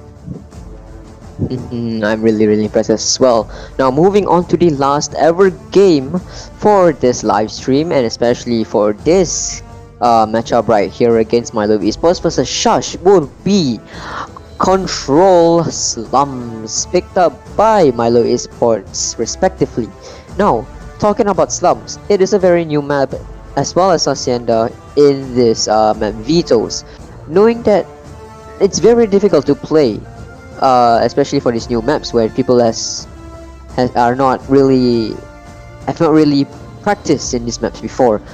So I'm actually really excited for what's going to happen, especially in Slums, because I actually have prior experience with this map, and it's actually quite easy to learn, but you can get killed from a lot of different places, especially in that first hard point, right smack into the middle of the map. But we're talking about Control here, and I do not know where the so-called hard points or where the how can I say, the objectives are. So as you can see already, looks over, it's not really in the middle. Moreover, as you can see, A is literally right at where they're spawning. For the side of SHUSHHH right there, and B is, well, it's literally in the middle right there. So either teams could take the beating right there on B, but for A, I think SHUSHHH has the advantage of just protecting that area. Yeah, I think I don't really know how these two teams are actually gonna use the terrain to their advantage right here. And we don't know if Slum actually opened from the map bans on purpose or not. Now Puppy sneaks through the smoke, but it seems that Milo Esports is getting the first blood right here. Now 3 kills down. I mean 3 lives down over for the side of SHUSHHH now. But the game's way too early to conclude. He will win. Now Edic manages to get picked off. Yeah, I have no idea how the teams are gonna play against this. It's mainly just camping, killing, and the score is actually really close to each other actually. Now Velocity gets picked off by Zero right there. Now Levi manages to get some picks off. Zero is there for the secure, but they're just trying to get the objectives now and just trying their best now. I think Levi spotted Avery through the smoke right there, but not really able to secure the kill for himself. Now Kevin Ops just trying to swing out, trying to get Puppy, manages to get Puppy, but doesn't really know what to do in this sticky situation right here. He has low health, he doesn't know where to go. Levi is here to stop the kill. He realizes there's one contesting, goes in, takes out the person that's contesting. Now Puppy seems to have a shotgun out with him. The lives are tied, 18 to 18. Now, Skewed is just stuck right here. He has to reposition. The whole team of SHUSHHH has to reposition and find a way through this this barrier right here. The barrier of defense that Milo Esports is actually portraying. Puppy manages to get one. Oh, Kevin Ops falling apart as well. What is going on, Vexty? Yeah, this is very crucial right here. They're not even getting into A at all. Not even getting close to A right now. Edix with just the 1 kill through the smoke getting scared out of the equation. Milo just going into the hardpoint, seeing... I'm sorry, I call it a hardpoint. I'll call it the objective now, right? As you can see here, Milo does spot Edic, nearly gets him out. Can see who will get the gameplay right, who will get the kills off right here. Edix with this spammable CBR4 gets the kill off here. Levi with the banana blaster gets no kills, still looking around. Unki gets scared out of the equation.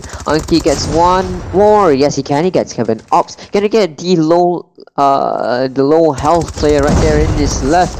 Oh, doesn't spot him, but he spots many different players out there. Avery with the gameplay doesn't seem to get Levi where he has the better mobility right there. Unki just spams out his CBR4, gets only 1 kill out of the 50 bullets he has right there. That is like me all the time. Looking over there, look at that. Milo Esports doesn't seem to get into the hardpoint as soon as possible, and that means there's going to be 1 point to decide on SHUSHHH. They all spawned in all the way at the end at the wrong timing, and at the, well, unfortunately because of that, they have lost the point against SHUSHHH. I think we will have to see how these teams, I mean how Milo Esports has to be able to come back from this. But seeing how they are positioning themselves for a pick on the objective, it does seem a bit difficult for it to happen. But looking right now, Uncle just going through with the grenade, spamming whatever he can. Milo holding a very crucial angle as to the entry point of the objective. I think, and he does have his gravity vortex really, in case he does ever need it. Now, spots unclear but doesn't manage to get the kill. What is going on? Puppy holding the entrance as well. SHUSHHH is just taking this objective for themselves right here. B is captured. Now they just have to stop Milo Esports from trying to do to pull off any kind of shenanigans right here. Annihilator comes out. Puppy gets a kill with his hunter killer drone, but gets picked off, and Unclear is getting some trades, but Velocity is getting a double kill. Skill has the death machine right here, ladies and gentlemen. He is here to stop anyone from entering right here. Milo Esports holding this down. trying their best. But As I said before, communication is very in key. As Milo gets 2 kills with the gravity vortex gun, he used it to his advantage right there. As I said before, communication is very key in these types of games. Because you need to know where people are, where are they gonna be coming at, and you know what are they gonna do. As you see already, they're moving on into the backside of this whole objective right here. Poppy gets the kill. No, it doesn't. Gets the kill already. Alex gets 1 kill. Poppy also gets killed off. You can see here, Kevin Ops with the Annihilator gets 1 kill. Can I get 1 more? Yes, he can, before even aiming down the sides. That is very amazing right there, as you can see here. Now they're spawning at the other side of the map already. Kevin Ops wastes the Annihilator without any more to use. Gets hit markered by one of the enemies right here. If he could have gotten that kill, he could get the other one and just swipes his phone aggressively and gets the other kill. Unfortunately, that doesn't happen at all. Levi with the banana blaster gets 1 kill. Can he get 1 more? That's popping right in front of him. 2 seconds as he can. Tries to get a long shot, doesn't work because this gun is nerfed in middle and long ranges. Gets killed off already by Milo Velocity. As he's looking over, Milo is still into the objective with Skirt, still waiting for any enemy, still waiting for the SHUSHHH players to actually come in right now. Velocity getting 1 kill out of Poppy. Can Anki do whatever he could to get into the hardpoint like his life depends on it? With only 34 seconds left, but only 7 lives left for this side of Milo Esports. Look at that. 7 to 7, 7 to 6 already. 25 seconds left, 5 lives left for Milo Esports. They have to play their lives correctly. 4 lives left. Poppy getting Avery. Levi getting Milo, but Velocity and Kevin Ops gets the 2 lives back. Now it's 5 against 1. This might be a GG for SHUSHHH right here, as he just slides in and gets the last kill. yes, definitely now the score is 2-0. Then this is match point, ladies and gentlemen. This can be the one that determines whether SHUSHHH will go home and with yet another donut. With yet another donut, ladies and gentlemen. Now Anki going in with the nade with a KRM this time, holding out the KRM. Oh, beautiful diamond skin. Spots a player, but does not get a kill. Actually, in fact, Poppy was the one that was behind him to secure the kill for him. But SHUSHHH right now is getting all the crucial kills, every single crucial kill that they need off of Milo Esports. Milo Esports players flying off and dropping off like flies right here. Kevin Ops not really quite there as to securing that kill right there. Now 0 here with the Odin once again, just trying to hold as many positions as he can. Watches a util go through, but not really there and able to react to the player on the left at the correct time. Now Ending is actually securing 2 kills as well, with Anki here together against Kevin Ops, not really quite there, not landing his shots. Neither is Poppy landing the Annihilator shots. What has happened to the player of SHUSHHH right now? Player of SHUSHHH just died in that instance right there. Now Milo Esports is here on the B objective, just holding it down, trying their very best. And now Avery throws a nade, but the nade might just redirect back to him as his teammates are just falling apart. He was not able to secure the entrance because of that bad timing on the pull out of the nade. Look at the lives! Look at the lives! It's 3 lives! It's 3 lives! I didn't even notice! It's 3 lives right here over for the side of Milo Esports. 2 lives now! What is going on? Milo Esports is not going down without a fight. 1 life left! 1 life left! Is this the end? Yes, it is, ladies and gentlemen. 3-0 over for the side of SHUSHHH right here. Another donut serving right here, but Yes, that was an amazing gameplay right there. That was amazing gameplay by both teams for the last match right there. Especially for the last ever point right there. The last ever matchup right there, especially in the 2-0 right there. You can see just both teams just going out at it already, but unfortunately SHUSHHH did get the upper hand and gets the team players, gets Milo Esports out of the equation, getting all of their lives away in a matter of minutes. And that means, with a fact, that is a 3-0 win for the side of SHUSHHH. Another donut serving here for Supreme League. I'm guessing we should make a bakery in this case because we're having a lot of donuts right here. Supreme League Bakery. our logo shall change with a B on it as well. Definitely. But now looking at the results breakdown right here, as we can see, Zoro over for the side of SHUSHHH is securing many kills as well. 28-7 is his KD, together with Edic 24-9-6, Puppy 22-14-4, and Levi with 13-17-7. Now, although Levi seems to have died multiple times, but he's able to assist his teammates sufficiently, and the kills are definitely there as well. But over on the side of Milo Esports here, we have Kevin Ox with 19-13-23-7, and Velocity over here with 12-17-1. Now, the objectives of the two players in over on the side of Milo Esports were there, but not enough to just win them the game, unfortunately. But I hope that this is a learning opportunity here for the side of Milo Esports, knowing that they have played well but not well enough to get SHUSHHH off the throne for Group D right here, or is it Group C? I can't really remember correctly, but like I've said multiple times, the only else you must take whenever you lose is, well, learning. And you must learn from your mistakes, knowing that, oh, I've played well but not well enough. How can I improve on myself? And that is the way you can win in any competitions you do. Whether it could be a ranked match, whether it could be a small scrim, or even in this case, in Supreme League Warfare of Champions or monthly MSP, or I'm sorry, I have to leak this, or the Rumble BR match that's coming in a few months' time. Make sure that, well, you are subscribed to the Supreme League YouTube channel. Press the ring notification bell so you can get notified of this of new uploads, especially for the highlights that's going to be happening in a few days after this live stream, and also for the new BR match that we're going to be doing in a few months, not now, as we're looking over into the schedule right now. Well, we have some news for the off-stream matchups from Exodus versus GG Uprising and Team Beetroot versus Apathy. Exodus winning 3-0 against GG Uprising. Team Beetroot losing, unfortunately, for Apathy. Like I've said before many times again, and I'm going to be saying it over and over again so until people can remember this, is that the only L's you should be taking is learning. You should also watch iFerg's videos.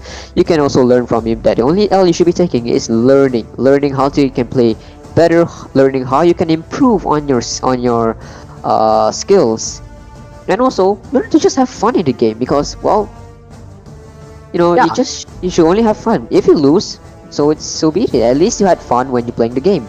Knowing that you can actually go better and better until you become Warfare of Champions champions. Definitely. I think even if you lose, I think you shouldn't think on the negative side and look at the bright side instead. I think you should be more positive about whatever happens, and even if you lose, have a good laugh and move on. Alright, looking at the standings here, would you like to explain it to us, Vexty? Yes, sirree. Standings right here. That means, yeah, I don't know how I can explain this, because I don't know if this is for the Group A or Group B or Group C or Group D, but as you can see here, Apathy. So this is Group A. Yeah, I can see it right here. I couldn't really see it because it's like far away from my phone. But anyways, Group A, Apathy taking the top stage against CKG Legacy. CKG Legacy actually lost one match. But look at that. Apathy actually doing the upset here for CKG Legacy, getting number 1 place. CKG Legacy getting only 5 wins and 1 loss. As you can see over here, RS1 IGNIS only getting 4 wins and 5 losses, and unfortunately, with a heavy heart, Team Beetroot is likely going to get taken out for playoffs here, only getting 9 losses and 0 wins. Moving on to Group B, how about you explain this one, Thanos? Definitely. Now, looking over at Group B right here, we have Exodus with 9 wins, surprisingly, being the first rank for Group B right here. Now, for over for the second team, we'll have Average and D coming in second with 6 wins and 3 losses. Now for third in Group B, we have Big Mac with 6 losses on the 6 matches they played, and GG Uprising together and having a 6 loss as well.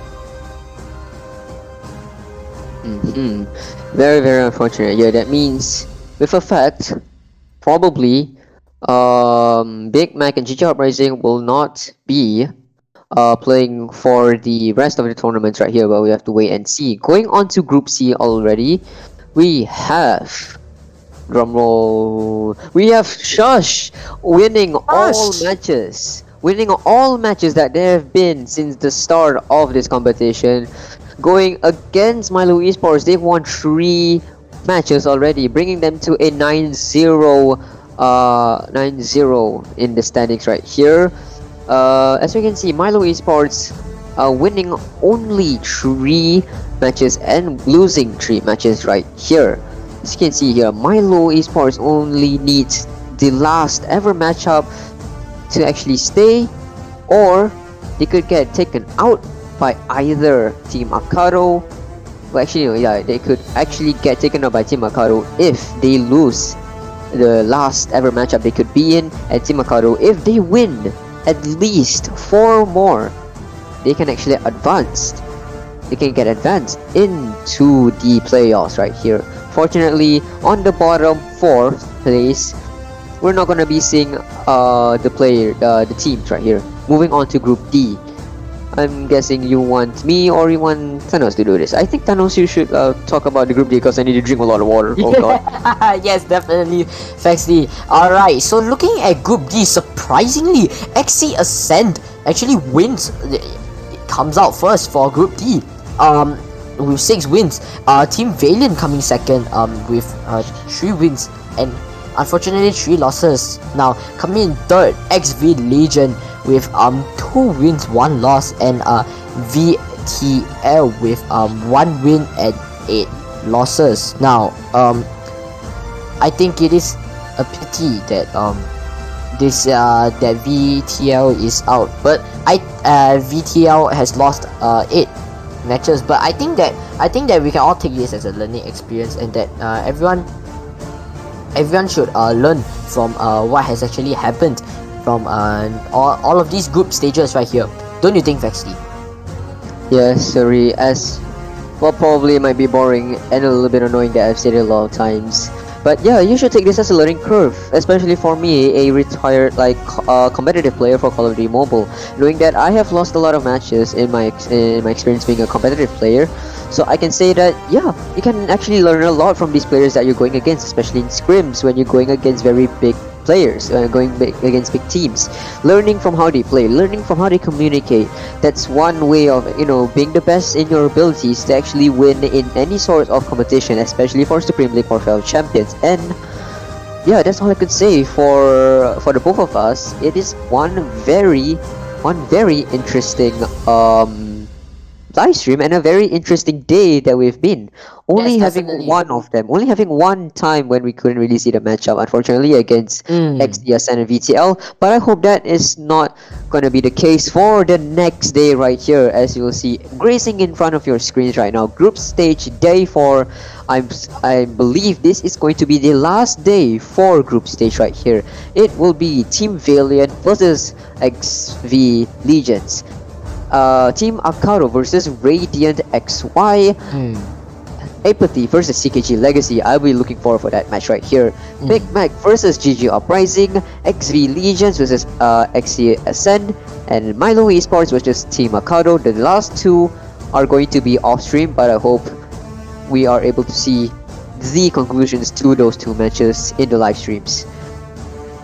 Definitely, I think that I'm very excited for Team Valiant versus XV Legion tomorrow, the first match for tomorrow's group stage. And yeah, I think I just want to thank all the Supreme League crew that has actually worked very, very hard for today's stream. And yeah, I hope everyone has a good and great rest after today's hard work. And yeah, we will be back tomorrow again with more group stage games. And yeah, we hope to be seeing you there.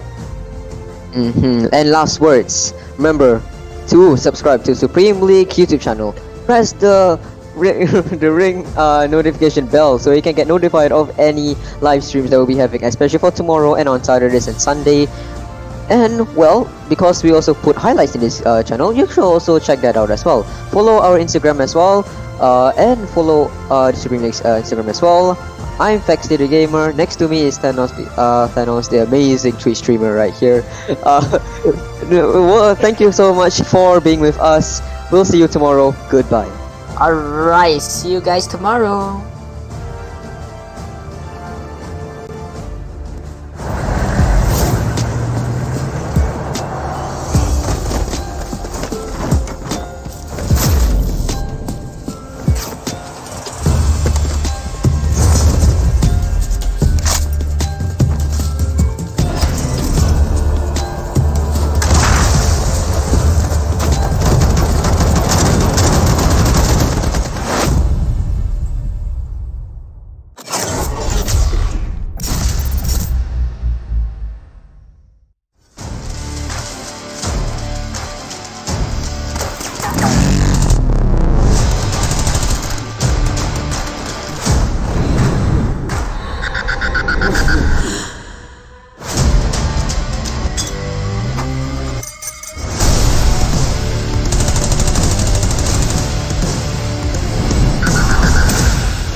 Coming in, Shush!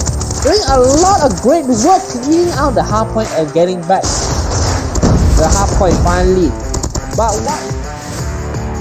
Trying to win back the points 165 to 150 again, like what I said just now. Levi, what the hell was that? Match stat at Novio for 3 seconds, then started speaking. But against Legacy, what did he do? He just wasted bullets on a wall. Levi coming in. Himself do a 1v2. Novio on his right. Can he from this? They were talking out with the Odin. And he wins it. Milo also has 8 lives left. They need to preserve their lives, these two teams. As random, here's one kill. There's another one. Oh my man. Change from event. PTR finally losing all their lives from Kazu. So, oh my. Coming in. But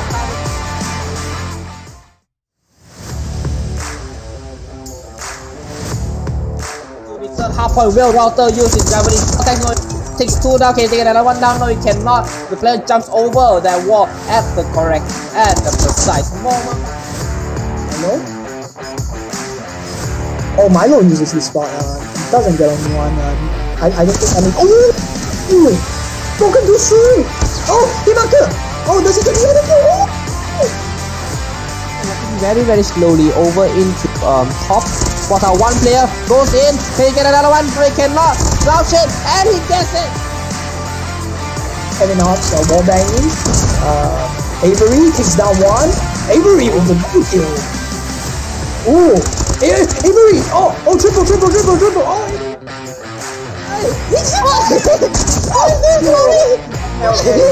he's What was that? Right behind the bomb site. Can he spot him out? No, he cannot. Currently face to face with the sniper, and he takes him out with the jump shot.